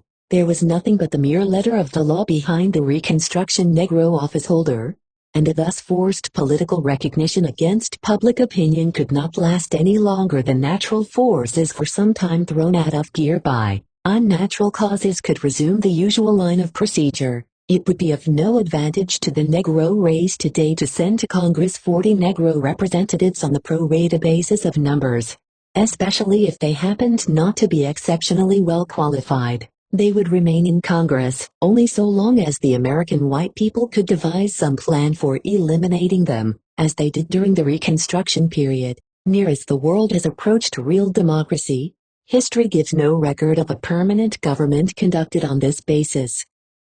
Interests have always been stronger than numbers. The Negroes in the North, therefore, should not on the eve of the economic revolution follow the advice of their misguided and misleading race leaders, who are diverting their attention from their actual welfare to a specialization in politics, to concentrate their efforts on electing a few Negroes to office wherever the blacks are found in the majority, would exhibit the narrowness of their oppressors. It would be as unwise as the policy of the Republican Party of setting aside a few insignificant positions like that of Recorder of Deeds, Register of the Treasury and Auditor of the Navy as segregated jobs for Negroes. Such positions have furnished a nucleus for the large, worthless, office-seeking class of Negroes in Washington, who have established the going of the people of the city toward pretense and sham. The Negroes should support representative men of any color or party, if they stand for a square deal and equal rights for all. The new Negroes in the North, therefore, will, as so many of their race in New York, Philadelphia and Chicago are now doing, ally themselves with those men who are fair-minded and considerate of the man far down, and seek to embrace their many opportunities for economic progress, a foundation for political recognition, upon which the race must learn to build. Every race in the universe must aspire to becoming a factor in politics, but history shows that there is no short route to such success. Like other despised races beset with the prejudice and militant opposition of self-styled superiors, the Negroes must increase their industrial efficiency, improve their opportunities to make a living, develop the home, church and school, and contribute to art, literature, science and philosophy to clear the way to that political freedom of which they cannot be deprived. The entire country will be benefited by this upheaval. It will be helpful even to the South. The decrease in the black population in those communities, where the Negroes outnumber the whites, will remove the fear of Negro domination, one of the causes of the backwardness of the South and its peculiar civilization. Many of the expensive precautions which the Southern people have taken to keep the Negroes down, much of the terrorism incited to restrain the blacks from self-assertion will no longer be considered necessary, for, having the excess in numbers on their side, the whites will finally rest assured that the Negroes may be encouraged without any apprehension that they may develop enough power to subjugate or embarrass their former masters. The Negroes too are very much in demand in the South, and the intelligent whites will gladly give them larger opportunities to attach them to that section, knowing that the blacks, once conscious of their power to move freely throughout the country wherever they may improve their condition, will never endure hardships like those formerly inflicted upon the race. The South is already learning that the Negro is the most desirable laborer for that section, that the persecution of Negroes not only drives them out, but makes the employment of labor such a problem, that the South will not be an attractive section for capital. It will, therefore, be considered the duty of businessmen to secure protection to the Negroes, lest their ill treatment force them to migrate to the extent of bringing about a stagnation of their business. The exodus has driven home the truth that the prosperity of the South is at the mercy of the Negro, dependent on cheap labor, which the bulldozing whites will not readily furnish. The wealthy Southerners must finally reach the position of regarding themselves and the Negroes as having a community of interests which each must promote. Nature itself in those states, Douglas said, came to the rescue of the Negro. He had labor, the South wanted it, and must have it or perish.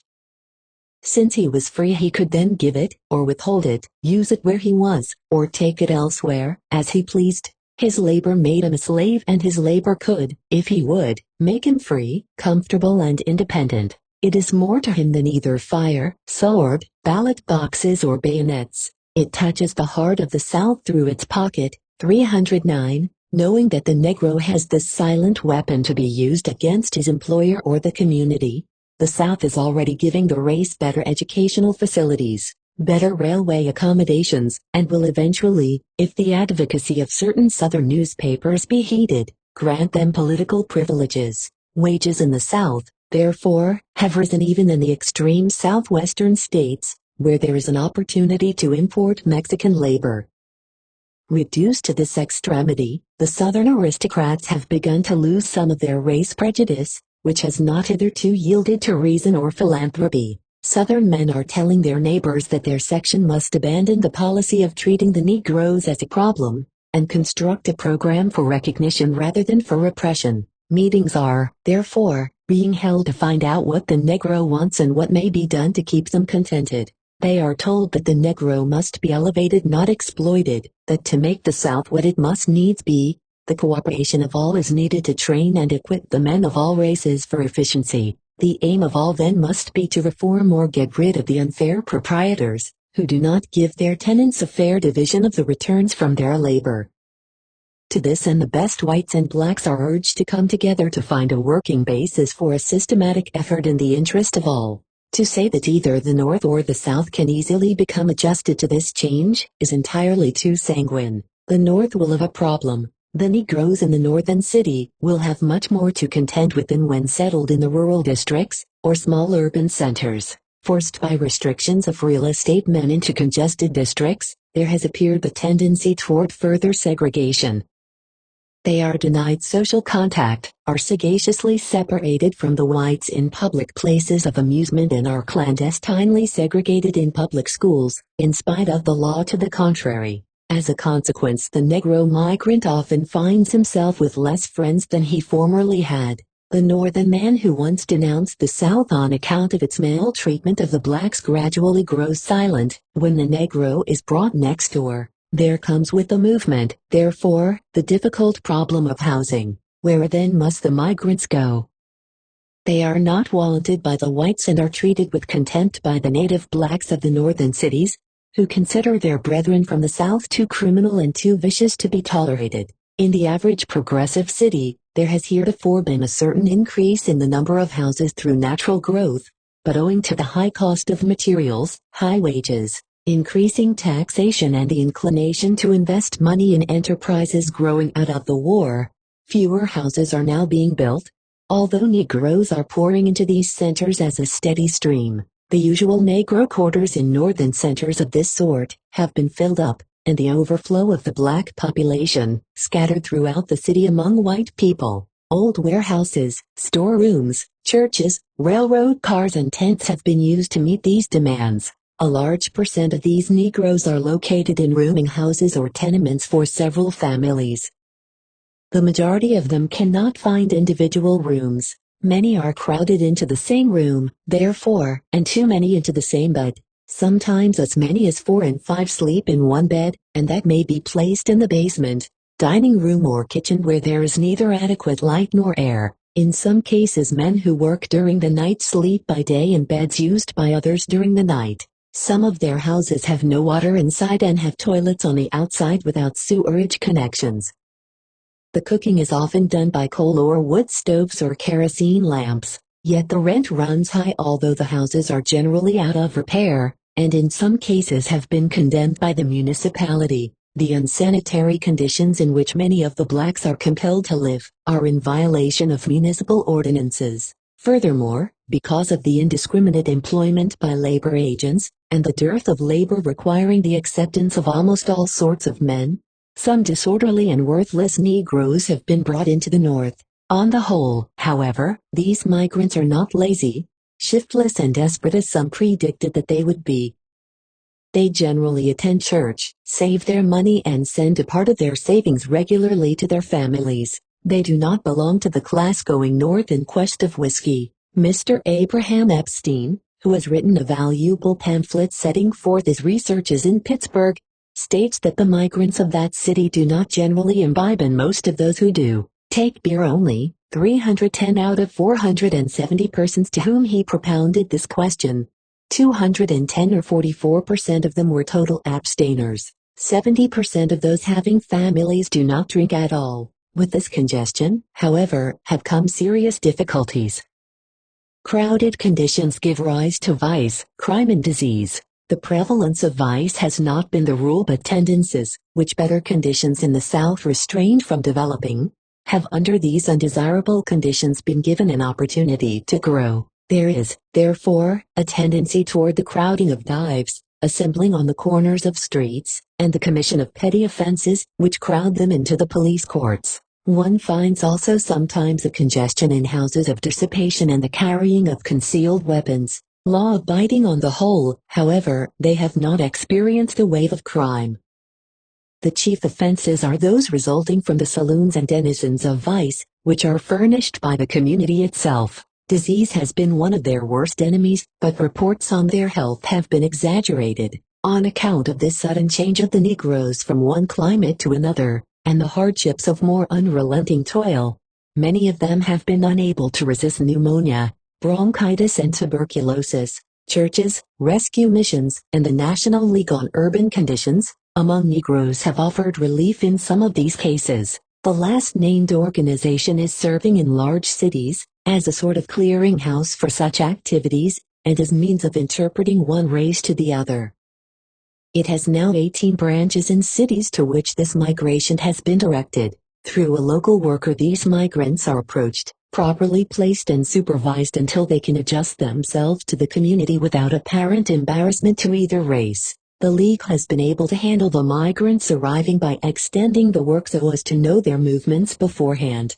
The occupations in which these people engage will throw further light on their situation. About 90% of them do unskilled labor. Only 10% of them do semi-skilled or skilled labor. They serve as common laborers, puddlers, mold setters, painters, carpenters, bricklayers, cement workers and machinists. What the Negroes need then is that sort of freedom which carries with it industrial opportunity and social justice. This they cannot attain until they be permitted to enter the higher pursuits of labor. Two reasons are given for failure to enter these. First, that Negro labor is unstable and inefficient, and second, that white men will protest. Organized labor, however, has done nothing to help the blacks. Yet it is a fact that accustomed to the easygoing toil of the plantation, the blacks have not shown the same efficiency as that of the whites. Some employers report, however, that they are glad to have them because they are more individualistic and do not like to group. But it is not true that colored labor cannot be organized. The blacks have merely been neglected by organized labor.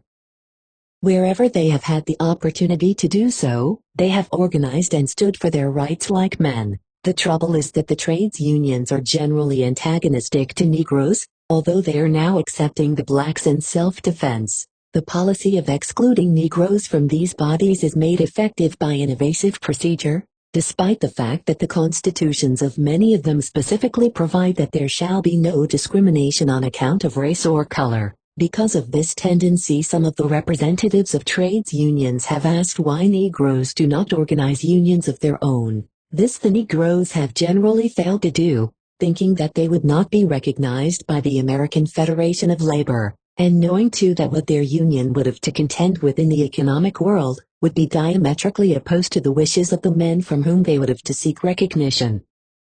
Organized labor, moreover, is opposed to the powerful capitalists, the only real friends the Negroes have in the North to furnish them food and shelter, while their lives are often being sought by union members. Steps toward organizing Negro labor have been made in various northern cities during 1917 and 1918.311. The objective of this movement for the present, however, is largely that of employment. Eventually the Negro migrants will, no doubt, without much difficulty establish themselves among law-abiding and industrious people of the North where they will receive assistance. Many persons now see in this shifting of the Negro population the dawn of a new day, not in making the Negro numerically dominant anywhere to obtain political power, but to secure for him freedom of movement from section to section, as a competitor in the industrial world. They also observe that while there may be an increase of race prejudice in the North, the same will in that proportion decrease in the South,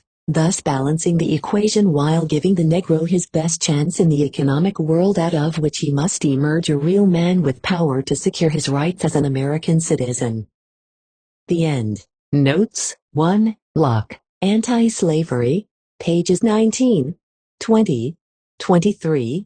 Works of John Woolman, pages 58, 73, and more. Notes on Slavery in Massachusetts, page 71. 2. Bassett, Federalist System, Chapter 12. Hart, Slavery and Abolition, pages 153, 154. 3. Turner, The Rise of the New West, pages 45, 46, 47, 48, 49. Hammond, Cotton Industry, Chaps. Ian 2. Scherer, Cotton as a World Power, pages 168, 175. 4. Locke, Anti-Slavery, Chaps. Ian 2. 5. J. An Inquiry, p. 30. 6. 4th edition, Jefferson's Writings, 3, page 432. 7. For the passage of this ordinance 3 reasons have been given. Slavery then prior to the invention of the cotton gin, was considered a necessary evil in the South. The expected monopoly of the tobacco and indigo cultivation in the South would be promoted by excluding Negroes from the Northwest Territory, and thus preventing its cultivation there. Dr. Cutler's influence, aided by Mr. Grayson of Virginia, was of much assistance. The philanthropic idea was not so prominent as men have thought. Dunn, Indiana, page 212. 8. Ibid, page 254. 9. Code Noir. 10. Speaking of these settlements in 1750, M. Viner, a Jesuit missionary to the Indians, said, "We have here whites, Negroes, and Indians, to say nothing of cross breeds. There are 5 French villages and 3 villages of the natives within a space of 21 leagues. In the 5 French villages there are perhaps 1,100 whites, 300 blacks, and some 60 red slaves or savages, unlike the condition of the slaves in Lower Louisiana, where the rigid enforcement of the slave code made their lives almost intolerable. The slaves of the Northwest Territory were for many reasons much more fortunate. In the first place, subject to the control of a mayor commandant appointed by the governor of New Orleans, the early dwellers in this territory managed their plantations about as they pleased. Moreover, as there were few planters who owned as many as 3 or 4 Negroes, slavery in the Northwest Territory did not get far beyond the patriarchal stage. Slaves were usually well fed. The relations between master and slave were friendly. The bondsmen were allowed special privileges on Sundays and holidays, and their children were taught the catechism according to the ordinance of Louis XIV, in 1724, which provided that all masters should educate their slaves in the Apostolic Catholic religion, and have them baptized. Male slaves were worked side by side in the fields with their masters, and the female slaves in neat attire went with their mistresses to matins and vespers. Slaves freely mingled in practically all festive enjoyments. See Jesuit Relations, 69, page 144. Hutchins, An Historical Narrative, 1784, and Code Noir, 11, mention was thereafter made of slaves as in the case of Captain Philip Pittman, who in 1770 wrote of one Mr. Beauvais, who owned 240 urbans of cultivated land and 80 slaves, and such a case as that of the captain of a militia at St. Philip's, possessing 20 blacks, and the case of Mr. Bales, a very rich man of Street Genevieve, Illinois, owning 100 Negroes, beside having white people constantly employed. See Captain Pittman's The Present State of the European Settlements in the Mississippi, 1770. 12. Dunn, Indiana, Chapter v. 13, Hinsdale, Old Northwest, p. 350. 14. Tyrannical Libertyman, pages 10, 11. Locke. Anti-Slavery, pages 31, 32. Brannigan. Serious Remonstrance, page 18. 15. Washington edition of Jefferson's Writings, Chapter V, page 456, and Chapter 8, page 380. 16. Ford edition of Jefferson's Writings, 3, page 244. 9, page 303, XPP. 76, 290. 17. Brannigan, Serious Remonstrances, page 18. 18. Library edition of Jefferson's Writings, X, pages 295, 296. 19. Adams, Neglected Period of Anti-Slavery, pages 129, 130. 20. The Pennsylvania Gazette, July 31, 1746. 21. The Maryland Gazette, March 20, 1755. 22. Washington's Writings, 2, page 134. 23. Brissett de Warville, New Travels, 2, pages 33-34. 24. Harris, Slavery in Illinois, chaps 3, 5, and verses. Dunn, Indiana, pages 218-260. Hinsdale, Old Northwest, pages 351-358. 25. This code provided that all male Negroes under 15 years of age either owned or acquired must remain in servitude until they reach the age of 35 and female slaves until 32. The male children of such persons held to service could be bound out for 30 years, and the female children for 28. Slaves brought into the territory had to comply with contracts for terms of service when their master registered them within 30 days from the time he brought them into the territory. Indentured black servants were not exactly sold, but the law permitted the transfer from one owner to another when the slave acquiesced in the transfer before a notary, but it was often done without regard to the slave. They were even bequeathed and sold as personal property at auction. Notices for sale were frequent. There were rewards for runaway slaves. Negroes whose terms had almost expired were kidnapped and sold to New Orleans. The legislature imposed a penalty for such, but it was not generally enforced. They were taxable property valued according to the length of service. Negroes served as laborers on farms, house servants, and in salt mines, the latter being an excuse for holding them as slaves. Persons of color could purchase servants of their own race. The law provided that the justice of the county could on complaint from the master order that a lazy servant be whipped. In this frontier section, therefore, where men often took the law in their own hands, slaves were often punished and abused just as they were in the southern states. The law dealing with fugitives was somewhat harsh. When apprehended, fugitives had to serve 2 days extra for each day they lost from their master's service. The harboring of a runaway slave was punishable by a fine of 1 day, for each the slave might be concealed. Consistently too with the provision of the laws in most slave states, slaves could retain all goods or money lawfully acquired during their servitude provided their master gave his consent. Upon the demonstration of proof to the county court that they had served their term, they could obtain from that tribunal certificates of freedom. See the laws of Indiana.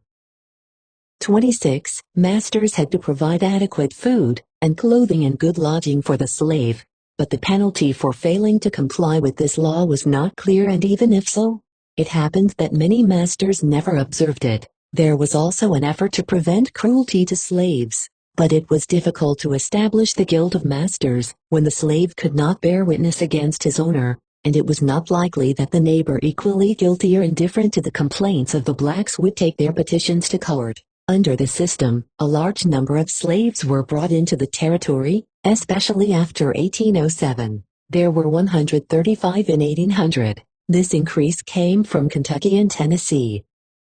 As those brought were largely boys and girls with a long period of service, this form of slavery was assured for some years. The children of these blacks were often registered for 35 instead of 30 years of service on the ground that they were not born in Illinois. No one thought of persecuting a master for holding servants unlawfully, and Negroes themselves could be easily deceived. Very few settlers brought their slaves there to free them. There were only 749 in 1820. If one considers the proportion of this to the number brought there for manumission, this seems hardly true. It is better to say that during these first 2 decades of the 19th century, some settlers came for both purposes, some to hold slaves, some, as Edward Coles, to free them. It was not only practiced in the southern part along the Mississippi and Ohio, but as far north in Illinois as Sangamon County, were found servants known as yellow boys and colored girls. See the Laws of Illinois. 27, Moore, Anti-Slavery, p. 79, and Special Report of the United States Commissioner of Education, 1871, page 376. Weeks, Southern Quakers, pages 215, 216, 231, 230, 242, 28, The Southern Workman, 27, p.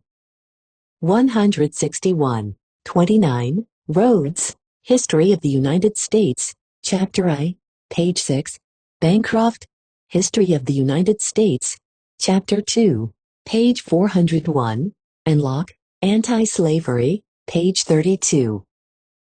30. A brief statement of the rise and progress of the testimony of the Quakers, Passm. Woodson, The Education of the Negro Prior to 1861, page 43. 31. Woodson, The Education of the Negro Prior to 1861, page 44, and Locke, Anti-Slavery, page 32. 32. The Southern Workman, 37, pages 158-169. 33. Turner, The Negro in Pennsylvania, pages 144, 145, 151, 155. 34. Southern Workman, 37, page 157. 35. Levi Coffin, Reminiscences, Chaps, I and II. 36. Southern Workman, 37, pp. 161-163. 37. Coffin, Reminiscences, page 109, and House Historical Collections, page 356. 38. Southern Workman, 37, pp. 162-163. 39. Levi Coffin, Reminiscences, pages 108-111. 40. Siebert, The Underground Railroad, page 249. 41. Langston, From the Virginia Plantation to the National Capital, page 35. 42. House, Historical Collections, page 465. 43. History of Brown County, Ohio, p.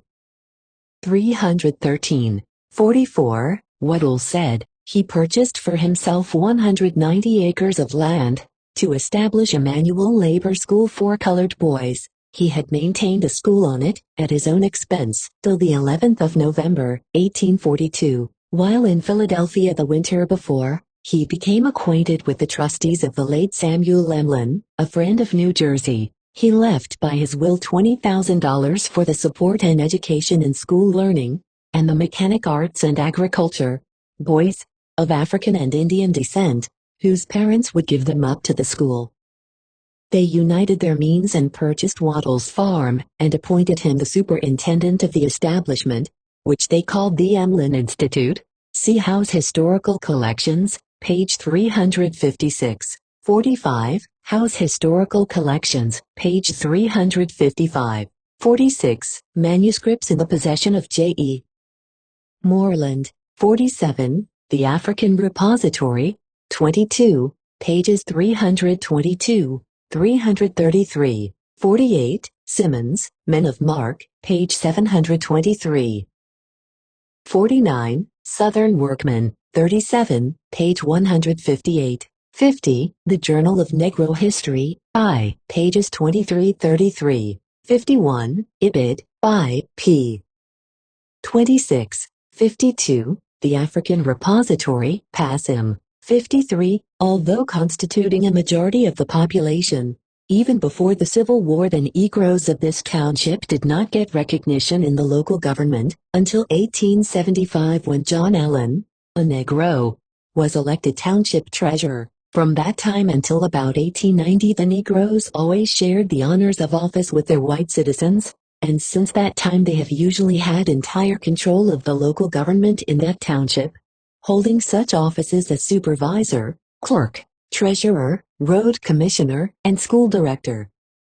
Their record has been that of efficiency. Boss rule among them is not known. The best man for an office is generally sought, for this is a community of independent farmers. In 1907, 111 different farmers in this community had holdings of 10,439 acres. Their township usually has very few delinquent taxpayers, and it promptly makes its returns to the county. See the Southern Workman, 37, pp. 486-489. 54. Davidson and Stowe, A Complete History of Illinois, pages 321, 322, and Washburn, Edward Coles, pages 44 and 53. 55. The Negro population of this town so rapidly increased after the war that it has become a Negro town, and unfortunately a bad one. Much improvement has been made in recent years. See Southern Workman, 37, pages 489-494. 56. Still, Underground Railroad, Passim, Siebert, Underground Railroad, pages 34, 35, 40, 42, 43, 48, 56, 59, 62, 64, 70, 145, 147. Drew, Refugee, pages 72, 97, 114, 152, 335 and 373. 57. The Journal of Negro History, I, pages 132-162. 58. Ibid, I, 138. 59. Olmsted, Backcountry, page 134. 60. In the Appalachian Mountains, however, the settlers were loath to follow the fortunes of the ardent pro-slavery element. Actual abolition, for example, was never popular in Western Virginia, but the love of the people of that section for freedom kept them estranged from the slaveholding districts of the state, which by 1850 had completely committed themselves to the pro-slavery propaganda. In the Convention of 1829, 1830, Upshur said there existed in a great portion of the West of Virginia rooted antipathy to the slave. John Randolph was alarmed at the fanatical spirit on the subject of slavery, which was growing in Virginia. See the Journal of Negro History, I, page 142. 61. Adams, Neglected Period of Anti-Slavery. 62. The Journal of Negro History, I, pp. 132-160. 63. Siebert, Underground Railroad, page 166. 64. Adams, Neglected Period of Anti-Slavery. 65. Siebert, Underground Railroad, Chaps V&V. 66. An Address to the People of North Carolina on the Evils of Slavery. 67. Washington, Story of the Negro, I, Chaps.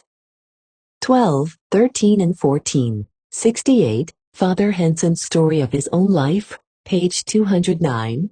Coffin, Reminiscences, pages 247-256. House, The Refugees from Slavery, p.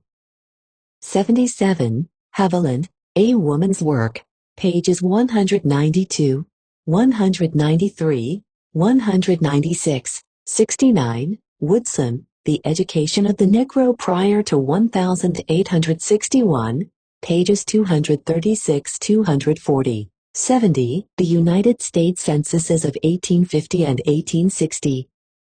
71. The New York Daily Advertiser, September 22, 1800. The New York Journal of Commerce, July 12, 1834. And the New York Commercial Advertiser, July 12, 1834. 72. Hart, Slavery and Abolition, pp. 53, 82. 73. Goodell, American Slave Code, Part 3, Chapter A. Hurt. The Law of Freedom and Bondage. Hi. Pages 51, 61, 67, 81, 89, 101, 111. Woodson, The Education of the Negro Prior to 1861, pages 151-178. 74. Benezet, Short Observations, page 12. 75. Turner, The Negro in Pennsylvania, pages 143-145. 76. Journal of House, 1823, 1824, p. 824. 77. Journal of House, 1812-1813, pages 481, 482. 78. Ibid, 1814-1815, page 101. 79. United States Censuses, 1790-1860. 80. Brannigan, Serious Remonstrances, page 68. 81. Turner, The Negro in Pennsylvania, p. 145. The Philadelphia Gazette, June 30, 1819. 82. Democratic Press, Philadelphia Gazette, November 21, 1825. 83. Turner, The Negro in Pennsylvania, p. 146. 84. De Tocqueville, Democracy in America, 2, pages 292, 294. 85. Turner, The Negro in Pennsylvania, page 148.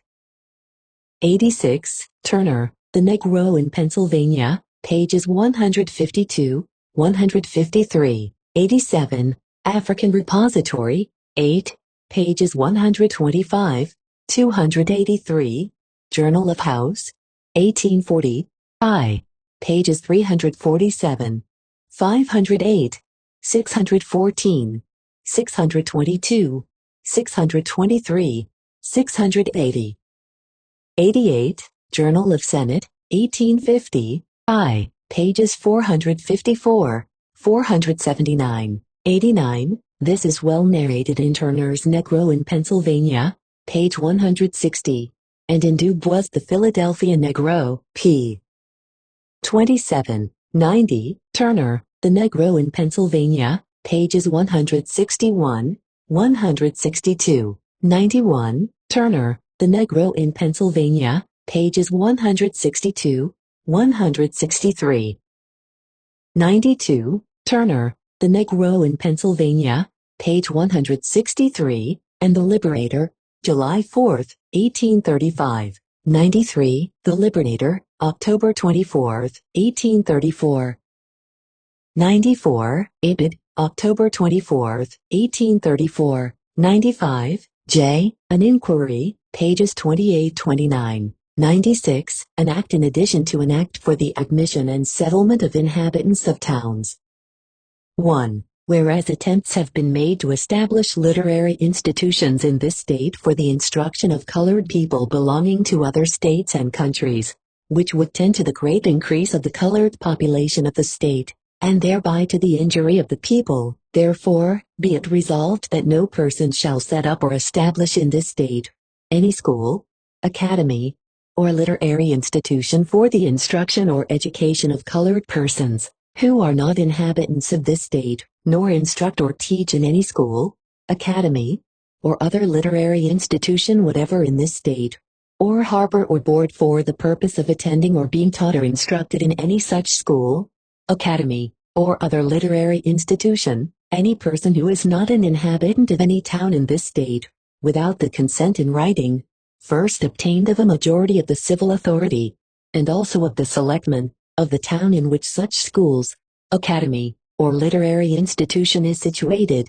and each and every person who shall knowingly do any act forbidden as aforesaid, or shall be aiding or assisting therein, shall for the first offense forfeit and pay to the treasurer of the state a fine of $100, and for the second offense, shall forfeit and pay a fine of $200, and so double for every offense of which he or she shall be convicted.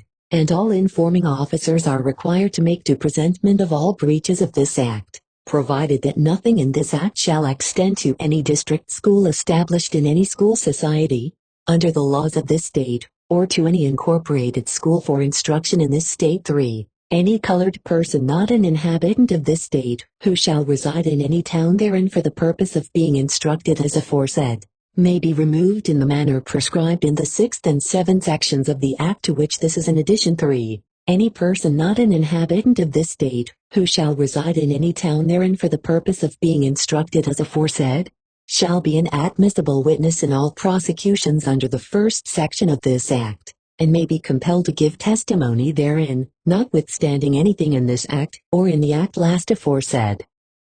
4. That so much of the 7th section of this Act, to which this is an addition as may provide for the infliction of corporal punishment, be and the same is hereby repealed.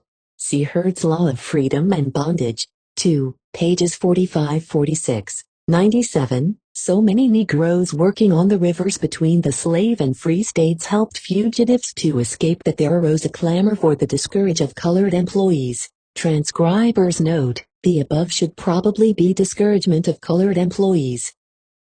98. Constitution of Ohio, Article I, Sections 2, 6. The Journal of Negro History, I, page 2. 99. Laws of Ohio, 2, page 53. 100. Laws of Ohio, 5, p.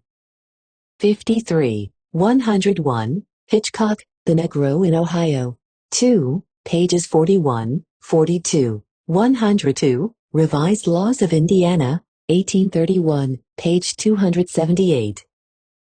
103. Perkins, A Digest of the Declaration of the Supreme Court of Indiana, page 590. Laws of 1853, page 60. 104. Gavin and Horde, Indiana Revised Statutes, 1862, page 452.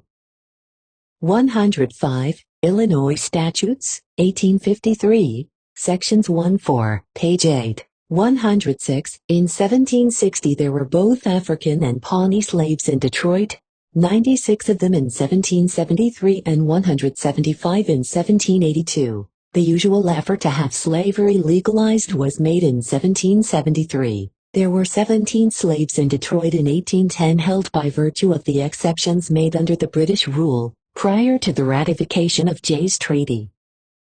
Advertisements of runaway slaves appeared in Detroit papers as late as 1827. Furthermore, there were 32 slaves in Michigan in 1830, but by 1836 all had died or had been manumitted. See Farmer, History of Detroit and Michigan, I, page 344. 107. Laws of Michigan, 1827, and Campbell, Political History of Michigan, page 246.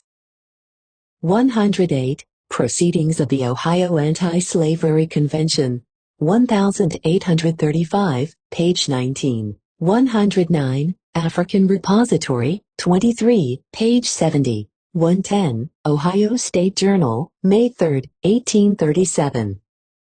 111. Evans, A History of Scioto County, Ohio, page 643. 112. African Repository, 5, page 185. 113. House, Historical Collections, pages 225-226. 114. Ibid, page 226, and the Cincinnati Daily Gazette, September 14, 1841. 115, Niles Register, XXX, 416, 116, Niles Register, XXX, 416, African Repository, 3, page 25, 117, Farmer, History of Detroit and Michigan, I, chapter 48, 118, there was the usual effort to have slavery legalized in Michigan. At the time of the fire, in 1805 there were 6 colored men and 9 colored women in the town of Detroit. In 1807 there were so many of them, that Governor Hull organized a company of colored militia. Joseph Campen owned 10 at one time. The importation of slaves was discontinued after September 17, 1792, by Act of the Canadian Parliament, which provided also that all born thereafter should be free at the age of 25. The Ordinance of 1787 had by its 6th article prohibited it. 119, in 1836 a.m. colored man traveling in the West to Cleveland said, I have met with good treatment at every place on my journey, even better than what I expected under present circumstances. I will relate an incident that took place on board the steamboat, which will give an idea of the kind treatment with which I have met. When I took the boat at Erie, it being rainy and somewhat disagreeable, I took a cabin passage, to which the captain had not the least objection. When dinner was announced, I intended not to go to the first table, but the maid came and urged me to take a seat. I accordingly did and was called upon to carve a large saddle of beef, which was before me. This I performed accordingly to the best of my ability. No one of the company manifested any objection or seemed anyways disturbed by my presence. Extract of a letter from a colored gentleman traveling to the West. Cleveland, Ohio, August 11, 1836. See the Philanthropist, October 21, 1836, 120. The African Repository, 16, page 22, 121. The African Repository, 16, page 23. Alexander, A History of Colonization, p. 347, 122, Ibid, 16, page 113, 123, J. An Inquiry, pages 25, 29, Hodgkin, An Inquiry, p. 31, 124, The African Repository, IV, page 276, Griffin, A Plea for Africa, page 65, 125, J. An Inquiry, Passm, The Journal of Negro History, I, pp. 276-301, and Stebbins, Facts and Opinions, pages 200-201, 126, Hart, Slavery and Abolition, page 237, 127, The Journal of Negro History, I, pp. 284-296, Garrison, Thoughts on Colonization, page 204, 128, The African Repository, 33, page 117, 129, The African Repository, 23, p. 117, 130, The African Repository, 9, pages 86-88, 131, Ibid, 9, page 88. 132, If something is not done, and soon done, SETI, we shall be the murderers of our own children. The murmuraventurus nodus prudentiaventus has already reached us, from Santo Domingo. The revolutionary storm, now sweeping the globe, will be upon us, and happy if we make timely provision to give it an easy passage over our land. From the present state of things in Europe and America, the day which begins our combustion must be near at hand, and only a single spark is wanting to make that day tomorrow. If we had begun sooner, we might probably have been allowed a lengthier operation to clear ourselves, but every day's delay lessens the time we may take for emancipation. As to the mode of emancipation, he was satisfied that that must be a matter of compromise between the passions, the prejudices, and the real difficulties which would each have its weight in that operation. He believed that the first chapter of this history, which was begun in St. Domingo, and the next succeeding ones, would recount how all the whites were driven from all the other islands. This, he thought, would prepare their minds for a peaceable accommodation between justice and policy, and furnish an answer to the difficult question as to where the colored immigrants should go. He urged that the country put some plan underway, and the sooner it did so the greater would be the hope that it might be permitted to proceed peaceably toward consummation. See Ford edition of Jefferson's writings. 6. Page 349. 7. Pages 167, 168. 133, Letter of Mr. Stanbury Boyce and the African Repository. 134, Philadelphia Gazette, August 2nd, 3, 4, 8, 1842, United States Gazette, August 2nd, 5, 1842, and the Pennsylvanian, Aug. 2, 3, 4, 8, 1842, 135, The African Repository, 16, pages 113, 115, 136, The African Repository, 21, p. 114, 137, The African Repository, 16, page 116, 138, The African Repository, 16, page 115.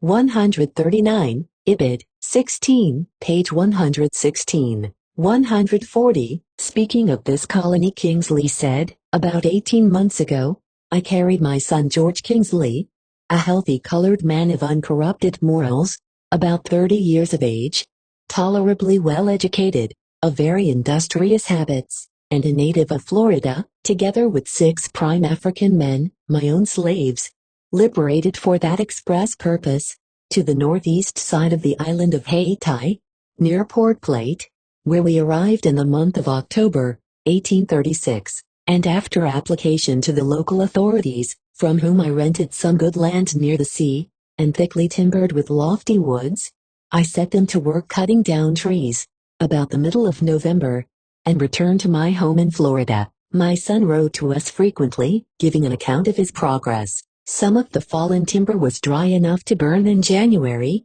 1837, when it was cleared up, and 8 acres of corn planted, and as soon as circumstances would allow, sweet potatoes, yams, cassava, rice, beans, peas, plantains, oranges, and all sorts of fruit trees were planted in succession.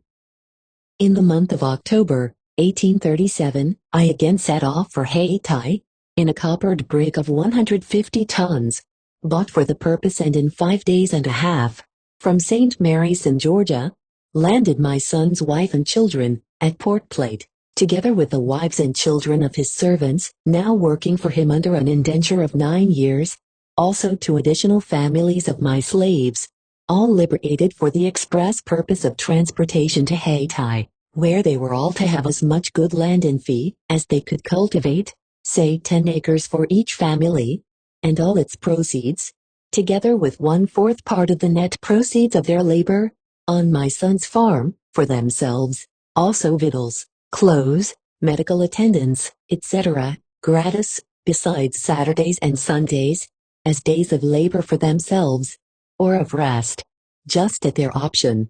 On my arrival at my son's place, called Cabaret, 27 miles east of Port Plate, in November, 1837, as before stated, I found everything in the most flattering and prosperous condition. They had all enjoyed good health, were overflowing with the most delicious variety and abundance of fruits and provisions, and were overjoyed at again meeting their wives and children, whom they could introduce into good comfortable log houses, all nicely whitewashed, and in the midst of a profuse abundance of good provisions, as they had generally cleared 5 or 6 acres of their land each, which being very rich, and planted with every variety to eat or to sell on their own account, and had already laid up $30 or $40 apiece. My son's farm was upon a larger scale, and furnished with more commodious dwelling houses, also with store and outhouses. In 9 months he had made and housed 3 crops of corn, of 25 bushels to the acre, each, or 1 crop every 3 months. His highland rice, which was equal to any in Carolina, so ripe and heavy as some of it to be couched or leaned down, and no bird had ever troubled it, nor had any of his fields ever been hoed, or required hoeing, there being as yet no appearance of grass. His cotton was of an excellent staple. In 7 months it had attained the height of 13 feet, the stalks were 10 inches in circumference, and had upwards of 500 large bolls on each stalk. Not a worm nor red bug is yet to be seen. His yams, cassava, and sweet potatoes were incredibly large, and plentifully thick in the ground. One kind of sweet potato, lately introduced from Tahiti, formerly Otaheite Island in the Pacific, was of peculiar excellence, tasted like new flour and grew to an ordinary size in 1 month. Those I ate at my son's place had been planted 5 weeks, and were as big as our full-grown Florida potatoes. His sweet orange trees budded upon wild stalks cut off, which everywhere abound, about 6 months before had large tops, and the buds were swelling as if preparing to flower. My son reported that his people had all enjoyed good health and had labored just as steadily as they formerly did in Florida, and were well satisfied with their situation, and the advantageous exchange of circumstances they had made. They all enjoyed the friendship of the neighboring inhabitants and the entire confidence of the Haitian government. I remained with my son all January, 1838, and assisted him in making improvements of different kinds, amongst which was a new 2-story house, and then left him to go to Port-au-Prince, where I obtained a favorable answer from the President of Haiti to his petition, asking for leave to hold in fee simple the same tract of land upon which he then lived as a tenant, paying rent to the Haitian government, containing about 35,000 acres, which was ordered to be surveyed to him, and valued, and not expected to exceed the sum of $3,000, or about 10 cents an acre. After obtaining this land in fee for my son, I returned to Florida in February, in 1838. See the African Repository, 14, pages 215-216. 141, Niles Register, 66, pages 165, 386. 142, Niles Register, 67, page 180. 143, The African Repository, 16, p. 28. 144, Ibid, page 29. 145, Letter of Mr. Stanbury Boyce. 146, St. Lucia and Trinidad were then considered unfavorable to the working of the new system. See the African Repository, 27, page 196. 147, Niles Register, 63, page 65. 148, Ibid, 63, p. 65. 149, Cromwell, The Negro in American History, pages 43-44. 150, Cincinnati Morning Herald, July 17, 1846. 151, Woodson, The Education of the Negro Prior to 1861, page 242. 152, Turner, The Negro in Pennsylvania, page 143. Correspondence of Dr. Benjamin Bush, 39, page 41. 153, Dubois, The Philadelphia Negro, pages 26-27. 154, The Journal of Negro History, page 5, and Proceedings of the American Convention of Abolition Societies. 155, Dubois and Dill, The Negro American Artisan, page 36. 156, J. An Inquiry, pages 34, 108, 109, 114. 157, The Journal of Negro History, pages 20-22. 158, Delaney, Condition of the Colored People, page 106. 159, The Liberator, July 9, 1835. 160, Hammond, Garrett Smith, pages 26-27. 161, Frothingham, Garrett Smith, page 73.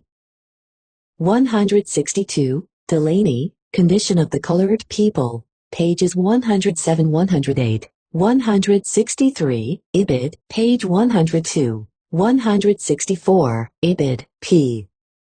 102, 165, IBID, pages 103-104, 166, Delaney, Condition of the Colored People, pages 106-107. 167, Dubois, The Philadelphia Negro, page 31, Report of the Condition of the Free People of Color, 1838, IBID, 1849, and Bacon, Statistics of the Colored People of Philadelphia, 1859, 168, Delaney, Condition of the Colored People, page 95.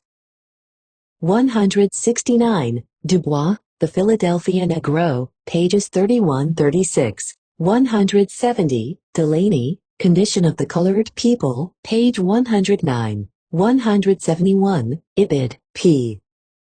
101, 172, IBID, page 104, 173, IBID, page 105. 174, IBID, page 107, 175, The Journal of Negro History, I, page 22, 176, Hickok, The Negro in Ohio, p. 88, 177, Delaney, Condition of the Colored People, page 99, 178, IBID, page 101. 179, The Philanthropist, July 21, 1840, gives these statistics in detail. 180, The Philanthropist, July 21, 1840. 181, The Cincinnati Daily Gazette, September 14, 1841. 182, Barber's Report on Colored People in Ohio. 183, Delaney, Condition of the Colored People, pages 97-98. 184, Delaney, Condition of the Colored People, page 98. 185, These facts were obtained from his children and from Cincinnati city directories. 186, Niles Register, 69, p. 357. 187, Letters received from Miss Fannie M. Richards of Detroit. 188, These facts were obtained from clippings taken from Detroit newspapers, and from letters bearing on Miss Richards' career. 189, The AME Church Review, IV, page 309, and XX, page 137. 190, Censuses of the United States, and Clark, Present Condition of Colored People. 191, Minutes and Proceedings of the Annual Convention of the People of Color. 192, This is well treated in John Neaton's Grant, Lincoln and a Freedman. See also Coffin's Boys of 61. 193, Williams, History of the Negro Troops in the War of the Rebellion, page 70. 194, Greeley, American Conflict, I.P. 585, 195, IBID, 2, page 246. 196, Official Records of the Rebellion, 8, page 628. 197, Williams, Negro Troops, page 66 A sec. 198, Official Records of the Rebellion, 8, page 370. Williams, Negro Troops, page 75. 199, Eaton, Grant, Lincoln and the Freedmen, pages 87, 92, 200. Pierce, Freedmen of Port Royal, South Carolina, Passam, Bautum, First Days Among the Contrabands, pages 1022, and Pearson, Letters from Port Royal, Passam. 201, Eaton, Grant, Lincoln and the Freedmen, page 92. 202, IBID, pages 2, 3. 203, Report of the Committee of Representatives of the New York Yearly Meeting of Friends upon the Condition and Wants of the Colored Refugees, 1862, p. 1 A sec. 204, Report of the Committee of Representatives, etc., page 3. 205, At an entertainment of this school, Senator Pomeroy of Kansas, voicing the sentiment of Lincoln, spoke in favor of a scheme to colonize Negroes in Central America. 206. Special Report of the United States Commission of Education on the Schools of the District of Columbia, page 215. 207. Christian Examiner, 76, page 349. 208. Eaton, Lincoln, Grant and the Freedmen, pp. 1830. 209. Pierce, the Freedmen of Port Royal, South Carolina, Official Reports, and Pearson, Letters from Port Royal written at the time of the Civil War. 210. Christian Examiner, 76, page 354. 211. Continental Monthly, 2, page 193. 212. Report of the Committee of Representatives of the New York Yearly Meeting of Friends, page 12. 213. Eaton, Lincoln, Grant and the Freedmen, p. 2. 214. Eaton, Lincoln, Grant and the Freedmen, page 19. See also Bottom's First Days Amongst the Contrabands. This work vividly portrays conditions among the refugees assembled at points in South Carolina.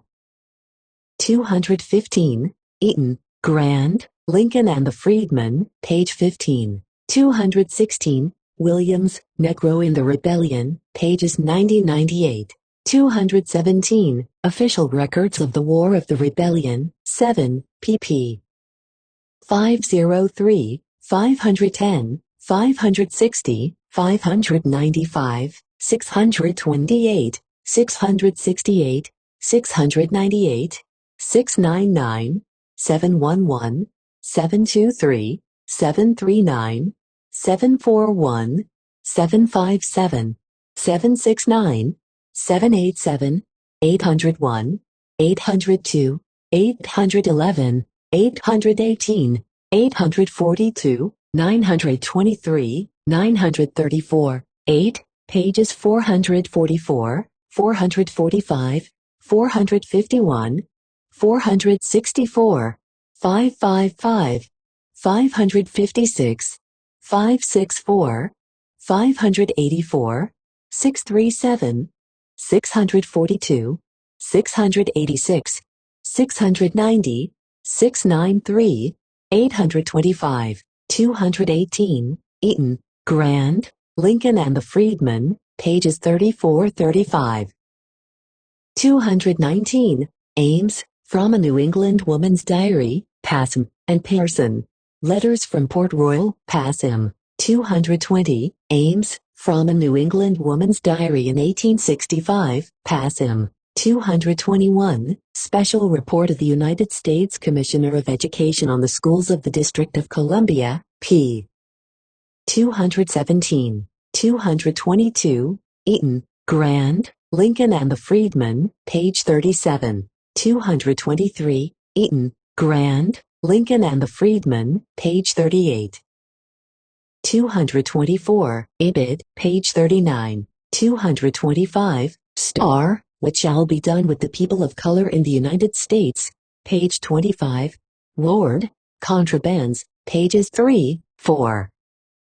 226. Atlantic Monthly, 12, page 308. 227. Levi Coffin, Reminiscences, page 671. 228. Atlantic Monthly, 12, p. 309. 229. Ibid, 12, pages 310-311. 230. Ibid, page 311. 231. Hamilton, Reconstruction in North Carolina, pages 156, 157. 232. Ekin Road, Political History of Virginia During the Reconstruction, page 43. 233. Hall, Andrew Johnson, p. 258. 234. Thompson, Reconstruction in Georgia, page 44. 235. Davis, Reconstruction in Florida, page 341. 236. Figlin, History of Reconstruction in Louisiana, page 118. 237, Fleming, The Civil War and Reconstruction in Alabama, page 271. 238, Thompson, Reconstruction in Georgia, p. 69. 239, Ibid, page 69. 240, this exodus became considerable again in 1888 and 1889, and the Negro population has continued in this direction of plenitude of land, including not only Arkansas and Texas, but Louisiana and Oklahoma, all which received in this way by 1900 about 200,000 Negroes. 241, American Journal of Political Economy, 22, pages 10, 40. 242, Ibid, 25, page 1038. 243, Mecklin, Black Codes. 244, Dunning, Reconstruction, pages 54, 59, 110. 245, Dubois, Freedmen's Bureau. 246, Atlantic Monthly, 64, page 222.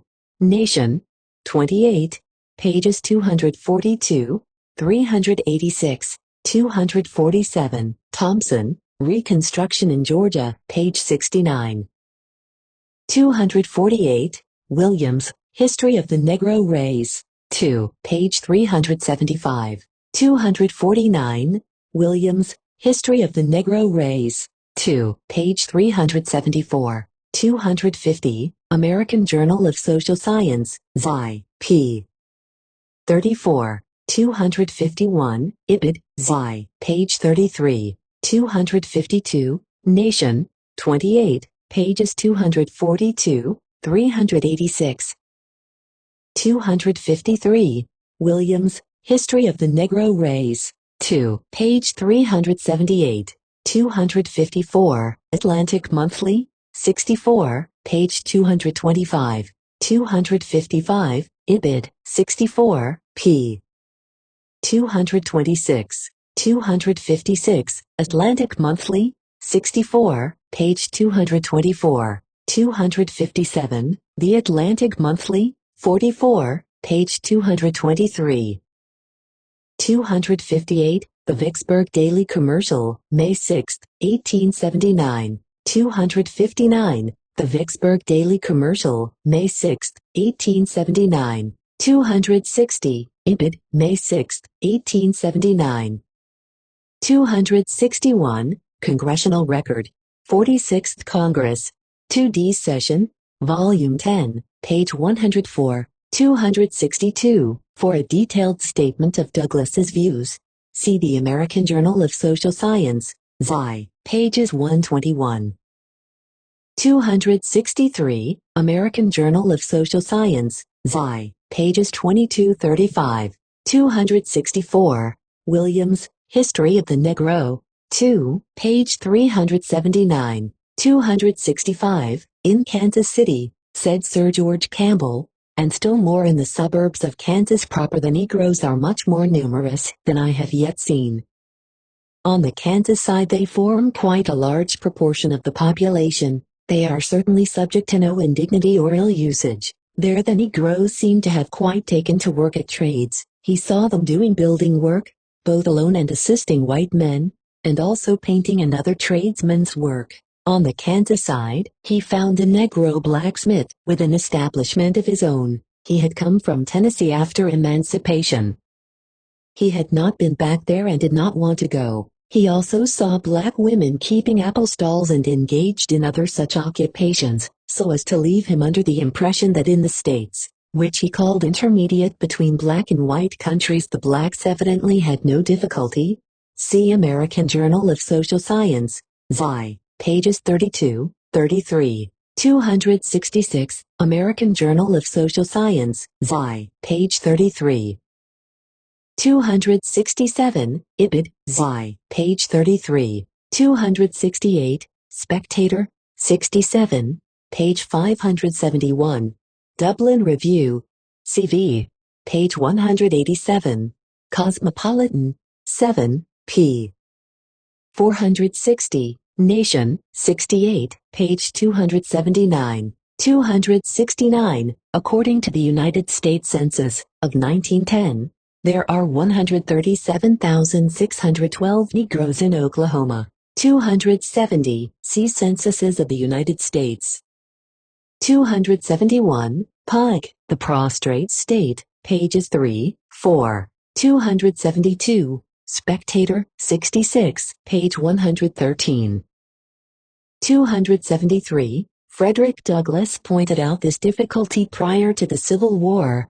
See John Lobb's Life and Times of Frederick Douglass, page 250. 274. Labor was then cheap in the South because of its abundance, and the foreign laborer had not then been tried. 275. During these years Senator Morgan of Alabama was endeavoring to arouse the people of the country, so as to make this a matter of national concern. 276. Public Opinion. 18, page 371. 277. Ibid. 18, page 371. 278. Simmons, Men of Mark, page 817. 279. Public Opinion. 18, pages 370-371. 280. Because of these conditions the last 50 years has been considered by some writers as a dark age for the South. 281. The Negroes are now said to be worth more than $1 billion. Most of this property is in the hands of Southern Negroes. 282. American Law Review, XL, pp. 29, 52, 205, 227, 354, 381, 547, 590, 695, 758, 865, 905. 283, number 300, original, October term, 1910. 284, Hershaw, Peonage, pp. 1011. 285. These facts are well brought out by Dr. Thomas Jesse Jones' recent report on Negro education. 286. This is based on reports published annually in the Chicago Tribune. 287. This is the boast of Southern men of this type, when speaking to their constituents or in Congress. 288. Report, October term, 1917. 289. This danger has been often referred to when the Negroes were first emancipated. See Spectator, 66, p. 113. 290. Compare the Negro population of northern states as given in the census of 1,800 with the same in 1900. 291. Hart, Southern South, pages 171, 172. 292. This is based on the experience of the writer and others whom he has interviewed. 293. In his report on Negro education, Dr. Thomas Jesse Jones has shown this to be an actual fact. 294. Negroes applying for positions in the South have the situation set before them, so as to know what to expect. 295. The American Journal of Political Economy, 25, page 1040. 296. The Journal of Social Science, XI, page 16. 297. American Economic Review, IV, pages 281-292. 298. Ford edition of Jefferson's Writings, X, page 231. 299. New York Times, September 5, 9, 28, 1916. 300. Ibid, October 18, 28, November 5, 7, 12, 15, December 4, 9, 1916. 301. The Crisis, July, 1917. 302. American Journal of Political Economy, XXX, page 1040. 303. The World's Work, XX, page 271.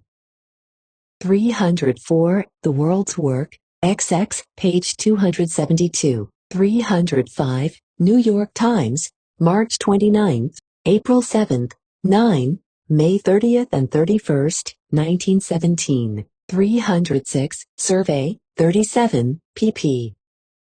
569, 571 and 38, pages 27, 226, 331, 428. Forum, 57, page 181, The World's Work. 34, pages 135, 314, 319. Outlook, 116, pages 520, 521. Independent, 91, pp. 53, 54. 307, The Crisis, 1917. 308, The New Orleans Times-Picayune, March 26, 1914. 309, American Journal of Social Science, Xi, page 4. 310, Epstein, The Negro Migrant in Pittsburgh. 311, Epstein, The Negro Migrant in Pittsburgh.